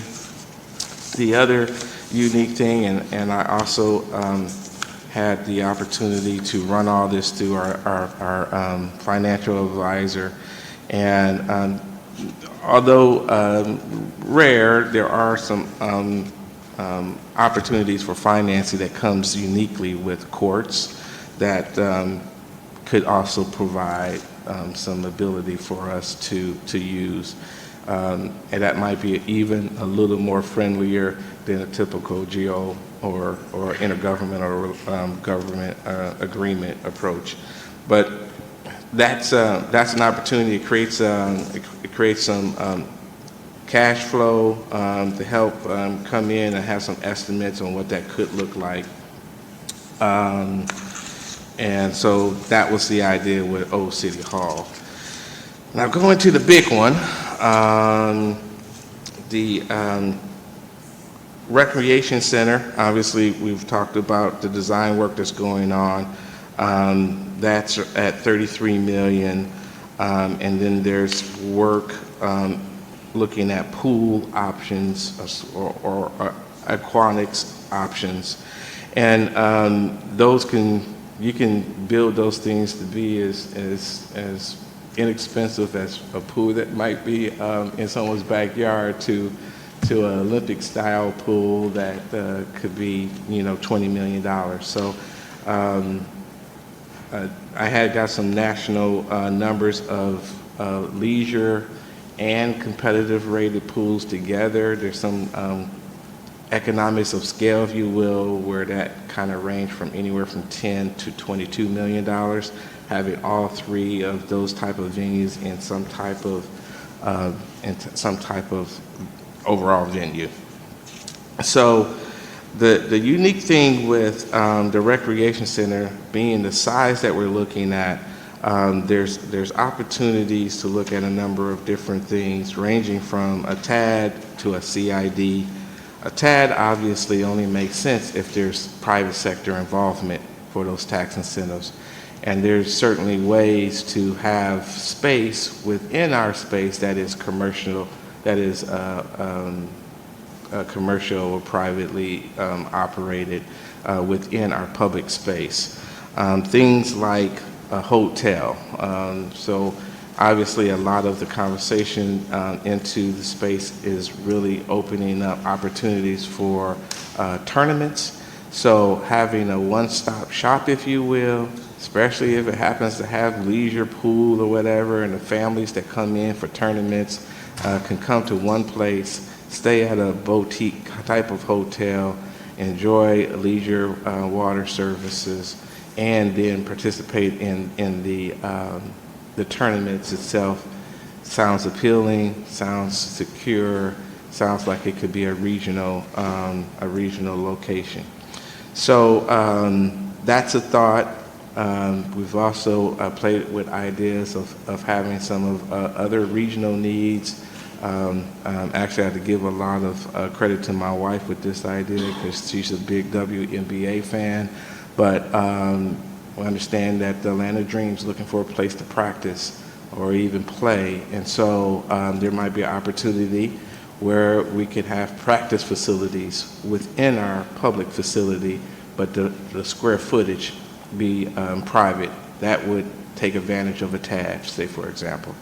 A number of other things that we could play with to create that nice sweet spot of public and private space on that site that could take advantage of a TAD. CID, a little more friendly, while TAD may not give you. I think the other thing that you're very interested in is really focusing on the industrial partners and commercial partners, and not really putting a whole lot of taxing on residential partners. TAD might be a little clunkier that way because you'll probably take in some residential spaces while you're trying to draw those districts into the existing district. CID is much more friendlier. You can be a little bit more artful in how you structure that and focus on industrial and commercial specifically. But then those have to be approved through the legislature, so you already know that means some extra steps that would be required to do. But certainly that could be done, and that is, I want to say, somewhere around 2.5% above a current assessed value. So you can tax on top of our current tax levels up to around 2.5 based on the surrounding commercial and industrial area, which could easily cover that $2 million gap that we're trying to close. So that's an overall approach with some programming numbers. Again, understanding that it takes a while to build up a strong program. So that might be why we might want to load our amortization in different ways. And a lot of that is how we structure our bond. And when we go to the bond market, people will buy onto that or not buy onto that. And that's where our financial advisors really come in. So on the back, second page just gives you a kind of a rundown. So and these are all, like I said, I hope you got out of this. There's tons of variables yet to be played out, but in general, just to get the ideas going, we could be looking at anywhere from 45.7 million without the pool options. Adding the pool options can take us up to 67.7 million, and that's like another 20 million. Tons of room in there. Again, that's with everything. We may not want to look at a competition pool, but again, with the competition pool, we also talked about that being that kind of private space where we can actually rent that out. One of the ideas that I had played with, I'd seen some historic black colleges talking about creating swimming programs and creating whole scholarships and everything. Well, we have a number of HBCUs that might be interested in making East Point that location for that type of competition and having some type of partnership. Those kind of things, would change those numbers. But in general, somewhere around 67.7 maximum on that. The City Hall, like I said, around 5.2, and that's including, by the way, the City Hall at 5.2, including the Historic Auditorium around 7.5, and again, the baseline Recreation Center of 33 million. All those added up to around that 67.7, and that's still below the 70 cap. So we still could do a library or do something programming around there. The lower that number goes down, the lower our debt service, the smaller the gap that we would feel between having hotel, motel, being our debt service on a ongoing basis, with the hotel motel 6 million being our rainy day, gap finance, whatever kinds of unique things come thrown our way during the implementation of this. And I think that's it for now. But that's it in a nutshell. Again, I know there's a lot of information. We can definitely pick this back up again. But that's what I have. Councilmember Shropshire. Thank you. So you mentioned that utilizing the old city hall for court system.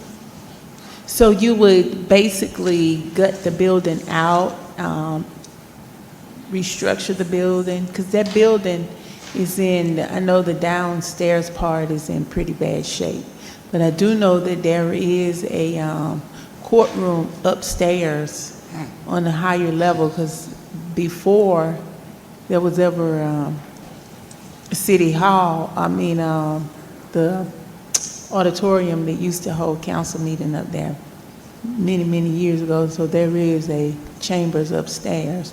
And I can even imagine what that looks like, because it's been closed up for so long. Mm-hmm. But my question is this, and I know the CVB talked about space for holding conventions. Have we looked at something that could possibly hold conventions that would get more hotel motel money in here?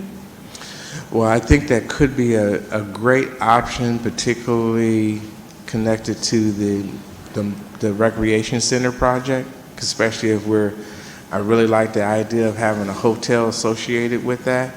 That really lends itself to using hotel motel for that reason, but then also creates an opportunity to build more. And so we had some space that could actually handle that size of venues.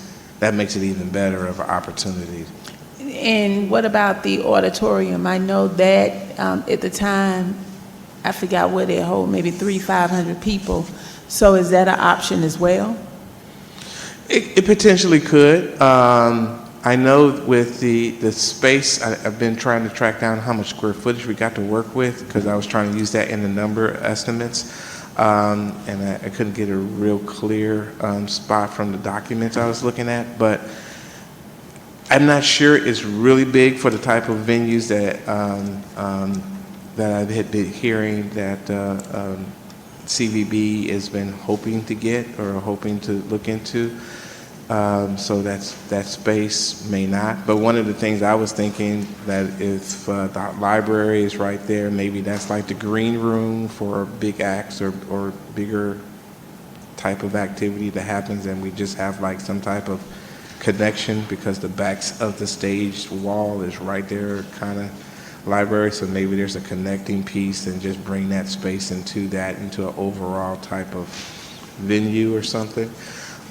Or we just focus on something much more intimate and have things like the dance company do special showings, or comedy clubs, or I've heard a lot of different ideas that really we would kind of highlight in the RFP and see what the public sector has out there that they're interested in. Okay, thank you. Thank you, Madam Mayor. So I know we talked about the rec center. I don't really know what it is what the end project is going to be, what the end result will be, but I know we're kind of working with a $33 million budget. And I know I've mentioned it to people before about the, if everybody if you Google it at some point, but the Birmingham Crossplex. This was a facility that was built in 2011. 750,000 square feet. I don't know if that space, ours would probably be on a smaller scale. But just a couple things about this particular place. My daughter, she ran track there. She went in a couple competitions, but they have an indoor track system with a hydraulic system, which means that the the curves they raise up. There's a 50-meter Olympic-sized indoor swimming pool, meeting space with 5,000 square feet, and they have VIP suites and an indoor volleyball courts. And the economic impact that it had on it, they estimated initially the first year that it would be $13 million, but it actually generated $20 million within the second year. And they also said that the Crossplex is estimated to have an annual economic impact of $100 million a year. So you're talking about building out a facility where you can host swim meets, track meets and stuff like that, and it pretty much would pay for itself. I know we talked about, the stuff with the bonds. We talked about, and we'll probably need that initially to kind of get it started. Hotel, motel. But if we create a space there where you have meeting space, where you can host volleyball tournaments, where you can do track meets, you can do the swimming with building out a natatorium there. I think that's something that is definitely worth looking at. Events that they host at this Crossplex also, state volleyball championships, the NCAA conference championships, NCAA Division II national championships. So there's a lot of stuff that they do, and I don't know if we'll build something exactly like that, but definitely if we could look at it and mimic maybe, some of the stuff that they have there, where we create a facility that would, in essence, eventually get to a point that it pay for itself. So just a thought, I'm just putting it out there. Okay. And something I didn't cover, which you totally remind me of, is the need to involve feasibility studies. So not all projects you need that, but when you have a private partner piece of a project, you usually want to do a feasibility study. Not so much that it matters to the bond issuer, because going back to my earlier thought, we get the big bond, and then we have enterprise funds within that we do interdepartmental loans or what have you. Those feasibility studies for those type of activities come in real important, because we want to make sure in some cases that if we do really well at it, that we have the flexibility to pay our bonds off early.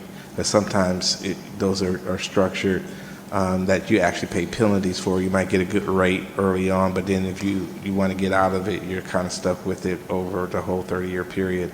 And so if you have a good feasibility study that gives you really strong indicators, then you may negotiate, go ahead and pay a little bit more interest on the bond, because we feel really strong that we'll be able to pay it off early. Councilmember Acker.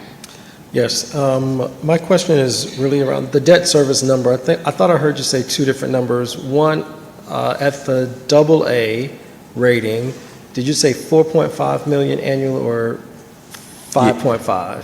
4.5. 4.5, okay. And at an A+, that would be 1.2 more. So yeah, what I was trying to illustrate there, I didn't really say what that would be for the overall. I wanted to illustrate how much more that would cost us. So if we say went to a A+, at the same conditions that I had mentioned the 4.5 at, it would cost us another 1.2 million over a 30-year period, if that makes sense. Okay, over a 30-year period. Over a 30-year period. Okay, gotcha. I appreciate all this information. I do want to take a chance to really go through it, but I appreciate that it's comprehensive and a lot. One of the things that I just saw here on page 39, some of the successful municipal examples, one of them is in the region in Smyrna, the Wolf Center Pool. And just want to know if you had considered maybe doing a trip. I remember when the other city manager, Jones, was here, we did a trip, I think, to Swanee to look at the city hall before this building was built. I think we did a tour of a few facilities within the region, but just wanted to throw that out just so that we could see what it's like. And it looks like it's close to what we're looking to do. It said, I believe, a pool and athletic complex, multi-purpose. So that was just an idea. No, 100% is I would almost say almost mandatory, but definitely you want to know the success, especially when there's public-private partnerships in there. You want to know the success over the long haul of that. So everything looks really good when you see it, on the glossy. Right. But when you actually get there, it's like, no, 2021 was a really tough year, or whatever it is. You want to hear those kind of things and how those municipalities manage through those tight years, as well as the celebration of actually having the facility. So you only really get that when you go there and get, the ins and out of a particular project. Okay, all right, thank you. So I'll look through what you provided, but I think a couple things. Hotel motels tax funds could be a source, but during COVID, they reduced by 70%. And in this country right now, there's a lot of instability and projections of recessions or just different things happening that may impact the reliability of hotel motel tax funds. As it relates to the $6 million, you know that we should refer to it as savings. There was, and I'll talk to you about offline about some of this, but that money, there needs to be a auditing to determine which bucket it was supposed to be in out of, like, is all of it really TPD funds? Or, just how much is available? And probably should be using that sooner rather than later. I'm glad you mentioned feasibility studies. If any of this is going to be through revenue bonds, you're going to need a feasibility study to determine whether or not the bond amount that we're projecting can actually be serviced through the revenue from whatever type facility, whether it's courts or the recreation center. And then the other thing is that when there was the whole Build Save the Block movement some time ago, and just over the years, there have also been discussions about having some part of the old city hall be like a welcome center from a tourism attraction perspective. And, being able to use that in that way. Those are just some initial thoughts. Again, if we are and I think it was installment sales contract, whatever the one is, it's basically a backdoor around the people on the GO bond. I would strongly advise us from doing that. At the end of the day, that I think what's the second option? It was GO bond, and then it was like an installment sales contract, some type of contract that basically acts like a GO bond, just doesn't require resident approval, but still uses the good faith and credit of the city to back it. So I don't think we should be doing backdoor. I think we should go to the people and definitely have community engagement to explore ideas like what Councilmember Cummins mentioned, like whatever these different types of destinations we want to consider. We should get resident input and feedback, just kind of sharing it as this is an idea, what do you think? What are other ideas? Like having more community input as it relates to the destinations we create within our city. So other lights, you shared the presentation in your mind. What's the next steps on this? Should we place something on the upcoming agenda? What's timeline, or what's next step actions? Well, I'd like to, these are got some really general numbers, and all of that have been working with Courtney to work on this document. I'd like to sit down and get a little bit more, dive in a little deeper on what the next steps would be, and I identified some of them in this plan. All the next steps may be customized to each project because they may not all be the same type of next steps. But like to do that.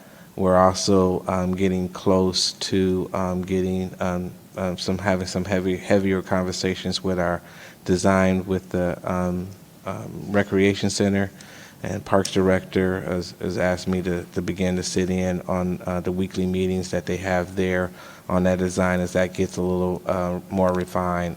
And we'll be certainly bringing those that information back to council once we get beyond a certain point. And I'm not real sure where we are as far as what percentage of design that we've completed. But I think those are the main things. None of this obviously happens without us getting our audits done. So getting our audits done and refining some of our ideas tonight, and looking at what financial strategy makes sense in drilling down that. I think more conversations with our financial advisor will help me home that in before we come back to council.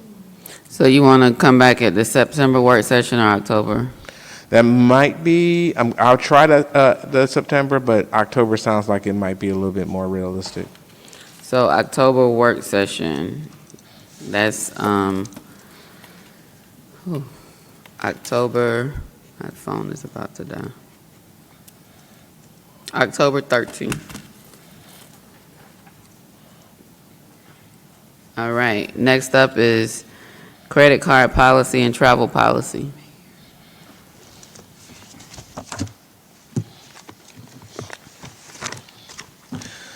So at least the credit card policy, I will say with the travel policy, I know that Elizabeth in our finance department has been working on that. There's a draft policy. I hadn't had a chance to pick that up to go into any great detail in it. But the credit card policy, however, I've been working on that. And so you have a 70-page document in front of you. Yeah, and so it's really made up of a number of different sample policies. So it's not one policy that's 70 pages, but it is made up of several policies. So what you'll have in that document, there is a Georgia Municipal Association model purchasing card policy. That's where pages 4 to 7. The city of Monroe, their sample policy 8 to 14. Augusta, they have a very thorough policy, 15 to 41, pages 15 to 41. We did get something back from Regions Bank. They had a sample policy. That's 42 to 54. And then our own city attorney, Regions Bank, our banking partner. Yeah, they actually had a sample policy that they sent in. And then our current policy is at the back of the document, which is redlined with the city attorney's review of that. So I can cover just some of the basics that I think is in common elements in all of these policies. I think eligibility and insurance, city-issued credit cards may be provided to the mayor and council persons upon written requests and approved by a city manager or finance director. Each card is assigned to an individual and must not be used by anyone other than the named cardholder. The other common element is permitted use. Many of these policies clearly state that the city credit card shall only be used by the authorized for city business, including conferences, fees, travel, lodging, meals related to official duties, memberships and subscriptions to government or professional organizations, official meeting expenses such as community forums or outreach events. Prohibited use, the following uses are strictly prohibited. Personnel or non-city related expenses of any kind, personal or non-city related expenses. Cash advances or ATM withdrawals, not allowed. Obviously, alcohol, tobacco products, or entertainment expenses not directly related to city business. Donations, campaign expenses, or purchases intended to influence elections. Another common element is documentation and reconciliation. All purchases must be supported by itemized receipts and explanation of the public purpose also served. Statements must be submitted monthly and reconciled within 10 business days of receipt. Cardholders must sign and attest to compliance with the policy each statement cycle. Spending limits, monthly and per transaction limits are set by the finance department in consultation with the city manager. Expectations require pre-approval in writing by the city manager. Misuse and disciplinary actions. Misuse may result in suspension of card privileges, repayment of funds, formal censure, or referral to legal authorities depending on the severity. Violations will be reported to the full council and documented in public record. And return and termination. Cards must be returned upon end of term, resignation, removal from office, or upon request by the city manager. Any outstanding charges must be resolved prior to departure. So again, those are common within all of these. And again, I think what might be is, since it's a large document, give council the opportunity to kind of look through these, circle stuff that you might like or think that should be in ours, and then we come back, forward those things to either my office or the city attorney, and we'll come back and kind of put together a draft with that, and then we can probably move forward with getting it on the agenda for approval. As we move forward, you want to separate credit card policy and travel policy? You said that staff is working on travel. Yes. And this is for, okay.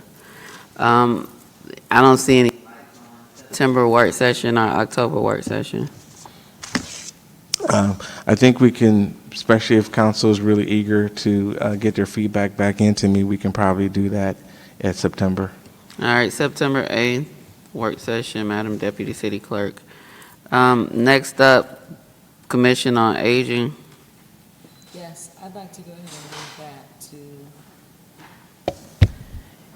it's been on our agenda for quite a few times. We now have an ordinance for it, which we've had for quite some time. I'd like to go ahead and place this item on the agenda for Monday. We have what ordinance? Oh, you mean a The draft ordinance? Yes, we've had it for quite some time.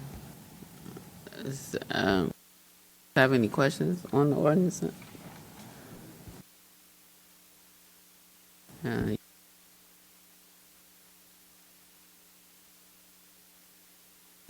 Yeah, if there are any questions, this has been talked about for quite some time. I don't think we've ever gone through the ordinance. I think we got the draft. Okay, well then we can go through it. Talk through the ordinance. I'm ready. 1 second, let me pull out my notes.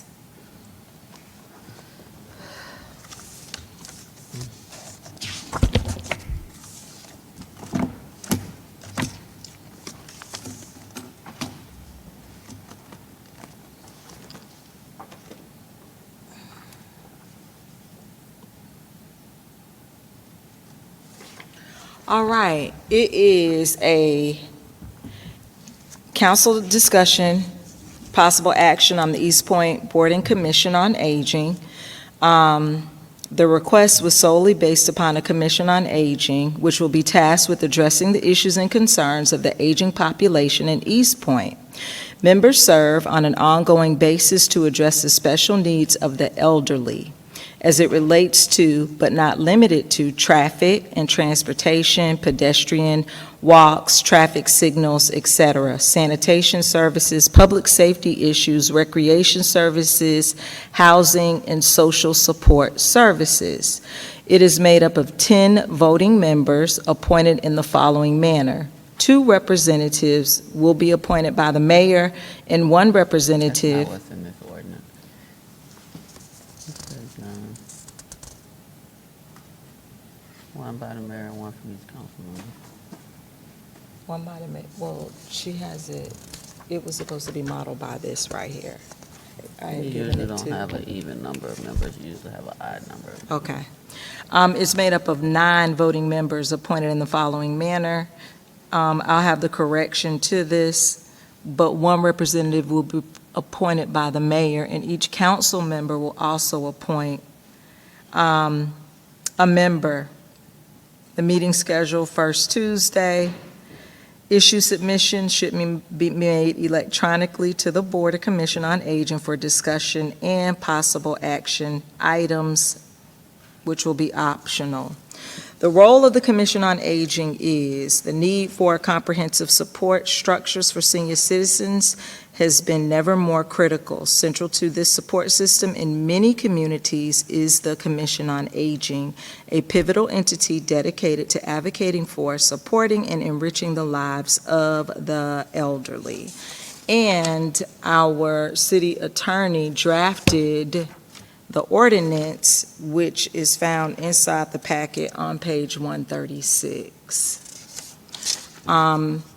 As I was giving a description, Madam City Attorney, on the insert page on 1 of 2, it says it's made up of 10 voting members, but the ordinance says 9.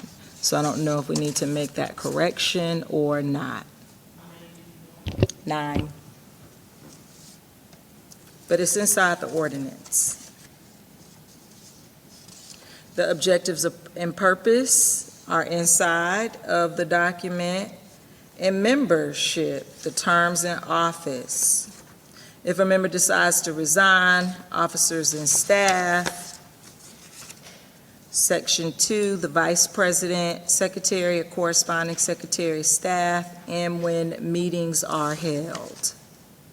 Quorum and voting, absences, and also the subcommittees that are a part of this commission, which will be Transportation and a Housing Committee, Quality of Life Committee, Safety, Education, and Awareness Committee. And the ordinance is in the packet, page 141 through 143.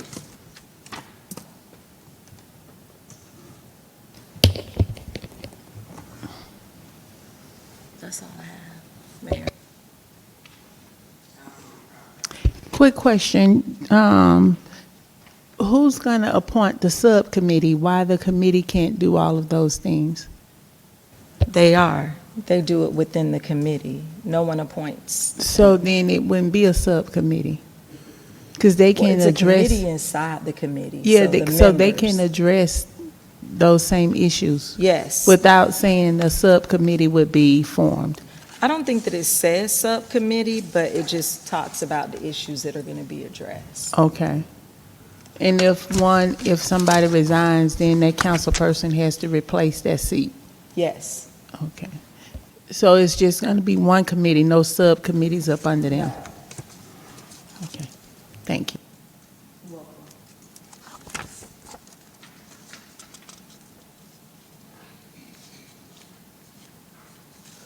Councilmember Atkins. Yes, I have a question, page 142, terms of service, number 1. And this is either for Madam Attorney or Councilmember Martin Rogers. Members shall serve a minimum of 2 years. I'm not really sure what that means. And what I mean by that is if I am appointed, but then find that my bandwidth is just too much, I can't serve effectively, am I not able to roll off and someone else? I don't know what happens. I think what this means is that your appointment can be based on number 2. You can be 2 years or 3 years, so it can be staggered, but the minimum is 2. There's no appointment for just 1 year. Okay. I think people, if you decide you no longer want to serve, like somebody can serve your Somebody. vacant term. So they can The serve unexpired out. term.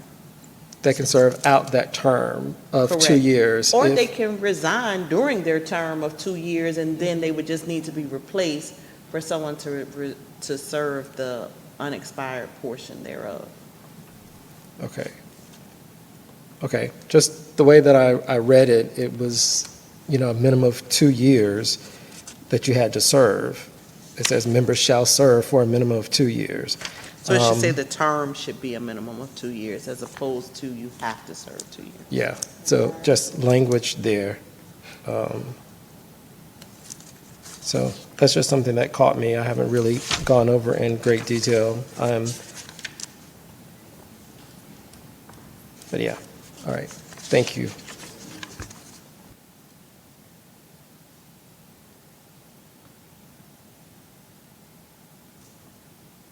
So I don't see any other lights. Madam City Attorney, you're in from earlier.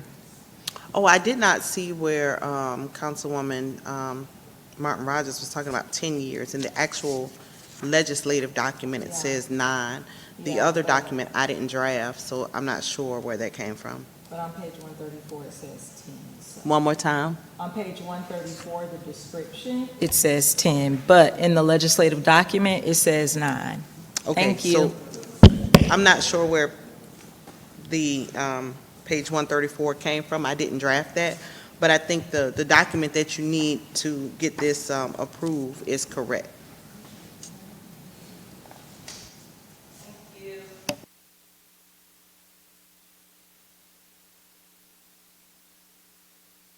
So it requires waiver of first reading and that, so it would have agenda. If it goes to Monday, it can't be on consent. You want it on the Monday's agenda? Will everyone have it read?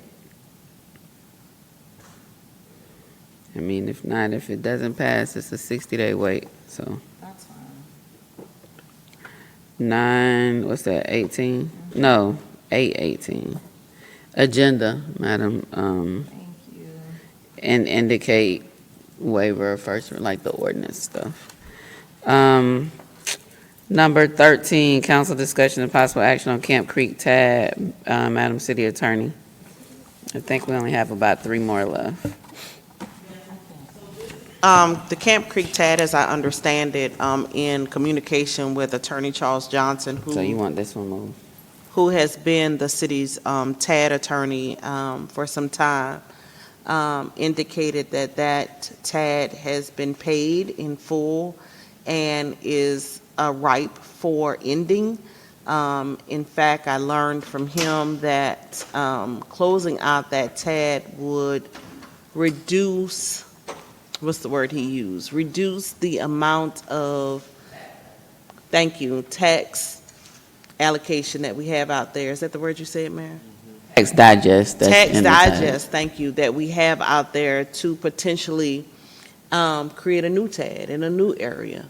I know that Councilwoman Ziegler asked earlier about the Cleveland Avenue TAD. That's one that he's spoken to us about under the guise of real estate in executive session, and you'll hear about it again. Not tonight, but you will hear about it again. And so given the status of the Camp Creek TAD, I was asked to bring that before you to discuss whether or not this is one of the ones that you want to go ahead and close out.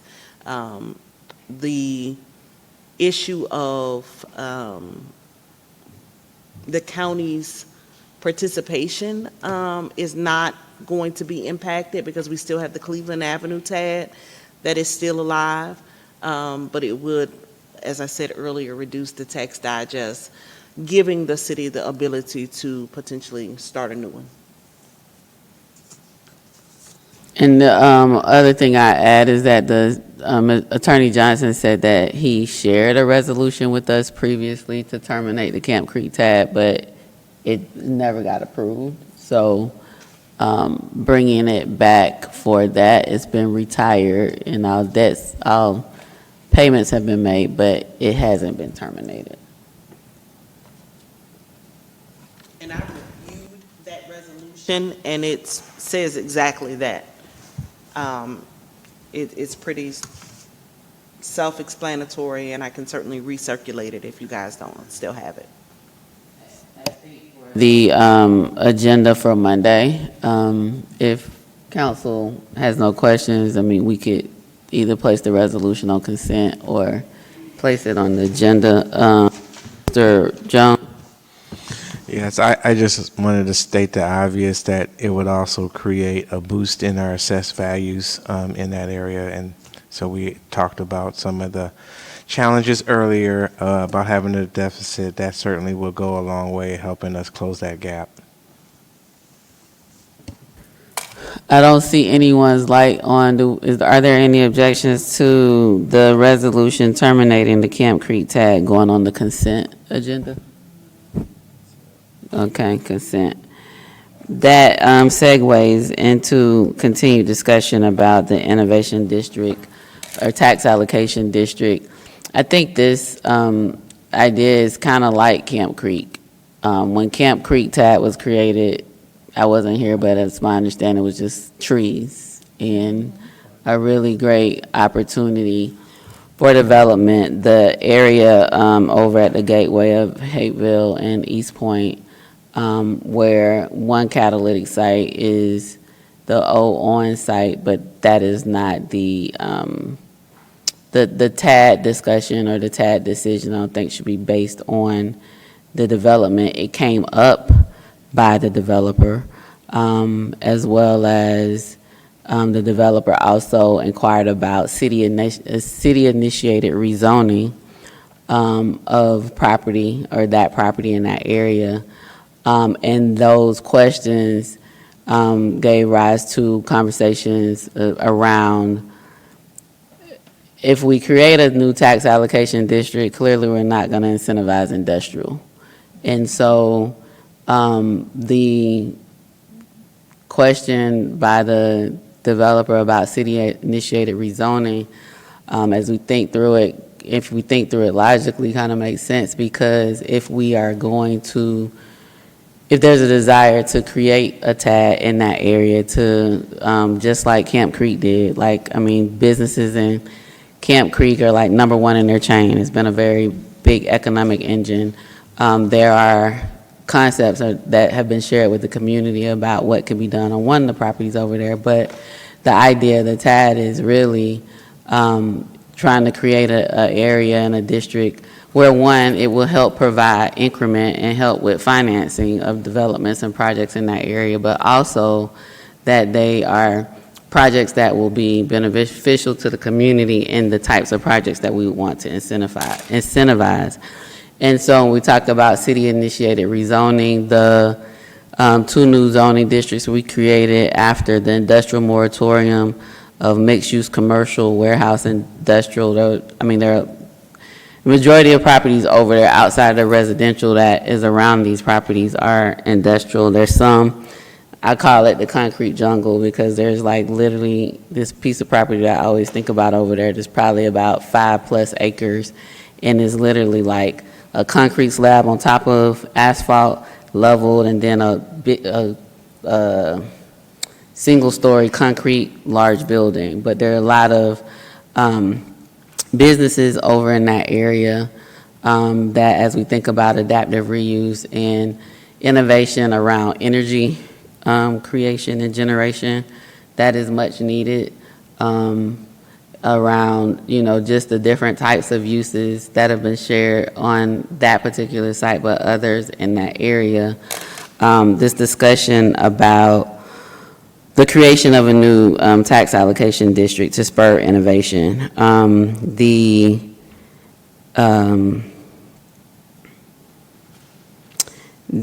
We'd have to talk about or think about what area, draw the lines, The Camp Creek, so each TAD needs a redevelopment plan in order to be created.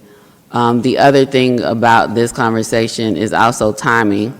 In order to spur the potential development that is being considered by a developer over there in that area, but any others, in order for the tax increment benefit to be available next year, we would need to get this created by December 31st of this year. If it's not created by December 31st of this year, then it wouldn't go into effect until December 31st of next year. So we lose a whole year and a year of opportunity to have this as an available tool to incentivize investment in that area.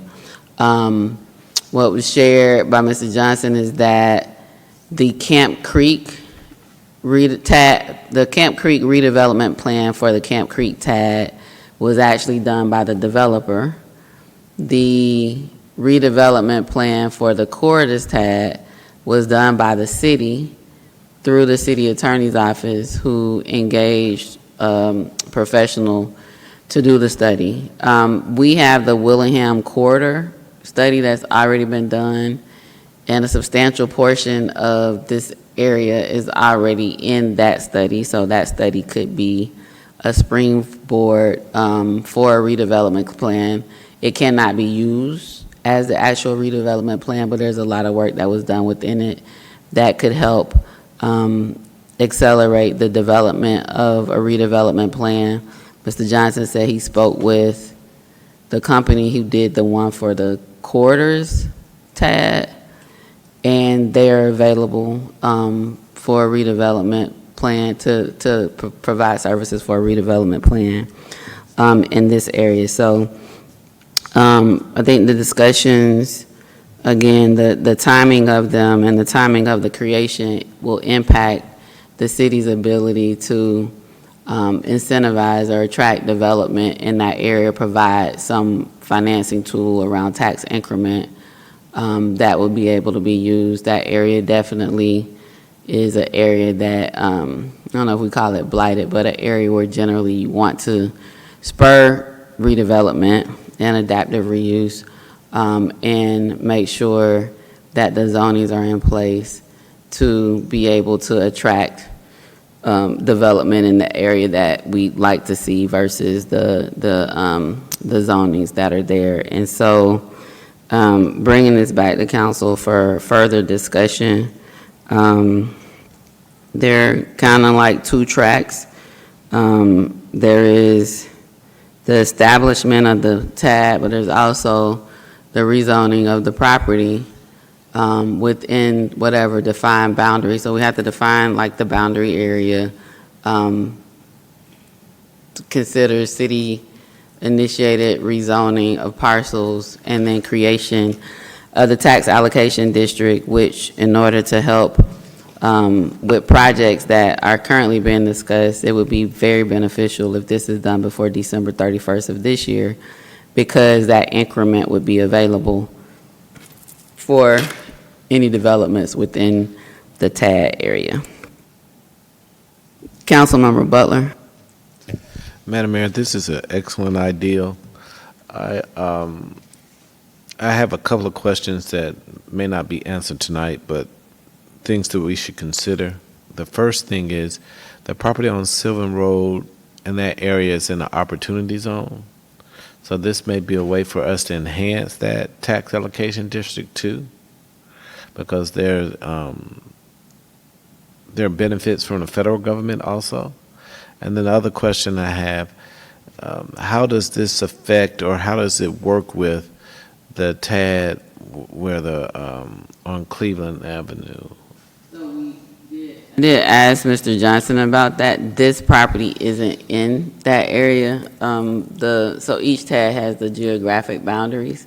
And I think the Cleveland Avenue Corridor TAD kind of goes more up Cleveland towards Main Street, but it doesn't branch off down Sylvan where this area is. Would you think that, how far down would it go? Would it include the parking on the right side and go all the way down the parking lot, and that So- would incentivize people to do other type of development? Yeah, so there have been discussions, the developers had discussions with, is that Peachy Parking? Who's open around innovation. When we started talking about energy innovation, right, like, we can't build another Vogel 5 and 6. Like, Right. Plant Vogels were, it took 3 to 4 times longer to build and cost 3 to 4 times more money, and then when they turned the switch on, they still needed more power, right? So the energy industry is trying to figure out ways to generate power. You know, there may be even, and Newell Recycling has challenges that we need to deal with, but there may be even beneficial ways from an energy generation perspective to utilize some of that, right? So like, your question is actually one of next steps to think about what parcels in that area we want to include, to, you know, create a sizable tax digest so that it would make sense, but also to get people to think differently about that area and the types of developments that we can use in that area. This is a phenomenal idea. I really support it. In addition to that, when we start talking about energy and supplying energy, there's 1950s technology called molten salt, and it was something that was used, or it was compared to, when you use nuclear power, you have to have a lot of water to cool down the reactors. So this molten salt, and they're doing experiments in Switzerland, and China already has a test reactor, but it's an alternative to nuclear energy, but you don't have to have the water. So you can build it in the desert or any place, and it will provide just as much energy as a nuclear power plant, but there are catches in that too. That's why they're doing an experiment with that.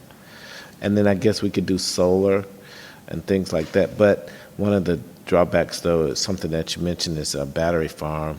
So those are some of the negatives too. But I think this is a great idea.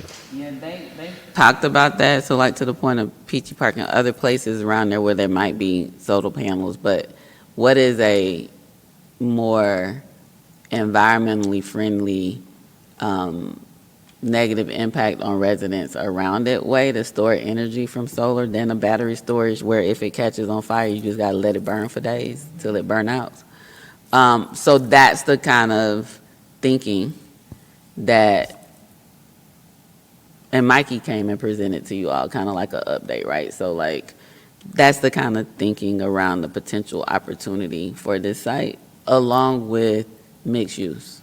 So it wouldn't just be energy generation, it would be like a more comprehensive innovation type, forward-thinking way of living, but energy and solving for some of the problems that we inherited because we bought a lot of power as an industrial city, and now we have residential by it, and they're not really that compatible, but there are ways that potentially, if we think innovatively, that we could do some of that. So, If I could add to the conversation too, one of the things that would be great too is if we provided these incentives to attract big companies to build and do research, maybe a tech corridor yeah. in that area around the innovation. And so, I don't know, but yeah, I'm really like this idea. And I think our mixed-use commercial industrial zoning district and the warehouse would allow more flexibilities for that, right? And would have zonings in place, one that would say what we're trying to attract along with the redevelopment plan for the area that we would have to be able to attract and have those conversations.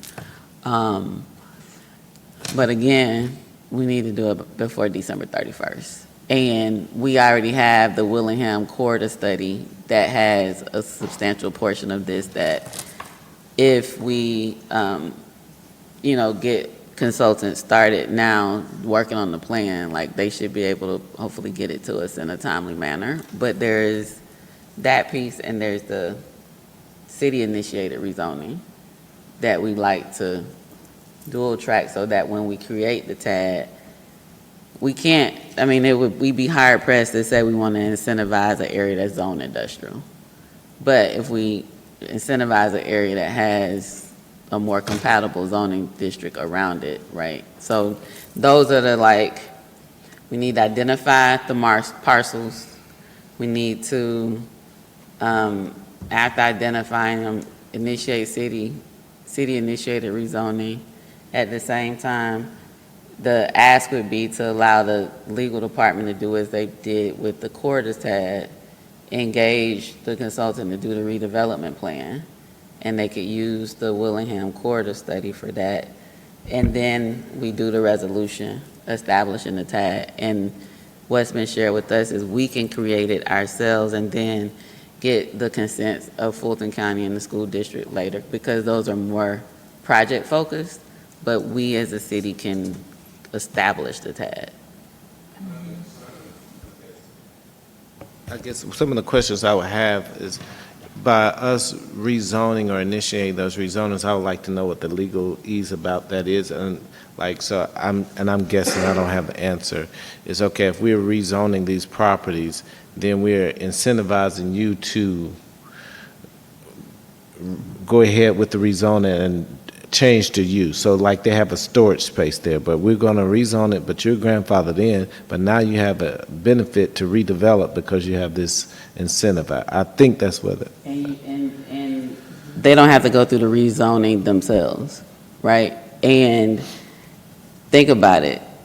A lot of that stuff that's vacant over there has been vacant for over a year, so they got to come back to council anyway for anything because of the vacancy. So it's gonna come to us, but maybe we can even facilitate and that process, because each project is not gonna have to go through a rezoning if we already put zoning on it. And I know it's getting late, but the only other thing too is, I ask that when we get our consultants, that sometimes I feel as if some of the things that we're getting are not innovative.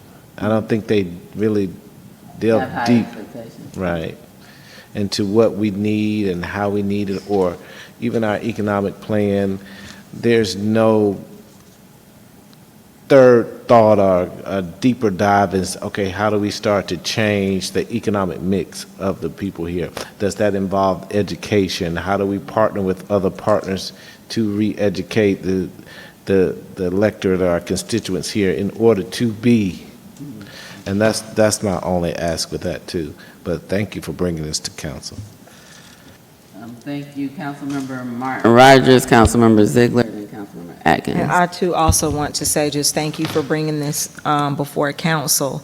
But I heard the things that you said, and you said we need to identify, we need to have a city-initiated rezone, engage a consultant, and we could use a Willingham corridor study. But my question is, how soon do we get started with that, being that our deadline is in December? Can this go on our September agenda to at least start something? Because if you think about it, we have September, Monday, October, November. Yeah, so I thanks for that question. I think we should start with Monday. Like, if there's action that we want to take, like authorizing the city attorney to engage the consultant on the redevelopment plan, we could take that action. That authorizing the city manager and planning and zoning, and to have conversations either with developers or people in the area around parcels, so that in September we can have a discussion around the parcels that they identified or kind of suggested, right? And then from that we could have the city-initiated rezoning, right? So, like, I think for Monday, if we authorize legal to engage the consultant for the redevelopment plan like we did with the corridors, that they could start that process to have those discussions and then have the city manager and staff and legal and whomever work on identifying potential parcels in the area for a boundary, for the geographic boundary. Is it possible you could provide us with a timeline, or would that come from the city attorney? So I think our timeline is working backwards. If we authorize her on Monday to reach out to consultants, then she'd be able to provide us update on when that plan might be able to be done. Okay. And then at the September work session, we'll be having discussions around parcels, so those two can kind of come together. Okay. Thank you. Councilmember Ziegler. Yes, thank you. So, my question is, so I like the idea of having the Willingham corridor as a part of this new TAD. What about extending the boundaries up Sylvan Road? Because all that well, I shouldn't say all that industrial property, but a lot of it is vacant.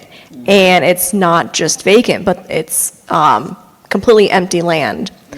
And so I would like to see the bounds of this extend up Sylvan to the city limits of Atlanta. And so then that way we can start getting that redeveloped as well. Oh, you talking about like Sylvan going down past Impact Church? Yeah, Because if we go the other way, we'd be in Hateville. correct. Gotcha. Mm-hmm. Uh-huh. Yeah, and it doesn't look like it's next to residential going up that way, but Springdale Circle is in East Point, and it's on the other side of Rosie's. So like going towards Atlanta. Mm-hmm. So you have houses behind there. Okay, Sylvan to Atlanta, that's good, that's helpful. Mm-hmm. Thank you. Thank you, Councilmember Atkins. Yes, so I definitely love the idea of the TAD, and my question would be, it's sort of along that of Councilmember Ziegler's.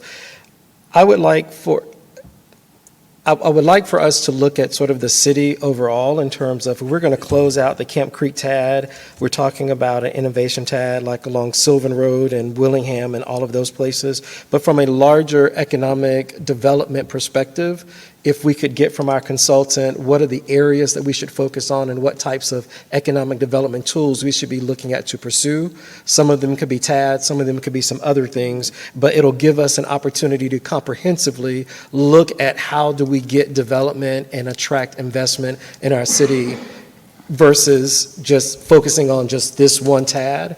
And then we can talk about the boundaries, what that needs to be, based on what the feedback that we get from the consultant, so that we can get things moving and we don't have to always come back to council to sort of jumpstart a particular area. But we've looked at it comprehensively and we have plans in place to get those things moving and to incentivize development.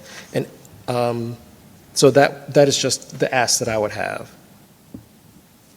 I think that's a good point around, like, even piggybacking off of the economic development strategic plan, right? And so and then we can have this discussion in September, hopefully with a consultant, right, around scope of the plan, but like for the TAD, I know there has to be a redevelopment area, and talking about tools and strategies within that area could potentially be helpful to other areas, or we could have that conversation about how we might be able to expand it, right? Like, and looking at, because the idea is that this would be mixed use, which is going to open it up for discussions around incentives around housing, incentives around retail, incentives around, meeting space, like all of those things, and maybe it's based upon that within the plan that gives us a broader reach. Right, and I'm really just trying to connect dots. I mean, we just paid a consultant to do our economic development strategic plan for 10 years, and so we're now talking about an economic development tool, but how does the strategic plan support or tie into this so that we're doing this comprehensively and it's in a way that it's going to drive economic development and really make sense for us as a city? Okay, so economic development strategic plan, the Willingham corridor study. I'm chimed in. Councilmember Shropshire. Thank you. And so a TAD to look at the city overall is great, but I know for the Delow Headland area, we created a overlay district. So those are good to have. And what we did was, there are certain things that can and cannot come into the neighborhood. For instance, if there's, let's say we have 3 convenience stores on one corner. If one leaves, another one can't come because it's already oversaturated. So another type of business has to come in that community. And that is, and I think the Delow Conley is the only, what did I just call it? Overlay. Overlay district. So that is something to look at as well in the neighborhoods, overlay district, what is best and what will work for that community.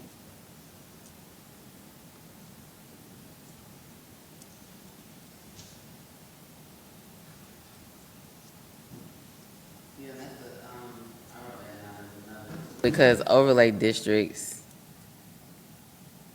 I don't know how we got to like our downtown architecture overlay district, the one that we created over in Headland for a specific purpose around limiting certain types of uses and knowing what each of those require, right? So overlay district tags and just understanding those. And it required like the distance. So we We got, did a study, right? Did we do a study for the overlay district? I think we did, but it was mainly the community because we have 2 convenience stores, one at one corner, one at the other corner. And all of the other things, just like they remove the alcohol from the area. So no restaurant can come into that community that sells alcohol. But other type of business that would enhance it can go in that area. Okay, so I was taking some notes. I think the action of authorizing the city attorney to engage the consultant to create the redevelopment plan, we could do on Monday. And then I don't know if we need formal action on this, but allowing the city manager and planning zone staff and legal and the developer to think about the boundary. And so what I've heard tonight is the Willingham corridor area, which gets us Willingham down to Sylvan, right? Yep, and then from Sylvan to Atlanta as a potential place to look at as it relates to boundaries and parcels. And if we could like get a map of that and the current zonings on those properties, that would help us have the discussion next month about city-initiated rezoning and that kind of stuff. So I think we can do that by consensus because that's not action, that's just having them bring us information back. But on Monday, if we could have this item on the agenda, innovation, we can have innovation TAD redevelopment plan.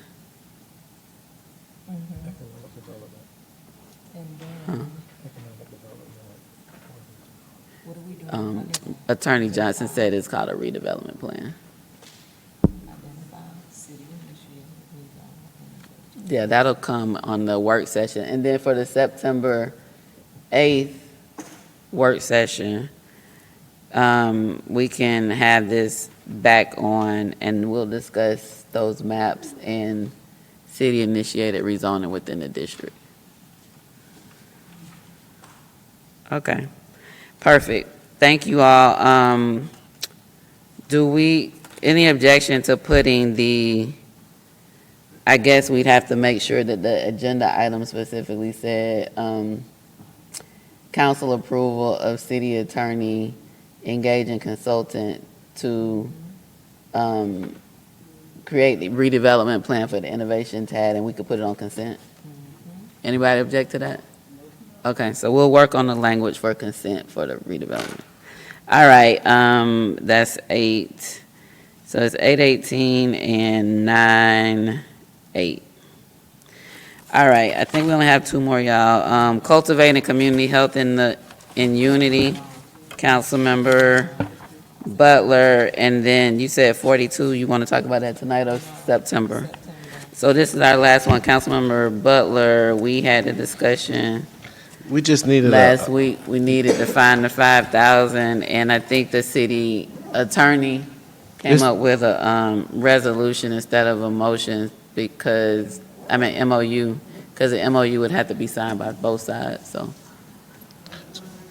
This is item number 17. And I This is our think last one. we just needed a line item in the budget where we could get the $5,000 for it, if that's what my colleagues, I think that's what the, Right, but we indicated action may be taken because there was also discussion of the MOU, like for us to be able to say what the money was for that we're providing, but and where it's coming from. And the city attorney mentioned that because of the timing, this is this weekend, if we take action tonight to adopt a resolution with knowing where the funds are coming from, then it can.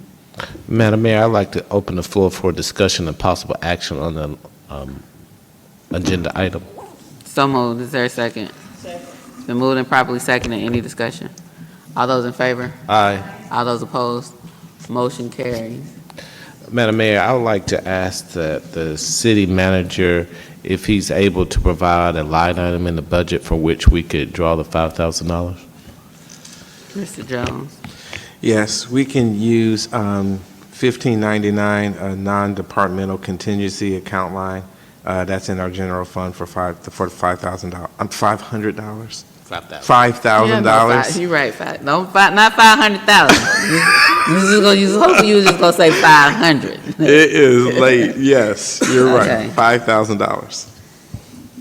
All right, and then Madam City Attorney. I drafted it as a resolution as opposed to an MOU because that would have required them to execute it as well, which could potentially delay the engagement for the funds. And so the resolution just provides that we choose to support the health fair and, in consideration of our citizens being able to attend the health fair for free, that the mayor and council will commit $5,000. I can change the last whereas to include the name of the line item, but currently it just reads that the city manager is authorized to expend said funds from the appropriate budget line item. So the resolution's drafted. Hopefully it's in your books. The city attorney has reviewed the resolution. We don't have the hard copy, but she just, I guess she went through all the whereas clauses. She can read them so that then we can approve the resolution, which will include where the funding is coming from. Is it a long one? Yeah, if you could just read it, and then we can do a motion. I to have adopt a it. quick question. Oh, Councilmember Shropshire. So This Saturday. there was no need to do a resolution to engage with both cities? I'm not sure what policy South Fulton follows.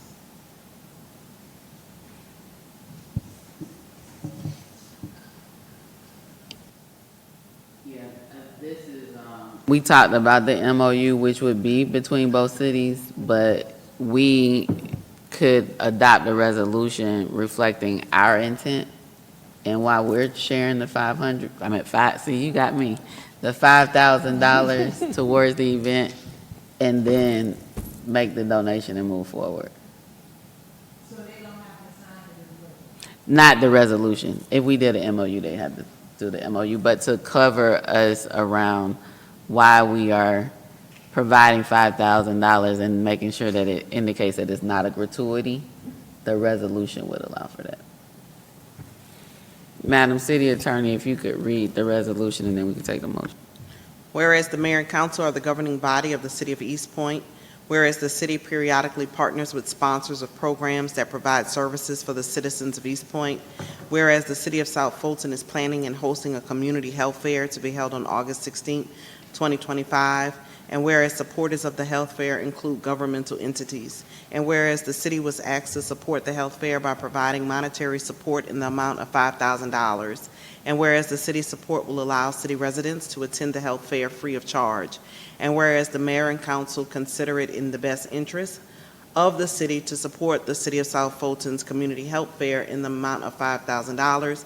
And whereas the city manager is authorized to expend said funds from the appropriate budget line item. And then I forgot a sentence, which will just be, therefore, the city of East Point will commit $5,000 in support of the City of South Fulton's health fair, and the city manager is authorized to expend the funds.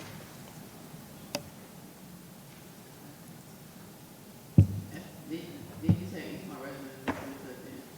Yes. Yeah. Okay. Councilwoman Brooks. Madam Mayor, I ask that we approve the resolution drafted by the city attorney where we participate in the health fair.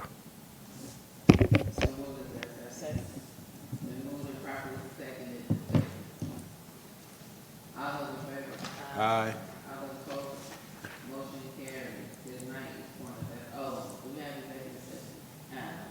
Yes, Councilmember Mitchell did ask for one, and I could still, I'm so sorry, where's my paper? Yes, I actually have one, just three. I can limit it to three. I'll save the rest of them for another day. One is, two are legal, three are legal, they're all legal. We have three legal, Mr. Jones, do you have any? I have one legal. That's four legal. Council. Get a motion to recess in executive session for four legal. So moved, Madam Mayor. Is there a second? Second. Moving properly second, any discussion? All those in favor? Aye. All those opposed, motion carries, we're in recess.